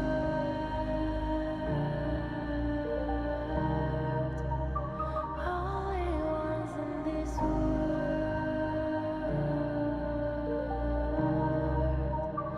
only ones in this call out my name, cut through the sound of the rain. No matter how I feed the flame, you know I feel the darkness and the pain. All of the ways we tried to break free from the night. You know we made it out, we found the light. I fly so high, light up the skyline. Let's do it this time, like it's a whole new vibrant world.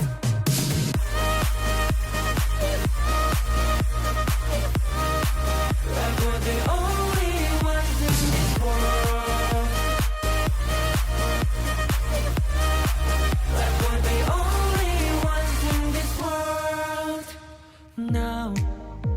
Now I see that I got everything I need. It's alright, I'm on fire, I'm alive, 'cause now I fly so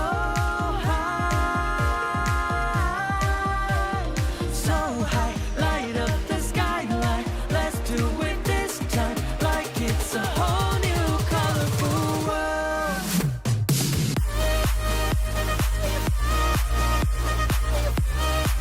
Like we're the only ones in this world.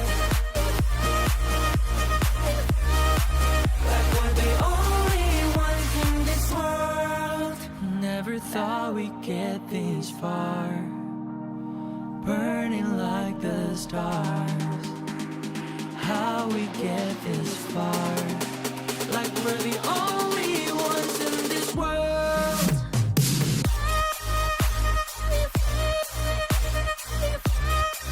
Like we're the only ones in this world.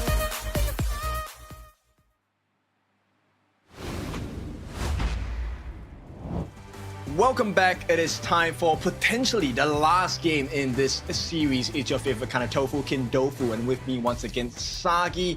This one is series point. If they win this, RRQ go to KIC.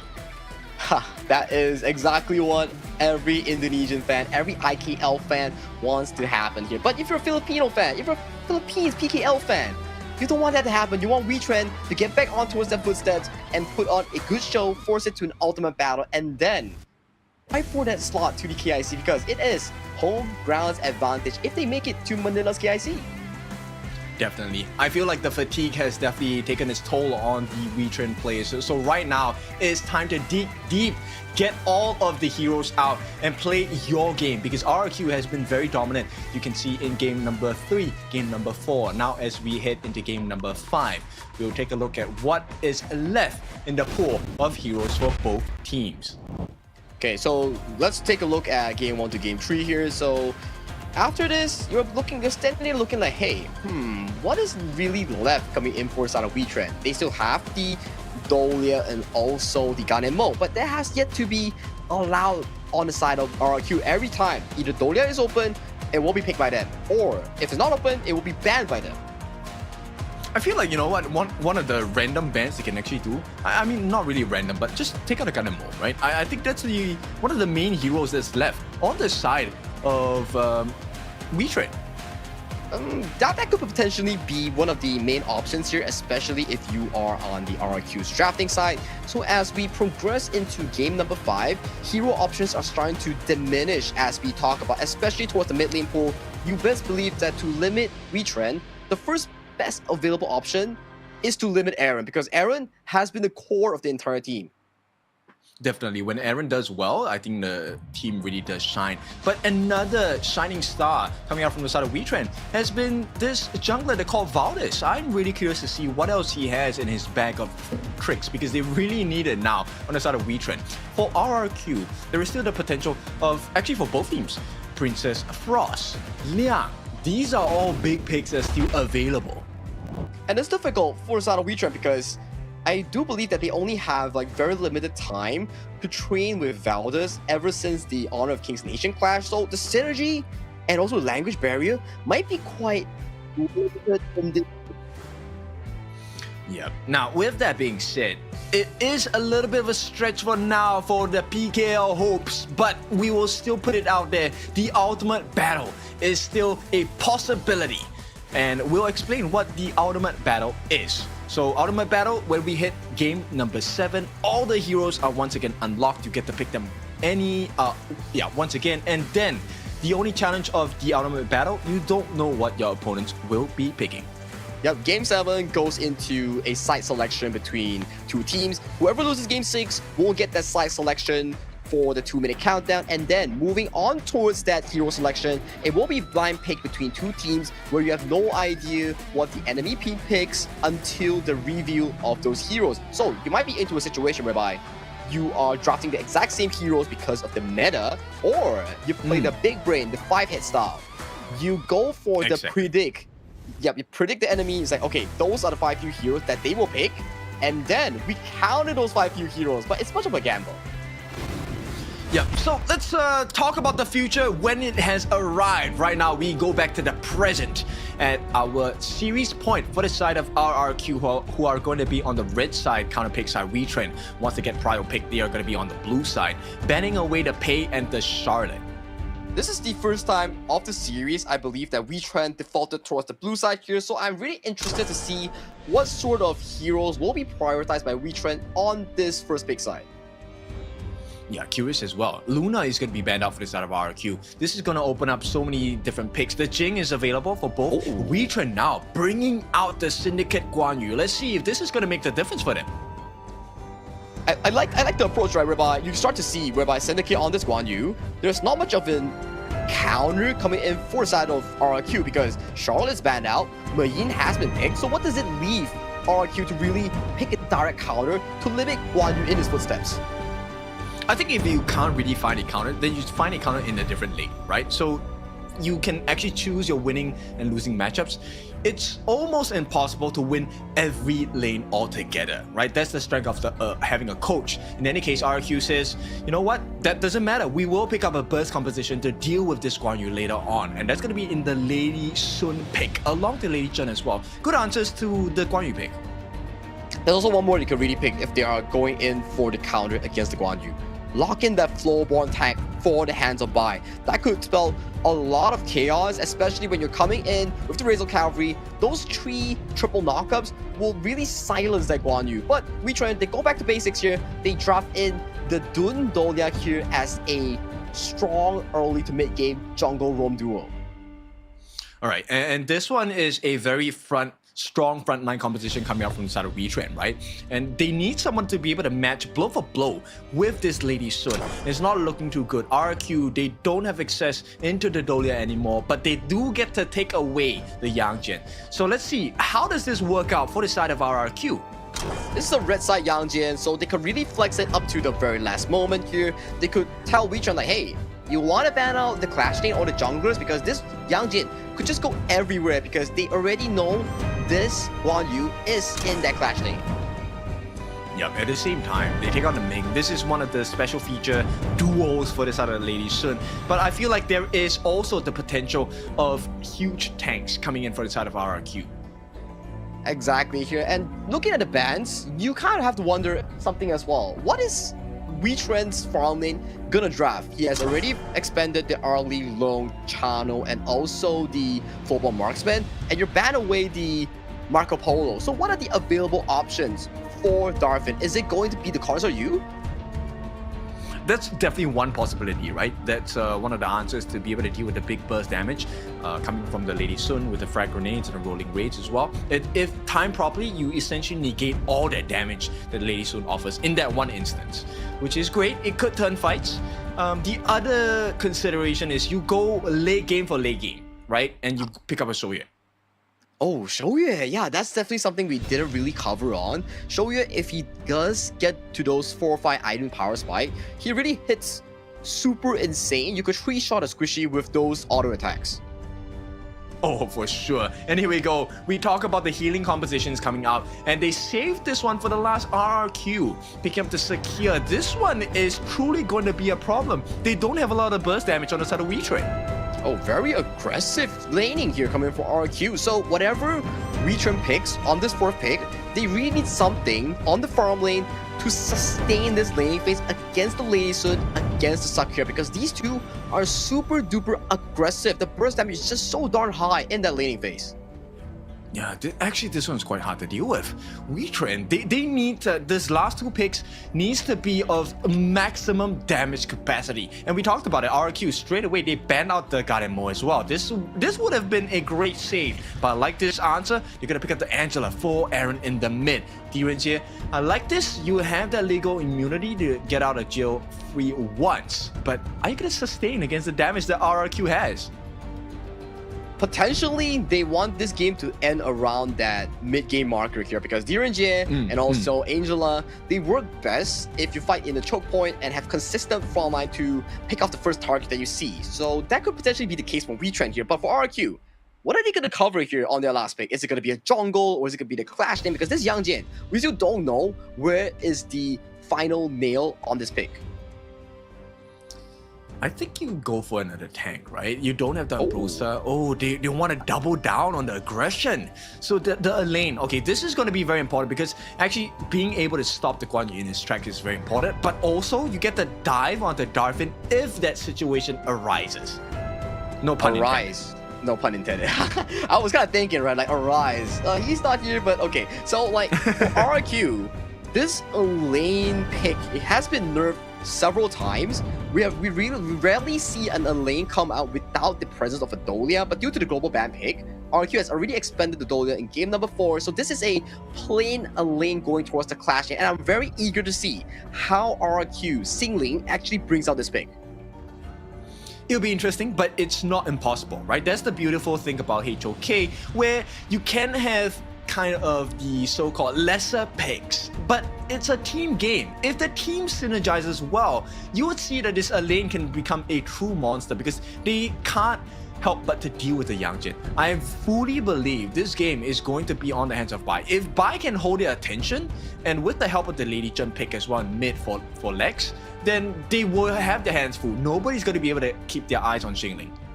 I think it's always coming down to the story surrounding the junglers, whereby today's featured matchup, we keep talking about the two junglers, Arise, Valdez versus Bai. And so far, it has proven to our point, whereby last game, Valdez was just hardcore stealing every single objective, but to no avail, Bai was just so superior on that Ogren, and Valdez in game 2, that Ogren performance has been super consistent, so it has been always the focal point on towards these two junglers, how they affect the team and how the team plays around them for that tempo.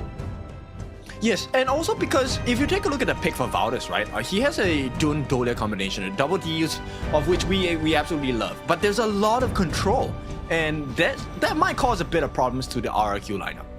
I like the Dun Dolia because you get to go in and refresh the Unruly Blade and bail out again, or go in for a double engage. That makes Dun from a straightforward hero to a much more flexible and high mobility one thanks to the Dolia here. But of course, if you get like what, fully bursted down, like CC chain. That's a different story here, but that's definitely what we want to see coming in from the Wetrnd draft. We want them to play strong, steady team fights with the presence of this combo. They have to do it well now, right? This one is where it counts. This is where champions are made. When you are down at the depths, when you are at the line, this is where you push through. This is where champions will be marked and a legacy created. And this is the final shot, the Phoenix Reborn Qualifier. If you want to make a name for yourself in the HOK global esports scene, you need to make the first step, make the first ladder approach. Make sure you qualify to the KIC main event for a shot to make that legacy, because if you don't qualify, there is no legacy to be talking about in the first place. Exactly. So we'll see how this is going to be like. The PKL representative in the form of Wetrnd here, placing their last hopes as RQ looks to snuff out their competition in this series point game. Brick by brick, stone by stone. If Wetrnd Esports wants to make a comeback, this will be the game that they really need to put 200, 300% in making sure that every single play that they make comes with a form of a reward, and making sure that they do not make any silly mistakes and make a clean game for themselves and set the tempo going in for a potential 3 games back-to-back. Yeah, not that difficult, right? Just make sure you get the Spike-tail Beast, make sure you get the Space Sprite, make sure you get the Fire Hawk, make sure you get the Fire Beak, don't give the kills, and position yourself well before the 4-minute mark. Simple. Simple on paper, but execution is another thing, because we're not playing against bot. They're playing against another 5 stack of pro players here, so definitely not the simplest task, especially when you are at such a mental pressure point. Every single mistake you do will contribute to either you going to KIC or you staying at home watching KIC. That's a tough one to swallow for the side of either team, but the pressure is a little bit higher for the side of Wetrnd here. Now, Valdez, there is a lot of hopes and expectations from his team to be able to carry them into the next phase of competition, that is KIC. Now, Valdez, he has been performing decently, but they need a little bit more. Well, that's the thing, right? Whereby, if you look at it, Valdez has had so much experience coming into the 2025 year prior to joining Wetrnd Esports, whereby he joined the team known as Alter Ego back in IKL, and then going into PKL, he joined with Barcode Esports, and he generated that knowledge coming into the both seasons before coming into Wetrnd Esports. So definitely something to take note about for this jungle prodigy here.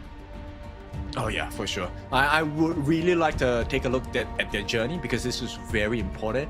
Now, with that being said, of course, we are experiencing a little bit of an internet issue for now, so we'll get to play some time to kind of work through this entire segment of things.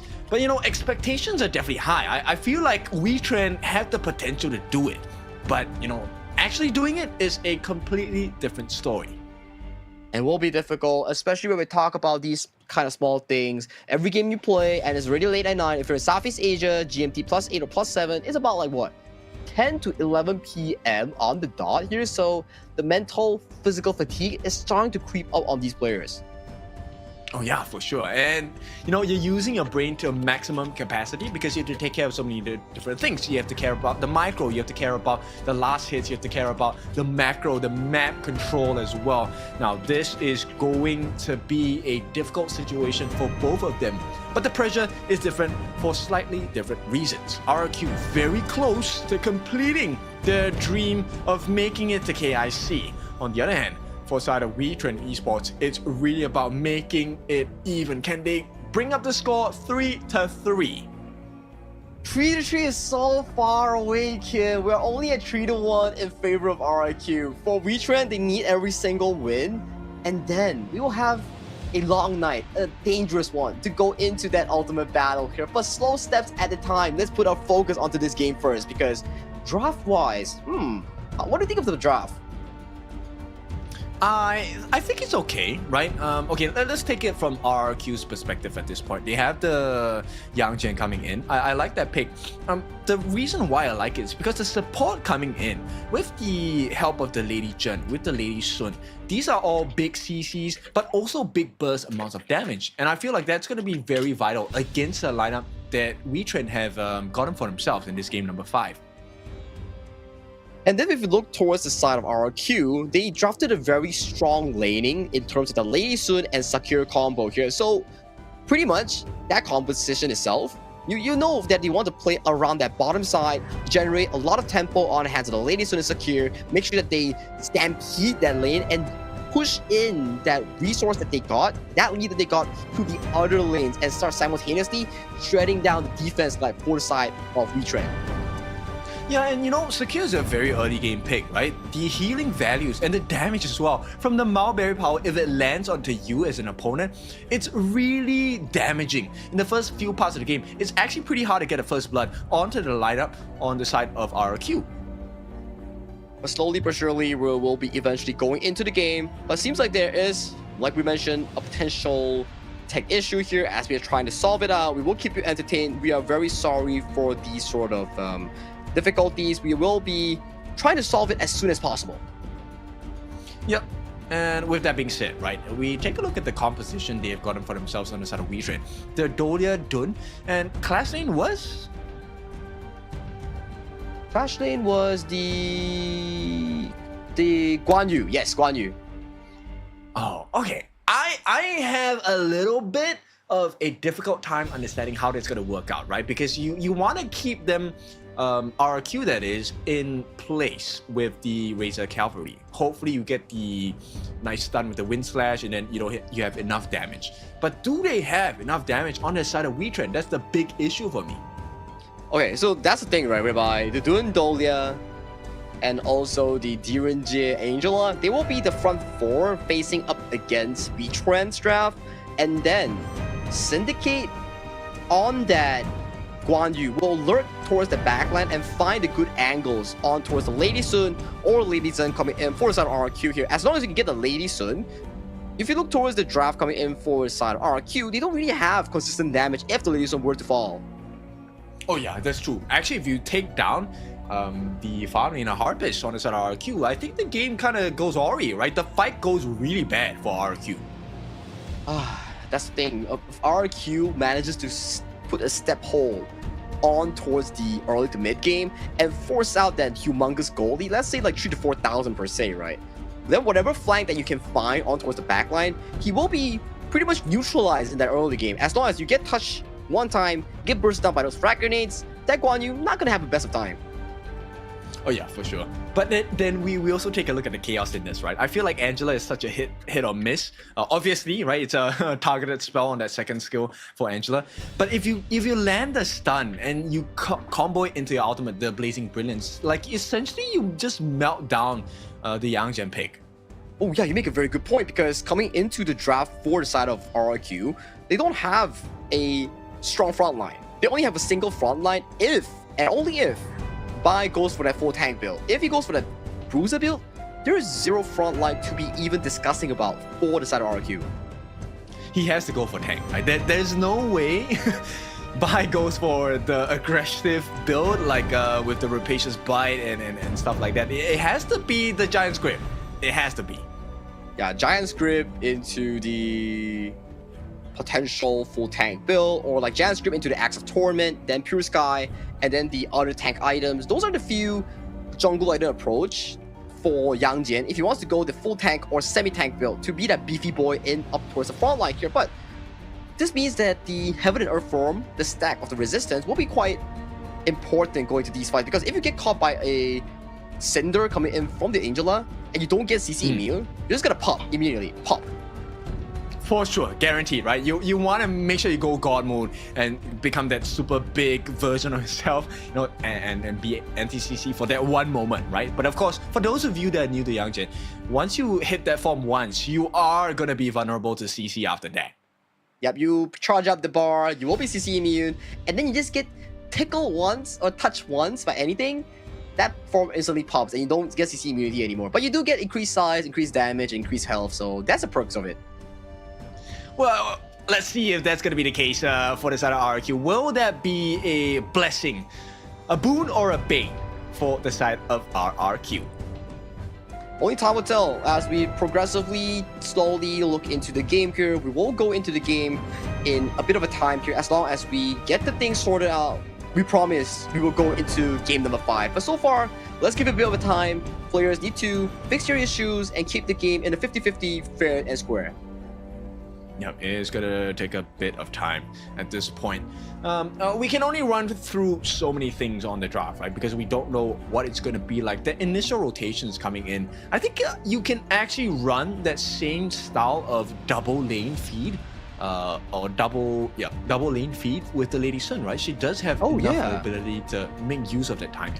Oh yeah, you make a very good point, because rolling raid can pierce through the entire wave. So the secure, the Lady Sun just have to drop their spells and rolling with one time, and then you can just like immediately rotate to the next lane for more farm here. But whether or not they do that, it's a different story, because they still need to collect more of these farms into the pockets of Harpist, so that's a potential route they could visit. I mean, you have to, right? Because the DRNG does not match your rotational speed. And I feel like unless they make that huge call on the side of Wetrnd and say, you know what, I want to make sure that we secure this space sprite at the first minute mark. So we're going to put our DRNG Darfin up there. I think it should be an automatic advantage given to the side of the Lady Sun in the form of Harpist.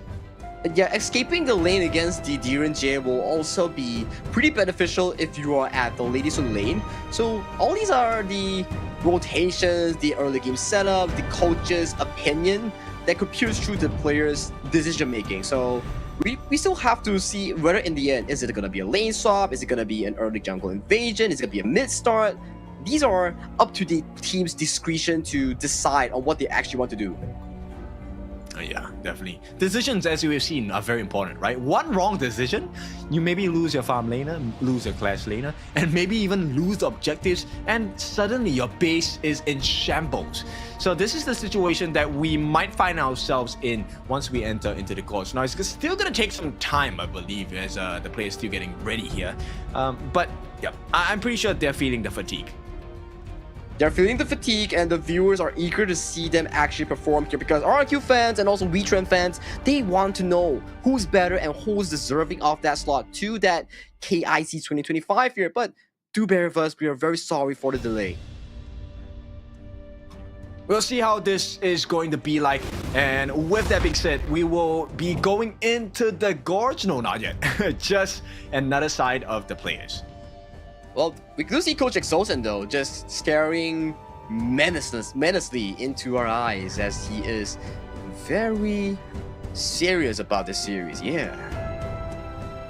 I mean, he has to be, right? Because at this point, this is the potential last game of the series.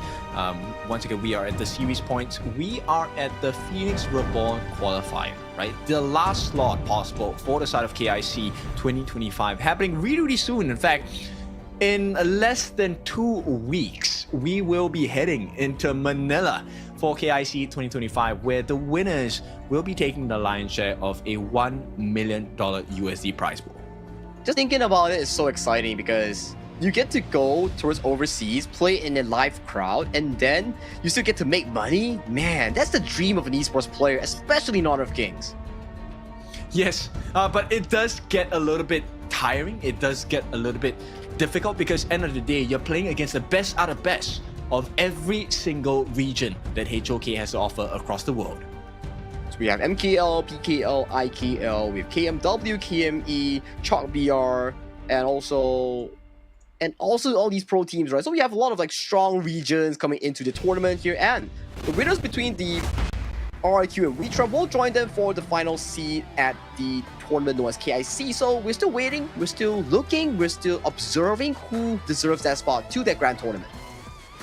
Yes, and I think the most exciting part about this next phase after we complete the series is actually taking a look at the draws, right? Because we have seen the history of some of the teams, like Gendra, who has been drawn against like the number one teams of every single region, every single season of KIC, EWC, KWC, what so have you. And I feel like that's a great story to tell, but it has not been fun. Oh, yeah, that's not been fun, especially if you're a Kagindra IKL fan, because every time you go into a tournament, you automatically meet either HBSC or Nova Esports. And that's, I mean, not the funnest of the experiences. Yes, you have to win everybody if you want to claim the trophy and the $300,000, but meeting the tournament favorites as early in the group stage, that's just gotta sting. Yeah, exactly. It's your heart definitely will drop, right? I mean, we've all experienced that throughout the year in 2025, right? Starting from invitationals all the way until KWC, and here we are at the end of the season so far. But now we will take a short break because the players are still getting the tech issues resolved. So when we're back, we'll bring you game number 5, a series point for the side of RRQ.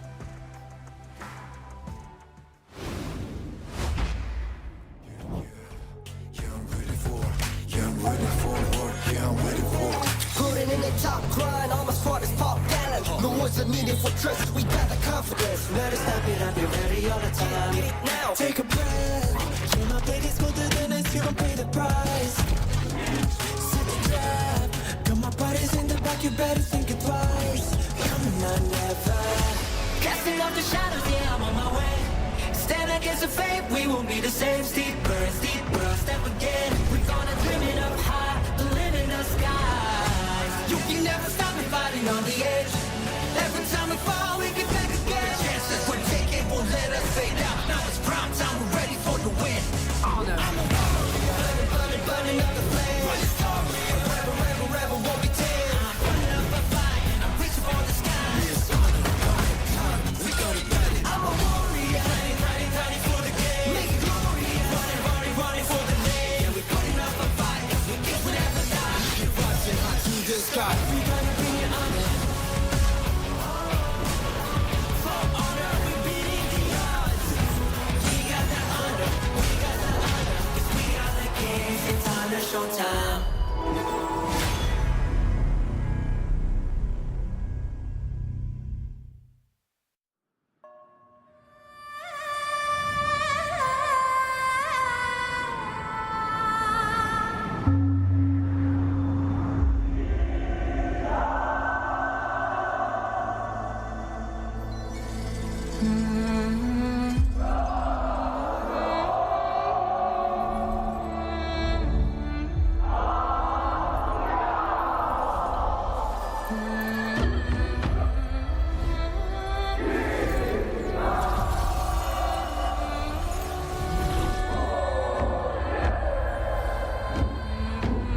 This world shrouded in darkest night will soon welcome Lord Qeon's return.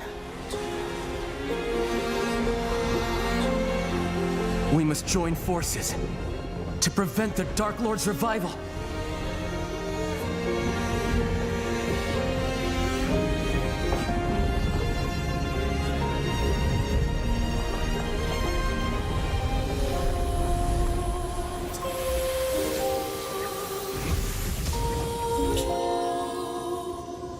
Answer the call of the token and follow me into battle.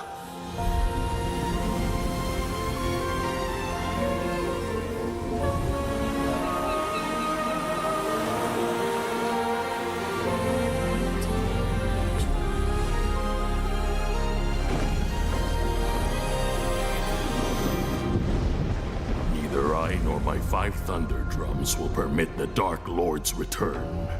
A mere mortal. Seeking to overcome the divine? How misguided.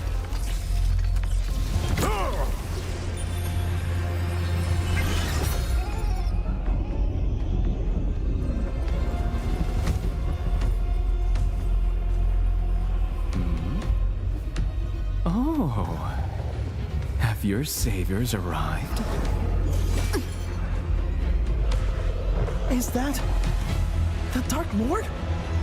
Are we too late?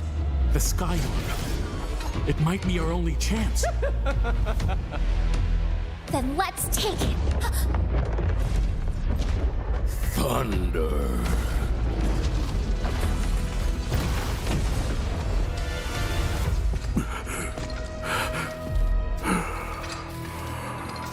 Master Sekong?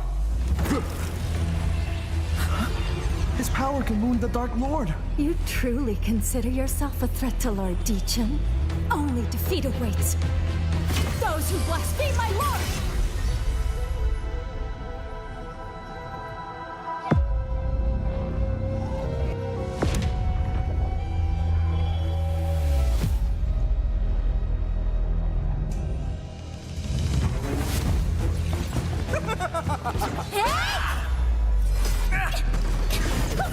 Can you get the Sky Orb? It'll be hard, with this many people guarding it. Don't count on getting lucky.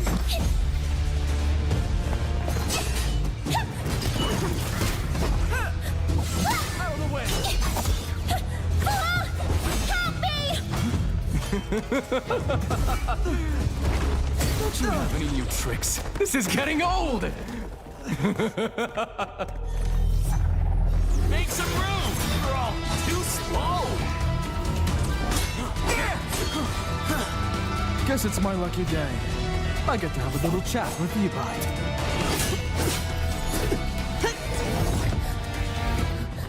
I made it!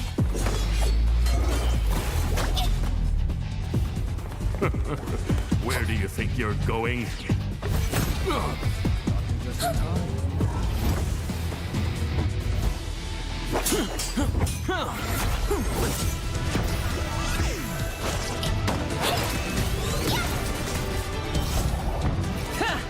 Your hero has arrived! Hero more like zero! Huh? My idol is here too!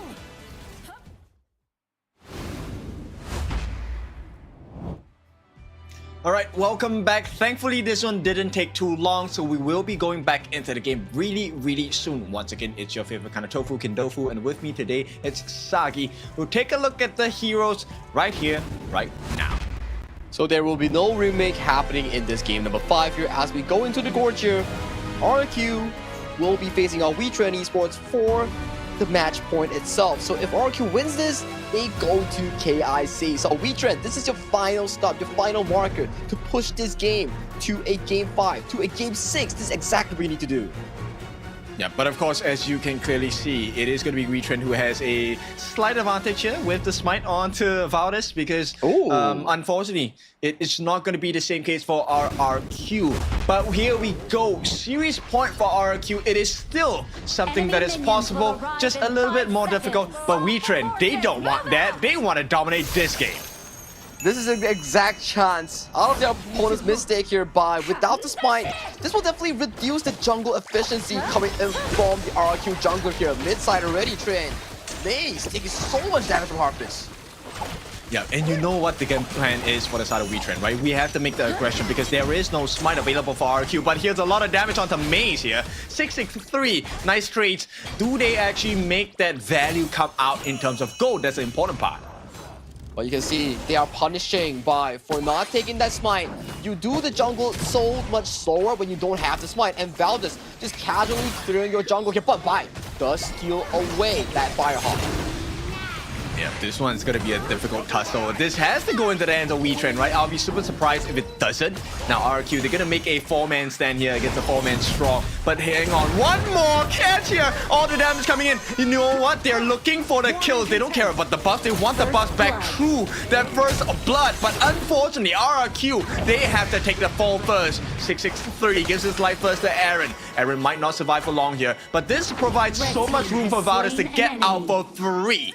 And on towards the crossback here, we see Darfin trying to steal away the Azure Golem here. But it still does go over to his hands here. That's buffless start here coming in from Bai. The smiteless jungle is just getting punished from the side of Wetrnd. No chance at all. And take a look at that. This is going to be 800 gold lead for the side of Wetrnd. A perfect start for what was looking like a dire situation in this game number 5. Such a comfortable start for a side of Wetrnd. You know for a fact that even the kill scores are like equal, you still have the gold lead. You still have the potential of the like of Bai not having smite. So how do you fumble this? You can't fumble. This is your shot to push into game 6. This one is really about the push and pull factor. It's about taking good fights. RRQ, they need now to be super stingy with the way they take fights. It only has to be fights that they know they can win. And Xingling here fighting Syndicate 4 control here has to use his Death Sunset here to dodge away the Razor Cavalry here. So that's a good trade here, but how does he escape from this? I don't think he does. Wetrnd, they place a 3. Nice jokes by Xingling, but he is gonna be taken down for sure. And this is going to be the second kill of the game for Wetrnd Esports as they look to dominate the Gorge a little more. They put more of their footsteps in towards the jungle off the side of RRQ. Darfin going in for a much more aggressive trade here. Does dodge out all the knockups here coming in from Lex. That gives a bit of a comfort room for Darfin on this market because Bai, he's been put into such a stressful spot. Without the smite, without the jungle item, he farms super slow on this Yang.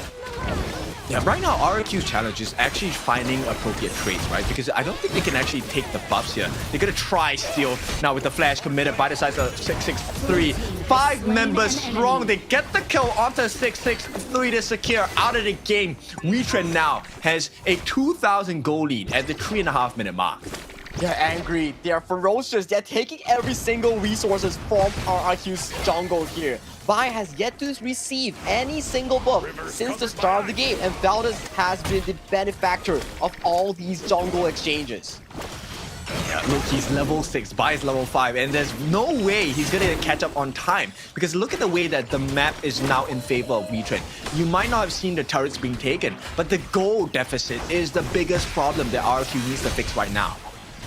But for RRQ, as long as Harpus gets a slow and steady early game, maybe if they drag it to a potential late game where they can brawl all these team fights, maybe that could work for the RRQ squad. But so far, this is an objective game without the smite, without the execution of the jungle camps. You, for the side of RRQ, you don't really have much of control on all these neutral camps. I mean, you just need 16 minutes, right? So RRQ, this is going to be a long time, the longest 16 minutes of their life here. But if they do manage to get that through, then there is a chance they can win through team fighting. Now with that being said, 663 right now, they already know that this is going to happen. The important question is, what can you do knowing that this is going to be a signature movement coming out from Wetrnd? I don't think there's anything you can do because you just have to play it slow, make sure that Wetrnd overplays their welcome in towards the jungle, and then potentially pick off more of these kills in towards Hans Harpus, Xingling. Maybe that could be your chance to come back into this game because that is the lane coming in. Oi! That is a huge initiation. And Xingling comes in. Crucial crowd control from Bai as well. But here comes the Cavalry and the former Syndicate. But somehow, RRQ, they're doing it. 3 kills for the price of none. Who needs buffs when you have the whole team of RRQ? Shingling with the Death at Sunset, landing onto multiple members, collecting Darfin, Maze, and isolating Valdez in towards the front line right now. Without the jungle buff, sure, they win in terms of that 5v5 team fight. Red team Yep, and one big decisive fight. RRQ have taken the first turret of the game. What is happening here? I don't know. This is just a miracle team fight that the RRQ Kingdom fans wish for their team to end. I do believe that one thing was really prominent was Xingling giving out the wave of clearing first and then hiding the vision all the way until that fight. And he found the numbers advantage because Syndicate wasn't there and it was just a 4v5 in favor for the RRQ squad. Yep, that was the definition of a ninja play coming in from the side of RRQ. Now, Wetrnd, they're looking for an opening onto the backlines as well. Darfin has been caught out, but Xingling, he's just putting some pressure to poke them out because the true damage dealer now for the side of RRQ is wave management. They need to make sure they find themselves in a great position. And Valdez here coming in for another steal here. Does he get the marker kick? He does get stopper. Destructive Deluge, the buff, single-handedly, successfully goes over the hands of Harpies. I mean, they know it, right? This is now a pattern recognition game for RRQ. You know that Wetrnd is going to try and put a contest onto your buff. So what do you do knowing that this is incoming? They take their approach, give away the buff, go attack on towards the towers here. Make sure the gold keeps flowing into Harp's pockets here. As long as gold is still flowing and it's not a death ball coming to Wetrnd, it is all welcome here. But by getting caught out by Valdez. Yep, they want to fight in these tight corners, and with that, we get the heals coming in from 663. Is it going to be enough? For now, RQ managed to disengage without too much punishment coming out from Wetrnd Esports. But this one, hang on, nice stun coming in from Aaron. Yeah, but it's not going to finish the job. Harpist here, he's the most important member of RRQ. The moment he falls, it's all over. I have to agree with you because Harpist falls, Xingling falls, they have no consistent damage, they have no real threat in all these objectives here. As long as Wetrnd plays this slow, collect all the objectives, play around the jungle invasion, that could really lead to the game 5 victory that they really need to push it to game 6, to push it to ultimate battle here. It all starts from here. Oh, nice sidestep, and with that, they actually catch out 663. He is gone. He has to be, right? But on the backline, Xingling, he does not want to make that a reality. The nice burst coming in from the side of Aaron in that mid as well. Unable to get the finishing blow by, saves his teammate, but the wraparound coming in from the side of Lex as well stops them in their tracks. Valdez, that is, for the time being. The T1 in the mid being melted down by Harpist as well. And once again, RRQ balancing out the map, even though they have such a big deficit. That is beautiful rotations here coming from RRQ. They fight the bot side, zone out the return route coming in for the side of Wetrnd, and allowing RRQ to just get that mid turret and bail out with no casualties here. So this Tyrant, we're back to the equal footing, even though RRQ has no spite. Alright, this one, I mean, it's very clear, right? RRQ, they don't care about this objective, they care about the fight. The price of taking... Oh, hang on, wait, Xingling... He is taken down, caught in the middle of 4 here as Wetrnd. Oh, this one is a guarantee. There's no way. RRQ with no numbers, you lose this fight instantly. They can't be affording to make all these mistakes here. Valdez goes in for a bit of a poke here on towards Bai here. Bai might be pushed out by Syndicate here, but he does not find the marker here. Yeah, unable to find the finishing blow, but it does not matter because they have the Shadow Vanguards. Or the Vanguards flying in. This is a guaranteed T2 on the bottom, perhaps, for the side of Wetrnd. Darfin unable to finish the job here because Bai is here with the defense. In the meantime, they're waiting for the next 60 seconds. RRQ, they win a team fight here. This could be massive. They're looking for an opening. Bai already with that Hellhound looking for the next opening here. Will they be able to push them away? They get the steal here, RRQ, but at the cost of Xingling's life here. RRQ, do they really want to stay here? Wait, Xingling went too ham on that engage. RRQ already collected that buff, so they have no reason to really fight for that team fight, but over-eagerness coming from Xingling does allow RRQ to safely secure that Tyrant into their pockets here, but the real problem is now, 10 minutes onto the clock, how do you fight this shadow objectives? Because these are amped up and super strong going to that mid game. I think you have to make a trade, right? There's no way you fight for that singular buff or that singular neutral objective. RRQ now has a difficult decision to choose because they have to make sure that, you know, if you want to go for the Tyrant, you need to win the team fight. If you can't get the Tyrant, then make the trade. But looks like the decision is to push them away. What are they doing? They're actually trying to go for the steal, unable to find it. They want to look for the fight on the backlines. They have found an opening by now in the middle of 3. Too much damage. A lot of CC available on the side of Wetrnd as well. Syndicate looking for the catch, unable to find his target, which is 663. And in the jungle, the defense does come through. Everyone on RQ still alive, but they're going to lose their jungle at this point. There's a slow domino effect coming in for the side of RQ, whereby Wetrnd getting double kills back-to-back onto a Sting lane, and then transitioning it to a numbers advantage, allowing them to pick up the Shadow Tyrant, leading into multiple of invade, leading into a large quality for the Wetrnd squad. Yeah, this is where you kind of see, okay, RRQ, decisions have to be made, they have to be made quick. They also have to be correct decisions. That decision to contest for the Tyrant in hopes that they will be opened up for a team fight. I don't think that was the correct train of thought. You know, maybe going for the trade on that Shadow Overlord would have been a better choice. But do they have Tyrant to actually finish it? You see Valdez super tanky towards the front line here, has a bit of a mana issue here, so they do have to bail out from this choke point here, giving a bit more control back to RQ here. Well, you know, RQ is very simple game plan. They just need to take down one singular member on the side of Wetrnd, and hopefully that numbers advantage will be sufficient enough for them to climb over the heads of Wetrnd Esports for now, and that's why you see Wetrnd, they're playing so safe.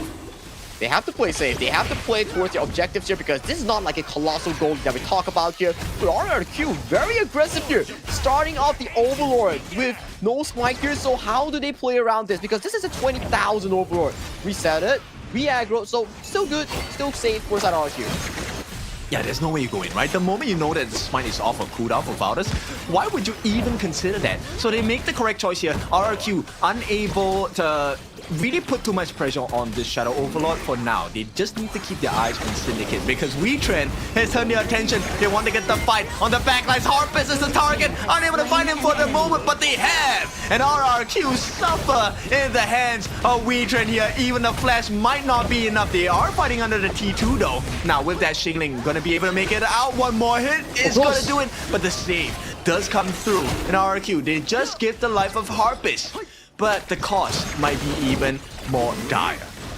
4,000 goalie in the favor of Wetrnd Esports here, and they set their sights after a kill onto a Harpist on this Shadow Overlord. This allows them to even push further towards the side lane, towards the side lanes, towards the higher grounds. This is their moment to get this victory in towards their bags.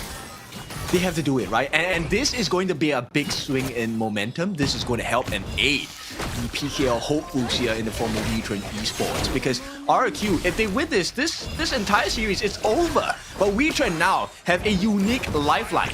Right now, they just have to win this game.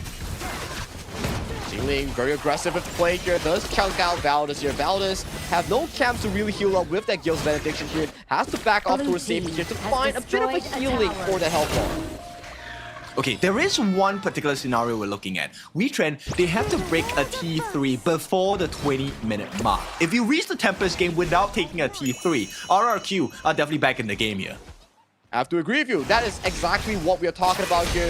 If RRQ gets a miracle fight, picks up Darfin, picks up Aaron, and the Harpist and Singling side lane skills towards fruition, then maybe RRQ has a fight in this game. But so far, with Wetrnd being back-to-back, amped up with the Shadow Overlord, with the Shadow Tyrant, things will look pretty difficult for the RQ squad to even take on these fights.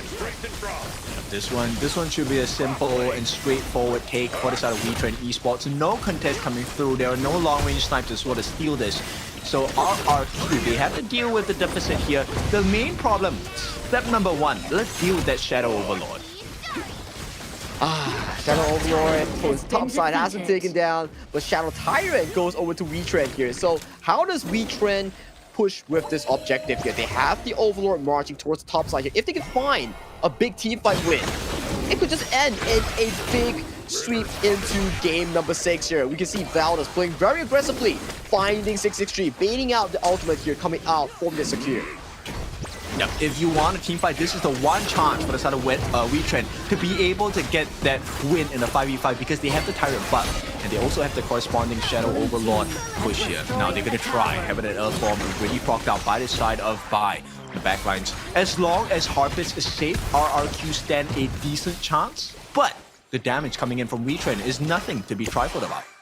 The next upcoming objective for Zeta Wetrnd will be the Shadow Overlord in about like 1 or 2 minutes towards the top side. And once they get that, that's the goal timer to start wrecking down these tier 3s into the base of RRQ, and which allows you to have so much wave pressure and choking out RRQ's final few attempts here. But so far, with the waves marching in, you can still see with the relevant wave clear, it's still fairly easy for RRQ to defend this, but Bai just went down. Wow, what a big burst coming in. Bai instantly taken down, and we were talking about breaking the T3s before the 20-minute mark. They have done so, and now RRQ on the verge of having the second T3 at the bottom side of the map being taken down. Yeah, the tokens are starting to hit out of the turret range here, so those are big damage numbers that will eventually chip down this bottom tier 3 here. Fortunately for Zeta top side though, it's crashing towards the enemy base here, so they need to protect whatever they can. This crystal cannot go down if RQ wants to really stay in this game. Oh, nice catch! Gets sniped! Yeah, instant kill from the side of Wetrnd here. Brilliant play by Aaron. This is why he picked up the Angela in the first place. They get down Harpist. The lifeline and the lights are dimming out for RRQ. They just need to do a little bit more work here. T3 at the bottom is guaranteed. So now they're worried about the Tempest Dragon. Gone. Wetrnd are fully in control.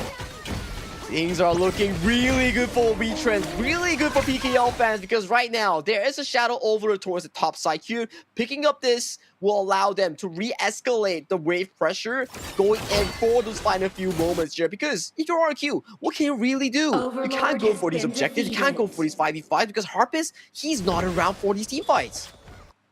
Well, he is now, and he does have close to 12,000 gold in his pocket. So he is kind of a 6-slotted monster already. But the issue is the jungler Bai is still far away. He's only at 8,000 gold as we speak. That's 4,000 away from being 6-slotted. Man, you know how far behind if you don't take Smite as a jungle. This is a rookie mistake that we talk about here. So for Bai, although he's very tanky up front, but not really able to do all those jungle splice, jungle invasions, or jungle monster trades, really puts you in a much more reactive zone compared to Wetrnd. Yeah, we need to take a look at Singling. I think he might be the winning condition if they turn the fights here, but against Syndicate, it's going to be really tough here. Singling catching eyes onto his counterpart, but once again, a lot of damage on the Bai. They're looking to jump in. Nice jump by the side of Syndicate, pulls all of them away, and this could be the winning strategy for the side of Wetrnd. Unfortunately, unable to find that finishing blow here, so every single member on the side of RQ is still alive, while Singling is trying to pull attention away from Syndicate. The chase is happening. The Great Escape. Singling, what can he do? He has bought so much time. Can he stay alive? I think he's alive. He just crossed through his tire wall, but the members coming in for the side of Wetrnd Esports, they do not want Singling to be alive for the next few minutes, because Singling has to go in for the execute.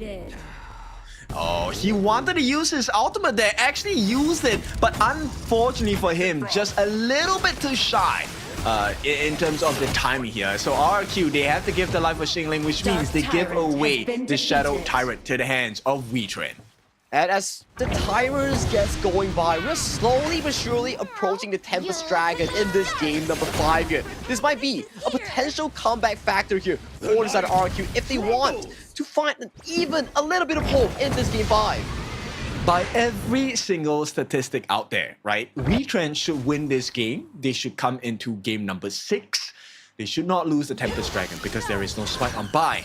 But we don't know what might happen. T3, final one taken down. Everything is gone for the side of RQ. Just a crystal left. They should be able to close this game out. Waves will be a critical point here, because once Tempest Dragon 20-minute kicks in, minions will be upgraded here, and every single minute passed by, they grow stronger and stronger, and they get tanky and beefy. You don't really get to take him down once you go towards that 25-26 minute mark.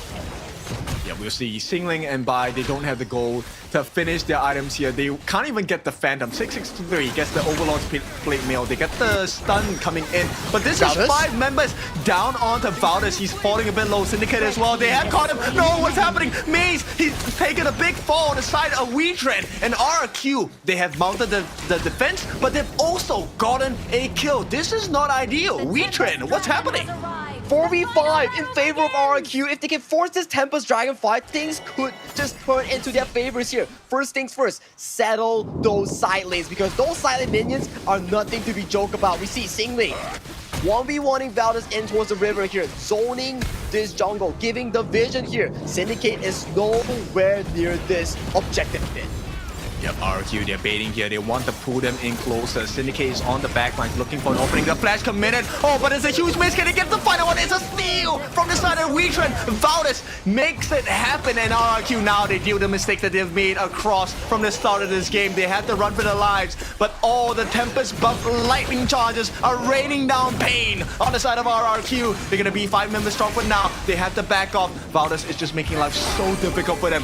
Harpist gets saved out momentarily by the side of Lex, but it's not going to be enough. First life gone for any of these members. No, they actually survived. And hang on, something wrong is happening to the side of Wetrnd. Darvin, first life gone, taken down, shut down. And right now, RRQ, this could be something interesting for the side of the IKL team. Singling jumps on the back lines. Where's the backup? Where is Bai? Can he get the damage in as well? Oh, the slash is coming in. First life on the side of Syndicate, still alive for the time being. The heals do come through for the side of 663. Bai taking it all. They're looking for the killing spree, and it will be in the hands of Aaron instead. The crucial healing changes the fight. Harpist, though, he's still alive. He does have his secondary life in the form of the Sage's Sanctuary, but it's going to be gone. Right now, Harpist comes back, gets a push back, and it's going to be the end of the game here if Wetrnd has it their way. But the base is in shambles here. Tempest Dragons have marched into the crystal for the side of RRQ. CC immune, disrupting the Nexus, sending this game to game number 6. Wetrnd takes game 5. Game number 5, we know it, 3-2. This is exactly what they needed to happen. Wetrnd now, have they found that swing in momentum? Have they found that energy back in their step? They definitely need to, because that was such a difficult game coming in for the side of Wetrnd Esports. Even though it pushed on to 20 minutes, but you can see the resilience coming in from RRQ. That was not an easy fight coming in for Wetrnd. That last fight, that was a little bit shaky. I was like, what is happening to RRQ?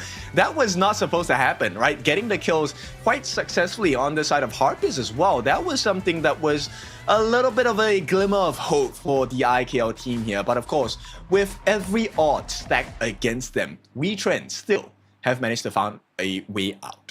Now, just one more game. They will push it to the ultimate battle here. But let's check out the highlights of what exactly went down that led this game to a 20-minute, another Valdez Tempest steal.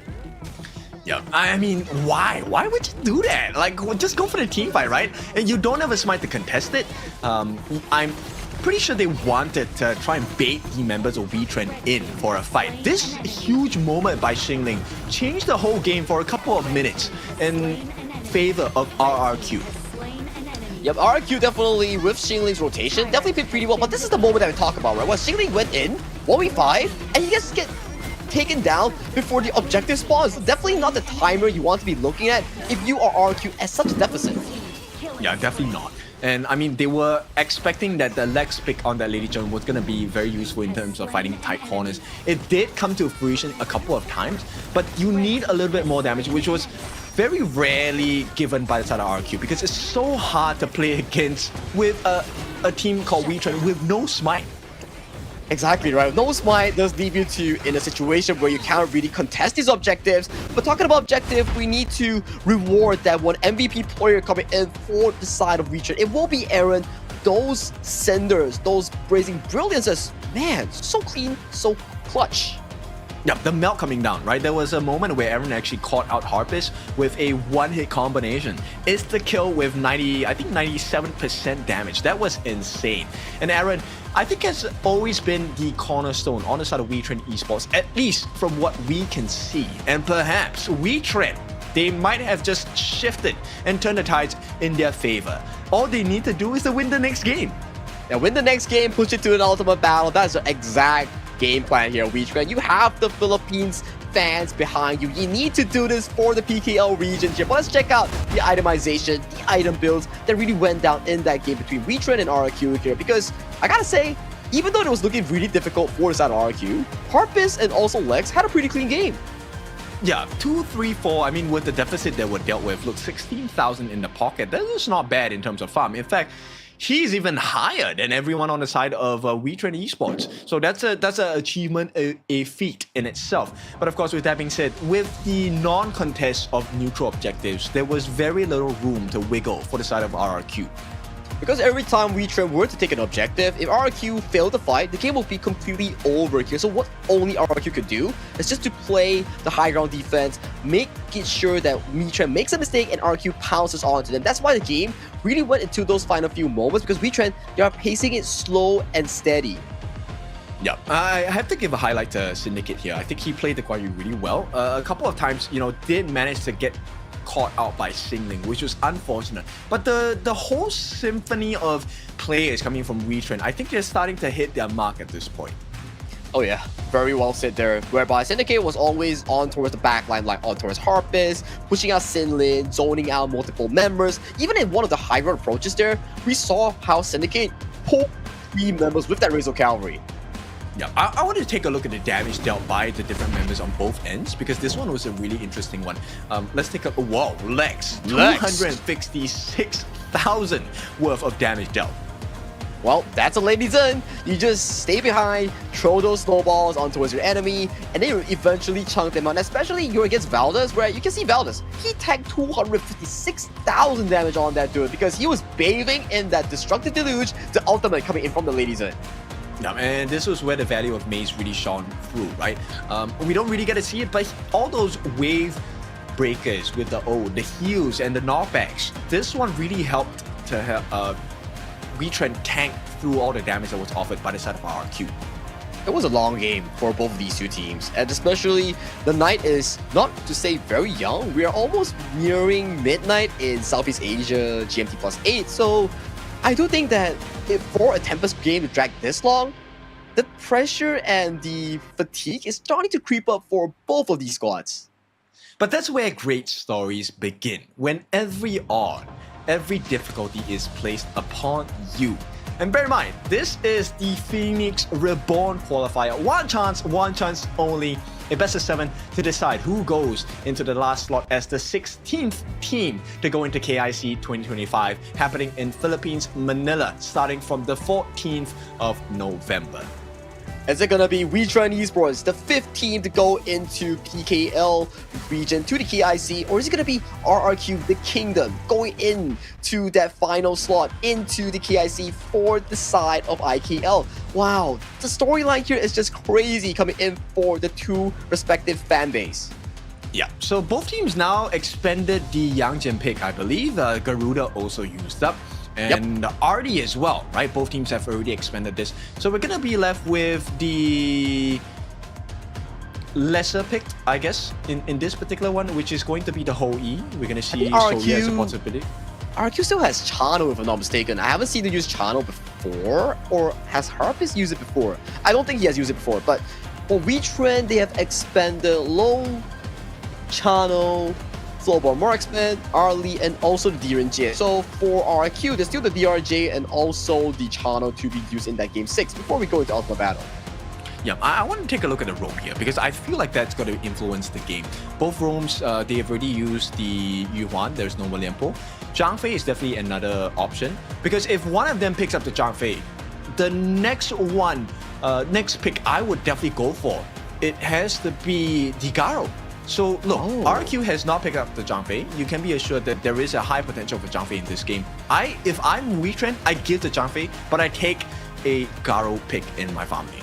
And I'm mistaken as well because Chano has been removed from the pool for RQ here. So Garo, Ho Yi, the Ho Yi Gun MO combo is still up and available for either of these two teams here. And RQ lost game 5. So they do get side selection here. Do they go for the blue side, pick up the remaining farm laners, pick up the Ganem Mo to really go in for those gameplays here, or they go towards the red side, save it more for those counter picks? I mean, if you're gonna consider taking up the let's say for example, right, Ho Yi and Ganem Mo combination, then I at that point the only person that I would not want to ban out, or I would want to ban out, is probably Soyue. That's about it. Or the DRNJ. If you're Wetrnd, you gotta battle DRNJ, right? Because DRNJ is such a strong farm lane from early to mid game. You don't want your hands to be down by RRQ when they have a DRNJ to keep on pushing your turrets, right? Yeah, fully agree. I think so. I think definitely with the legal immunity, it could take away the stun, right, from the Burning Sun arrow, and then essentially the Gun will become useless because that is what you need. You need the stun on the Burning Sun arrow to be able to set the fight up so that your Gun can get the burst in.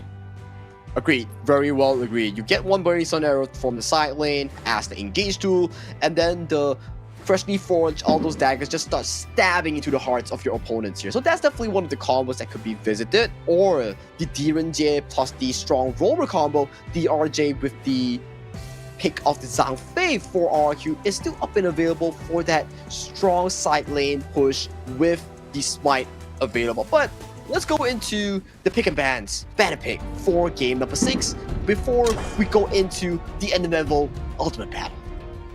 Right, Wetrnd, they take away the pay. Good answer. I was expecting the buy pay at this point. RQ also take away the Liu Bang. So Guan Yu, Liu Bang, Mai, as well as the pay all taken out. This is opening up doors for the Luna. This is opening up doors for the Jing. And now Wetrnd, they start off with that prio pick onto Charlotte. Oh, I think they can just pick up Luna and also the Liang for this game if you're RQ. That pick makes a lot of sense if you want to play a jungle-centric lineup here because there's no Zhang Fei for Wetrnd, there's no Guan Yu for Wetrnd. Who's gonna stop this Liang? Exactly. Like, maybe the Mozi, I guess. Like, that's your only option I left. Okay, maybe they go for the Diadea. I don't think Maze has picked Diadea out of the 5 games we saw just now, so that could be a point-and-click CC to really tank up against the Luna, to CC her down. But who's gonna take the Liang ultimate towards the face? It's not gonna be Charlotte. There we go. There we go. Who cares about being caught? We're gonna just burst you down. Now this game, if Aaron misses the mark, this game is over. It's so done over if he misses the mark here. But fortunately for the side of Wetrnd, I like the pickup on towards the Agudo. So if you can get those sneaky level 1 steals on towards the camps here, that could make a lot of sense for side of Wetrnd. Just disrupt buys jungle pathing on towards Luna. Okay, so now if you're on the side of RQ in terms of farm lane, what will you go for? Does the Garo still come in play? Do you look for the Hoi? You pick up whatever you can pick up after the pick and ban phase here, kid, because you're not allowed to choose. If you're Wetrnd and you're RQ, you will be battling out on that 4th pick and 5th pick here because Marksman will be a limited pool of choice coming in for both of these squads. Actually, I would ban out the Hoi, right? I don't think you want to allow Wetrnd getting the Hoi. They've also banned out the Flowborn, the Marksman for the side of RQ. I fully agree with you. And RQ, they also double down on towards the counters coming in for the Luna. The Mozi has been banned out. The Donghuang has been banned out. So all the CC lock for the side of Wetrnd roller pool is not available here. So it goes to the same question. Do they default to the Diadea? That's a good question, right? And at the same time, look, they banned out the Fuzu. That would have been a great answer for the side of RQ because then you have to deal with the Xingling, farm lane Fuzu maybe with with a combination that is as destructive as a Princess Frost and Liang combination and Luna to back that up. Yeah, that one is a bit difficult, but we'll see. If you're RQ, do you bring out the Mulan? Because you know when you go into game 6, there is potential of the Mulan that you can really pick it up, and it also serves as one of those pseudo side lane carries that do pretty darn decent against Wetrnd, who has like a multi-squishy lineup. Yeah, and you can chase down the Gun right? Like get rid of the anti-CC movement. You can actually just chase her down. Oh, but that is not going to be the case here. The Zhuangzi coming in for the side of Wetrnd, as well as the Soviet, looking to play that super late game. They have the mid game power spike from the Gun late game power spike from the Soviet, early game aggression from the Agudo jungle rotations, and hopefully the Charlotte as well. RQ though, what is this final pick? I'm really banking it towards the Mulan here. I do think that Mulan actually makes a lot of sense if you want a Clashing Assassin to dive towards the backline on towards Darfin or Valdez, but that is also a very interesting one. Umbrosa being picked up for Singling. This is one of the meta Clash laners for the MKL. Okay, we know it's a prio Clash laner pick in one of the best regions across Southeast Asia, right? And of course, the winners of KNC, Malaysia. So let's see if this strategy coming in is going to be the winning formula for RRQ, or is Wetrnd Esports gonna break every single metric of data and bring us into the ultimate battle? Obstacles after obstacles. It is late at night, and everyone wants to go to bed. But before going to bed, you need to know who's going to KIC. Is it Wetrnd from PKL? Is it IKL's RRQ? You need to find out. We need to find out. They need to find out. Yep, your votes can only do so much. Your votes have placed them in this position. Right now, it is up to each individual team to place their hands and get the ticket to KIC. Wow, the storyline, the immense pressure coming in from both of these squads. You know for a fact that they've been working the entire fall season just for this last move moments, right? They were down, they were sad, they were just like, you know, loss of hope to go into the KIC, but give it another opportunity by the fans, by the organizers. Right now, you have the shot. You have it on your hands right now. Does Wetrnd put it to Game 7? Or does RQ end their run right here? This is what we want to find out. Yep, look, challenge accepted. Now can you complete it? That's the only thing. Wetrnd now on the cusp of making one of the biggest histories available in HOK for not just themselves, but for their region as well in PKL. Besting the different teams from the side of IKL and making it as the 5th team in KIC 2025. The 5th PKL representatives are up for grabs for the side of Wetrnd Esports here. We are shaking, we are excited, but RRQ, they are from the kingdom, they are the kingdom. The kings are coming in for their throne, for their flight tickets to the KIC. Everything is working on to the final few moments, because at the start of tonight, we were looking at Game 1, Game 2, yeah, that's fine. But right now, we're at Game 6, Kin. But without further ado, Kin, let's hop onto the gorge for Game 6 action between Wetrnd Esports on towards the blue side and RRQ on towards the red side. We'll see. Both challenges, I'm looking at the jungle. This is going to determine that first pace of the game here. Bai on that Luna, as well as Valdez on this Agudo. Who gets stopped in the jungling tracks? Who gets their first blood? I think this initial rotation will be the difference maker. As you can see, May's already taking quite a lot of damage from the side of 663 as well as Lex. Oh, those Holmes coming over to 6-3, they do true damage if you stay in them for too long. So this priority goes over to the side of RRQ. RRQ gets first mover towards the river on whichever side they want to be pathing towards to. Oh, we'll see. So far, no interruptions on the jungling side for the side of Wetrnd, but they might have to give away these spike TVs to the top side, and that is going to be claimed by Xingling in the bottom side for the farm lane. This is where things will get a little bit more interesting, because Harpus, I heard it. Does he really win this 1v1? He does. Harpus is, if he doesn't get hit by all the wild rounds, he pretty much wins this, but check out Aaron's position here. He's scared to gank, but Harpus, fancy feet, dodges out with freshly forged. Yeah, fancy feet, happy feet, and potential first blood as well. They're putting a lot of pressure on the bottom side of the map, but thankfully Aaron will make it out safe. Darfin though, he's really low as another skirmish has broken out. Nice knockup, 2-man stun, but here comes Xingling. Not 4 yet, he needs to be really careful, but with the backup of Bai, maybe this is going to be once again a stalemate. It is a stalemate here because towards the bottom side, you see both teams mid and farm burn their flash, and towards the top side, Bai is going in. Yeah, potential first blood, but they're looking to not over-aggress, especially that the tournament live is on the line for the side of RRQ. They don't want to lose this because it's going to be very detrimental to their mental state. Now, with that being said, Aaron, the Garden mode that saved the lives of Wetrnd very recently, can he save the lives of Wetrnd again? He has to. And towards this bottom side here though, we do see Lex stealing away the wild boar camps from the hands of Valdez here. Every camp you steal away from your opponent adds more gold to your pockets here. So that's a good steal so far from the side of RRQ. But Bai is being targeted quite hard in this mid approach. Yeah, he definitely is, right? And the biggest issue here, he cannot give away the Zero Golem. Wetrnd already making plans to go over and make that aggression happen. For now, they know about the rotations coming in, and they will give it a try. Bai, he needs to be so careful here. Does he get it? Oh! No flash onto Aaron here. Aaron here does get caught out by the flash stun here on the side of 6-3. They go in for the first blood. Bai sacrifices himself as Syndicate comes in for the play. We disengage back to the equal footing, but first blood falls into the favors for the side of RQ. Yeah, favor for a moment, because right now they're gonna make a loss in terms of the jungle buff here. Crimson Golem under attack by the side of Valdez as well. They should be able to get this unless there is a sufficient backup, which is not the case. Wetrnd, do they get this for free? And they do. Syndicate, the one that's responsible for taking it. Unfortunately, not in the hands of Valdez, but damage has been done. RRQ, they need to find some form of recovery because Bai does not have that Azure buff anymore. No Azure, no Crimson, gives away first blood to the hands of the side of RRQ, but you lose out your buffs. Not the best situation if you're playing a jungle carry-centric team lineup coming in from RRQ.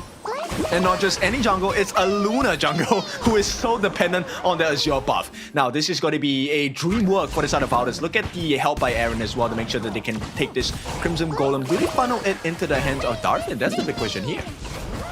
They don't. They're just here for the gold sharing. They just here to make sure that everybody gets a bit of a gold here. You can see the two tanky boys, Valdez and also Maze. Our 663 is like, no, I am not personally ultimate at any of them.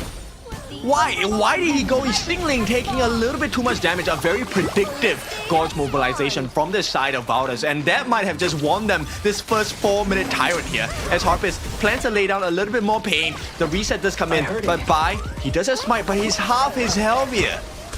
Who stole it? No! Oh, Darfin got it! Steal.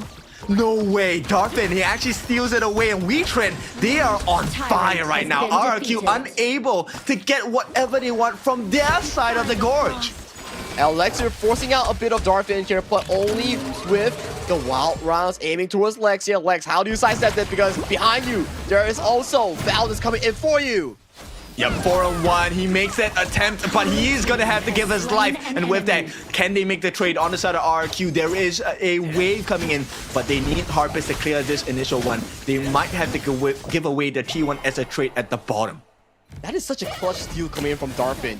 That just forced RRQ to put a massive rotation on their whole team towards the bottom side as Harpist almost gets chunked out by Aaron's Ganemo.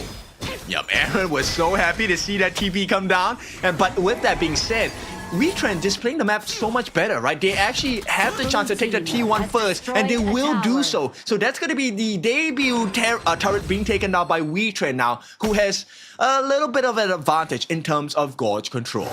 Very comfortable as we talk about this, Kin. Where right now, if we start to see towards the goal, it is 1,200 healthy for the side of Wetrnd. If they can get the next upcoming Azure Golem in towards their pockets coming in from Bai's jungle, that could be more of these rotations going in favor for the side of Wetrnd because they will be commanding this jungle with more control. Yep, here they come. They know about it. They know the timing. Bai, this one, he needs to play out of his mind for this. And it's immediately stolen once again. Aaron got it. On the hands of Aaron. That's right. I think this Luna only got like, what, 2 Azure Golems and no more from that. You can start to see the range advantage coming in from the side of Wetrnd. The wild rounds, those freshly forwards are starting to hit extremely hard from the Wetrnd roster. Yep, this is why they were banning out the Aaron Gunn mode so early on. This guy making waves once again. Bai looking for the opening. He needs to find something. And another steal. Aaron, what is this guy made of? Man, Aaron has been so clutch in stealing all these camps away from Bai. If you're a jungle assassin, no Crimson Golem, that's fine. But you're a Luna with no Azure Golem. What are you gonna do? I don't know. I mean, this one is tough to watch if you are an RRQ fan because all of the metrics meant that RRQ was supposed to have an advantage in this game, but unfortunately, they could not find an opening. And now, look at the cost. A T1 being pressured in the mid. They've already lost a T1 at the bottom. Unable to get any countermeasures on the top side as well, even though Harpist is pushing for his life there. And the worrying part for the side of RRQ is that they have yet to find a good engage on 663's layout. We have yet to see a good power control into Lex ultimate to really set any tone for this game. Yep, they're going to try. Once again, Bai does not have the Azure buff. He is now running with his tail in between his legs here. As Wetrnd, once again, they have locked on the timing. This one, Aaron, come on. 3rd time's the charm, maybe. Maybe here. Okay, I do think that Bai actually gets this because... Yep, he does get this. So it's a good recovery play coming in for the side of RQ. 3rd times indeed is not the charm because the engage comes in for the side of RQ.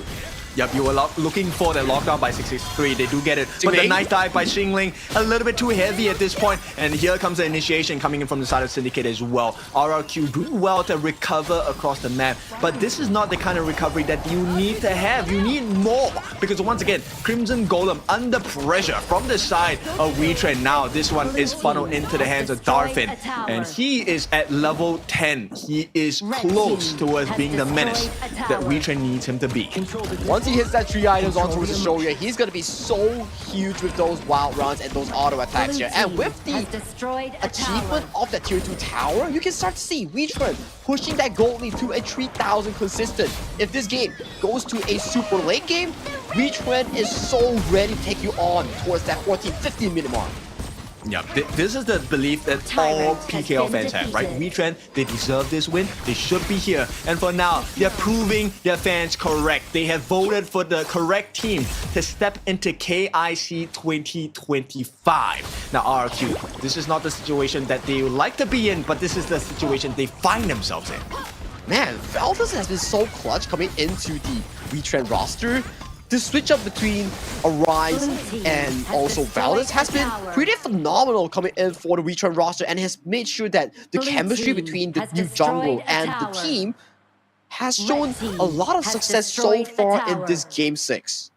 Yeah, very efficient, right? Which is kind of crazy because Valdez is not even there in person. Like, the fact that they're able to play this well, even with distance between them, I think this is what is very impressive on the side of Wetrnd. And bear in mind, this guy, Valdez, came in as a substitute for Arise. I don't know if they have played together that many times yet. Exactly, their schedule was like KNC into the Phoenix Reborn Qualifier, so that's like what, not even like 2 weeks? Yeah, but once again, look at the result. Bai, unable to find any value. Harvest does get that crimson buff, but here we go. Nice initiation onto Maze. That's a great start for the side of RQ, but they need a little bit more. Harvest caught in trouble. One more snipe will do the job. Unable to finish it at this point, but Wetrnd doesn't mind. In about a second or so, this is going to be the Shadow Overlord, and they make a beeline, a quick rush for it. And RQ, there is no countermeasure here. They're too low to make a countermeasure here, so the only thing that they can look off is whether they are able to find this Shadow Tyrant towards the bot side to make it a 50-50 exchange here. Does Wetrnd allow him to do so? No, bye. I feel like this is a mistake. This is going to be a phenomenal steal coming in from the side of Aaron. One, Freshly Forged with the steal as well. One more is going to do the job. They do secure it. Nice lockdown. Maybe this is the turnaround that RQ are looking for. Nice freeze. They get the first kill onto Syndicate. Secondary onto Valdez. Coming very low as well. They're chasing it by. He has found his target. And they have taken 3 lives. A double kill for the side of Bai on this Luna. RRQ, they are completely turning this game around if they can get a T2. Maybe even a T3 coming in. Clean team fight coming in from the side of RRQ. The immediate 6-6-3 engage for Syndicate, allowing the double marksman to have no shelter, no defense coming in from the Wetrnd lineup here. And then with that Shadow Tyrant, this game is back to an equal footing and ulking. So comfortable for RRQ. Yep, and for the first time in a very long time, RRQ, they have the gold advantage now. It's not the biggest, it's about 1,000, but here we go. The stealing is going to start on the side of RRQ. Did not manage to get it this time. Aaron secures that Azure buff for the team. And this is where they need to see. RRQ, we want to see a better team play. Can they make it work?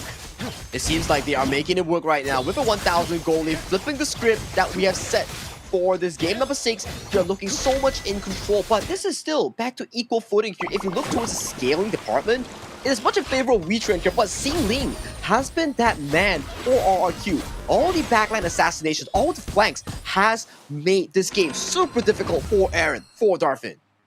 Yeah, and Aaron so far has been one of the main reasons why they're winning the team fights, because they're getting the steals before the actual fights itself, right? So Bai is always at a very bad position where he does not have the Azure buff, no mana regeneration, no cooldown reduction as well. But for the first time in a long time, RQ, Bai is in a good position now.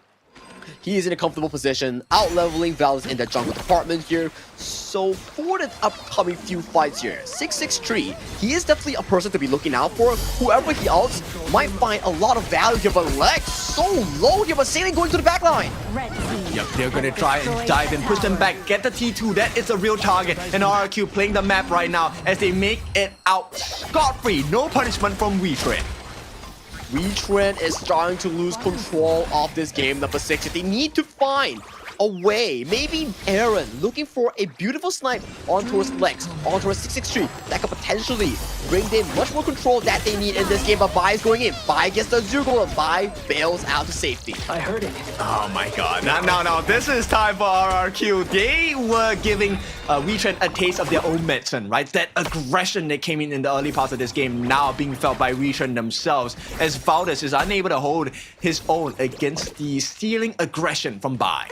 It's difficult because in the end, you are a pseudo-tank jungle against a pure jungle carry assassin such as Bai. So that puts you into a difficult situation where you're looking at like, hey, how does Valdez land that force mobilization? Because Bai, he's just gonna be dashing multiple times with that ultimate. Yeah, and if you take a look at the drop itself, I feel like RRQ are not in a good position at all. Even if 663 gets a perfect initiation, everyone on the side of Wetrnd has a deterrence against him. Well, unless the target that we're talking about is on Aaron, or it's on the marksman Darfin. So those are the still few characters that RRQ can look for with their ultimate here as Bai goes in. He's looking for the backline as well. It's just a quick poke and fraud for now, but this one is a very painful poke. And for now, RRQ, they have prior over this Shadow Overlord. This is looking like it's going to be guaranteed unless a steal comes in. Not going to be in time from Darwin. And now Bai with that Shadow Overlord take. This is putting RRQ in a prominent position to take and finish this game off.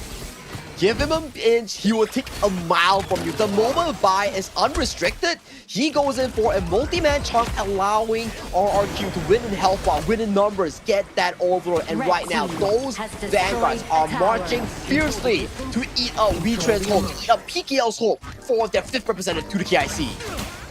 They want to keep it even here, and with that RRQ, they have summoned the Shadow Overlord on the bottom side of the map. Looking onto some damage down here as they dive in. Bai, he's making it work for the team, but falling a little bit low. He makes his trade. He gives his life for the life of Syndicate. And right now, they just need a little bit more. Valdez is down. Aaron is very low as well. Harp is still alive. One more snipe will do the job on him, but Darfin unable to find his mark. And RRQ, they have done the damage structurally. Look at the T3 at the bottom. It is barely alive. And right now, there is a potential for them to take a Tyrant here. Yeah, but it's not going to be the case.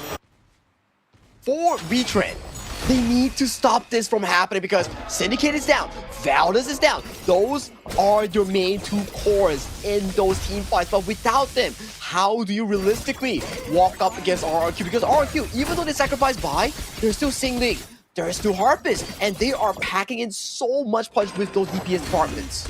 Yeah, this one has to be a bait, right? They're just baiting Aaron out. If you get rid of Aaron, what kind of defense do you have? What kind of steal do you have? Maybe Darfin makes it for you, but Darfin is also extremely squishy.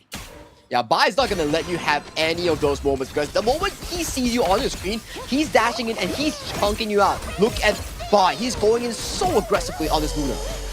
Yeah, Aaron prepping for the steal. They're waiting for that potential catcher, but Bai jumps on the backline to secure this Shadow Tyrant into the hands of RRQ. RRQ, they need to make a move now, and that is to get out. And they do manage to get out scot-free. Once again, no punishment coming from Wetrnd. Wetrnd need to manage the waves. So clean coming in from Bai. The damage calculation to zone out Aaron to throw the spells on towards him and then immediately escaping towards safety here because even though towards the Wetrnd's draft, they have no solid crowd control in locking down Bai at all. Yeah, it's all very skill based, and you can see Darfin, he's responsible for the burst damage, but he needs the perfect setup. They need those hard CCs, which only come in the form of the power gradation, ultimate by Syndicate, as well as the ultimate by the side of Valdez.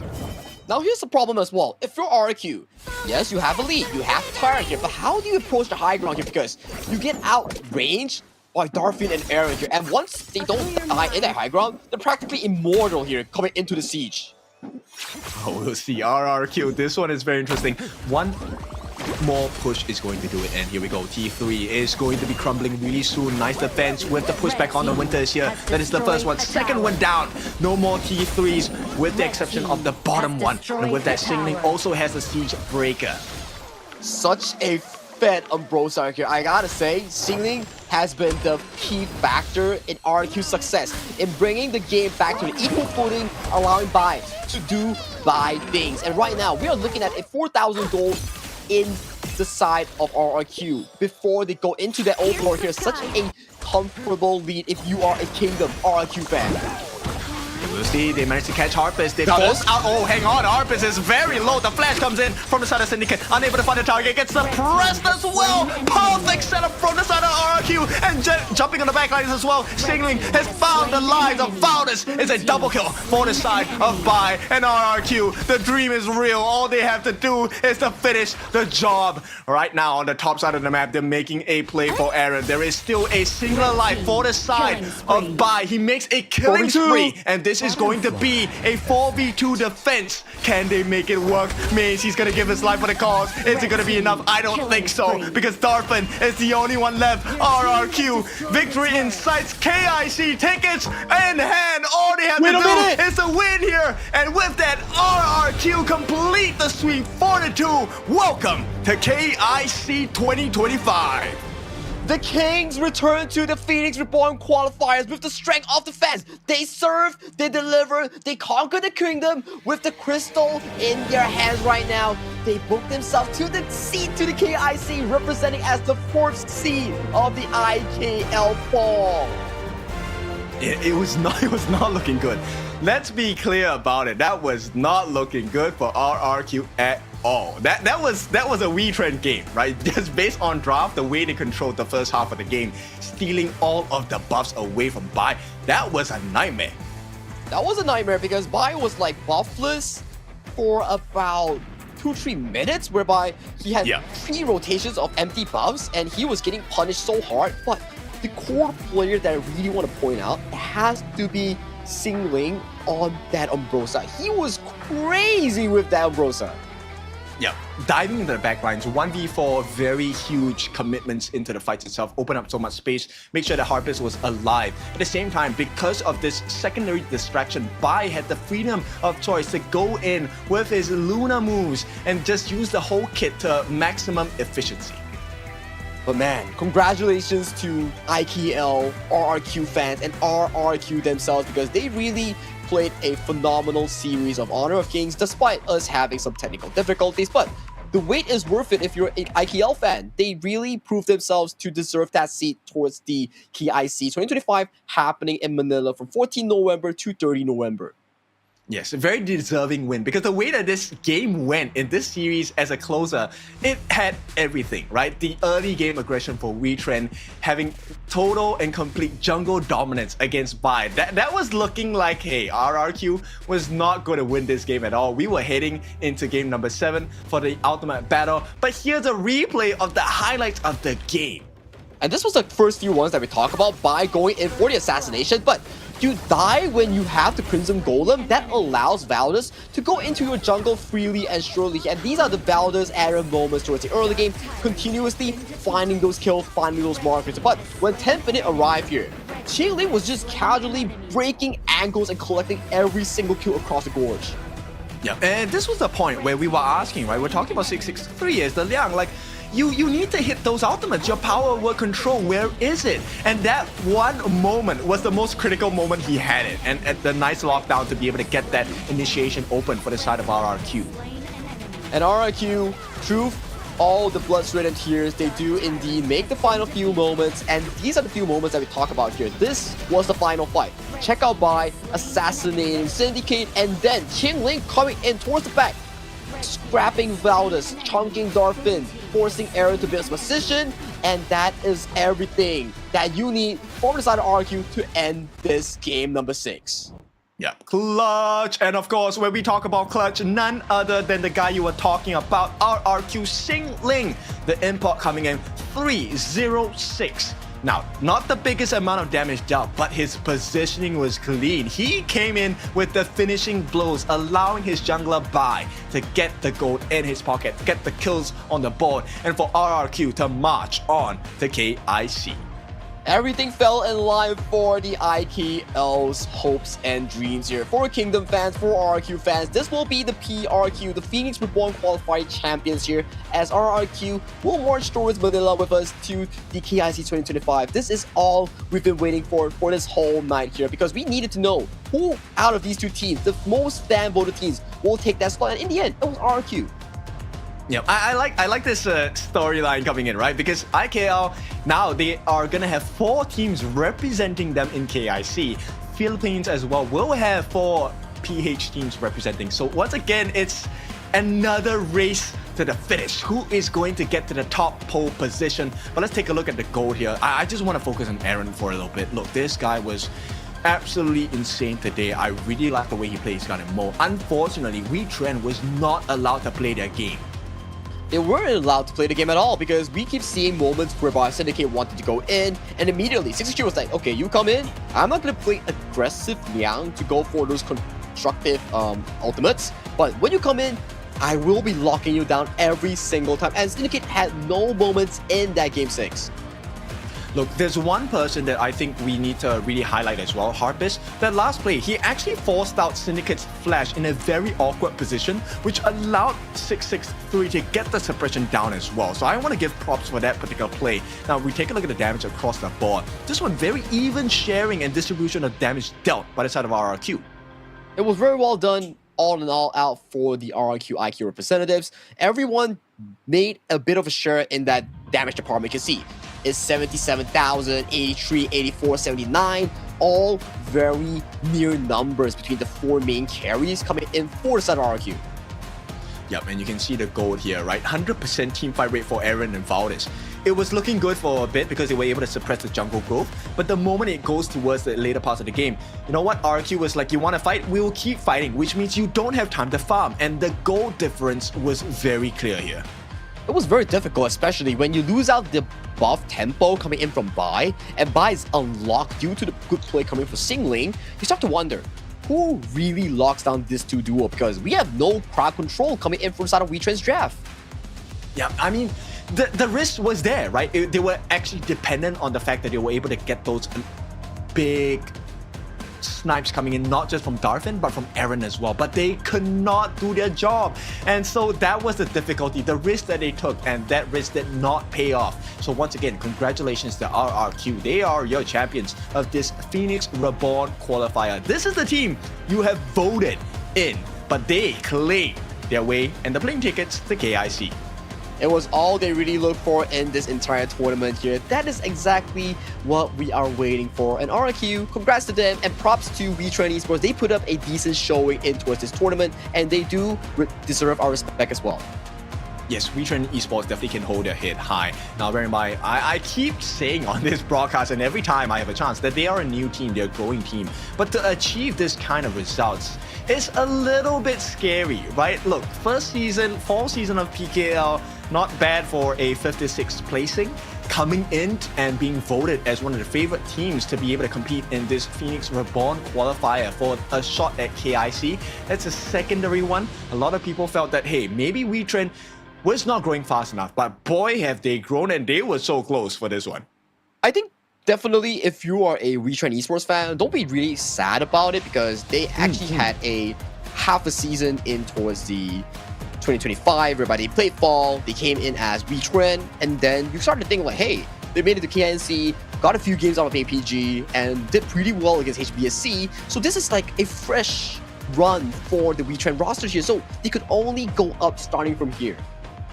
Yep, this is really cool, this is really interesting, and of course, a complete flip, right? Because IKL in KNC also did not get the kind of performance they were looking for, but now RRQ joins the fray, the 4th Indonesian team coming in for our Honor of Kings Championships happening at the end of the month here, or moving into the midst of November 14th to the end of the month. So this is going to be really interesting because the 4 IKL team representatives against the 4 PKL representatives, who is going to have a shot at this lion's share of $1 million USD prize pool, of which you get 300,000 USD if you win. And if you're top 3, you get to go toward the Challengers Cup that will be held at China towards the year end or next year. So those are all the perks and benefits that you will be getting. And if you're RRQ that has already qualified yourself to that KIC spot here, so props to them, props to Wetrnd. Very good of a series, even though we had some difficulties here, but overall, it was a worthy wait. Right, so of course, with that being said, right, this has been the end of the Phoenix Reborn qualifiers, and this will be our 16th team going into KIC for the side of KIC 2025. It's going to be a blast because these are the 16 teams that are the strongest in the global esports world of Honor of Kings. Exactly, Shuriken. So I do think that this is the end of the show for us, right? My name is Sagi, and alongside me has been Kin Tofu, your favorite kind of tofu here. It was a pleasant to really cast this series between Wetrnd and also RRQ here. So we will see you very soon again. So take care and goodbye, good night.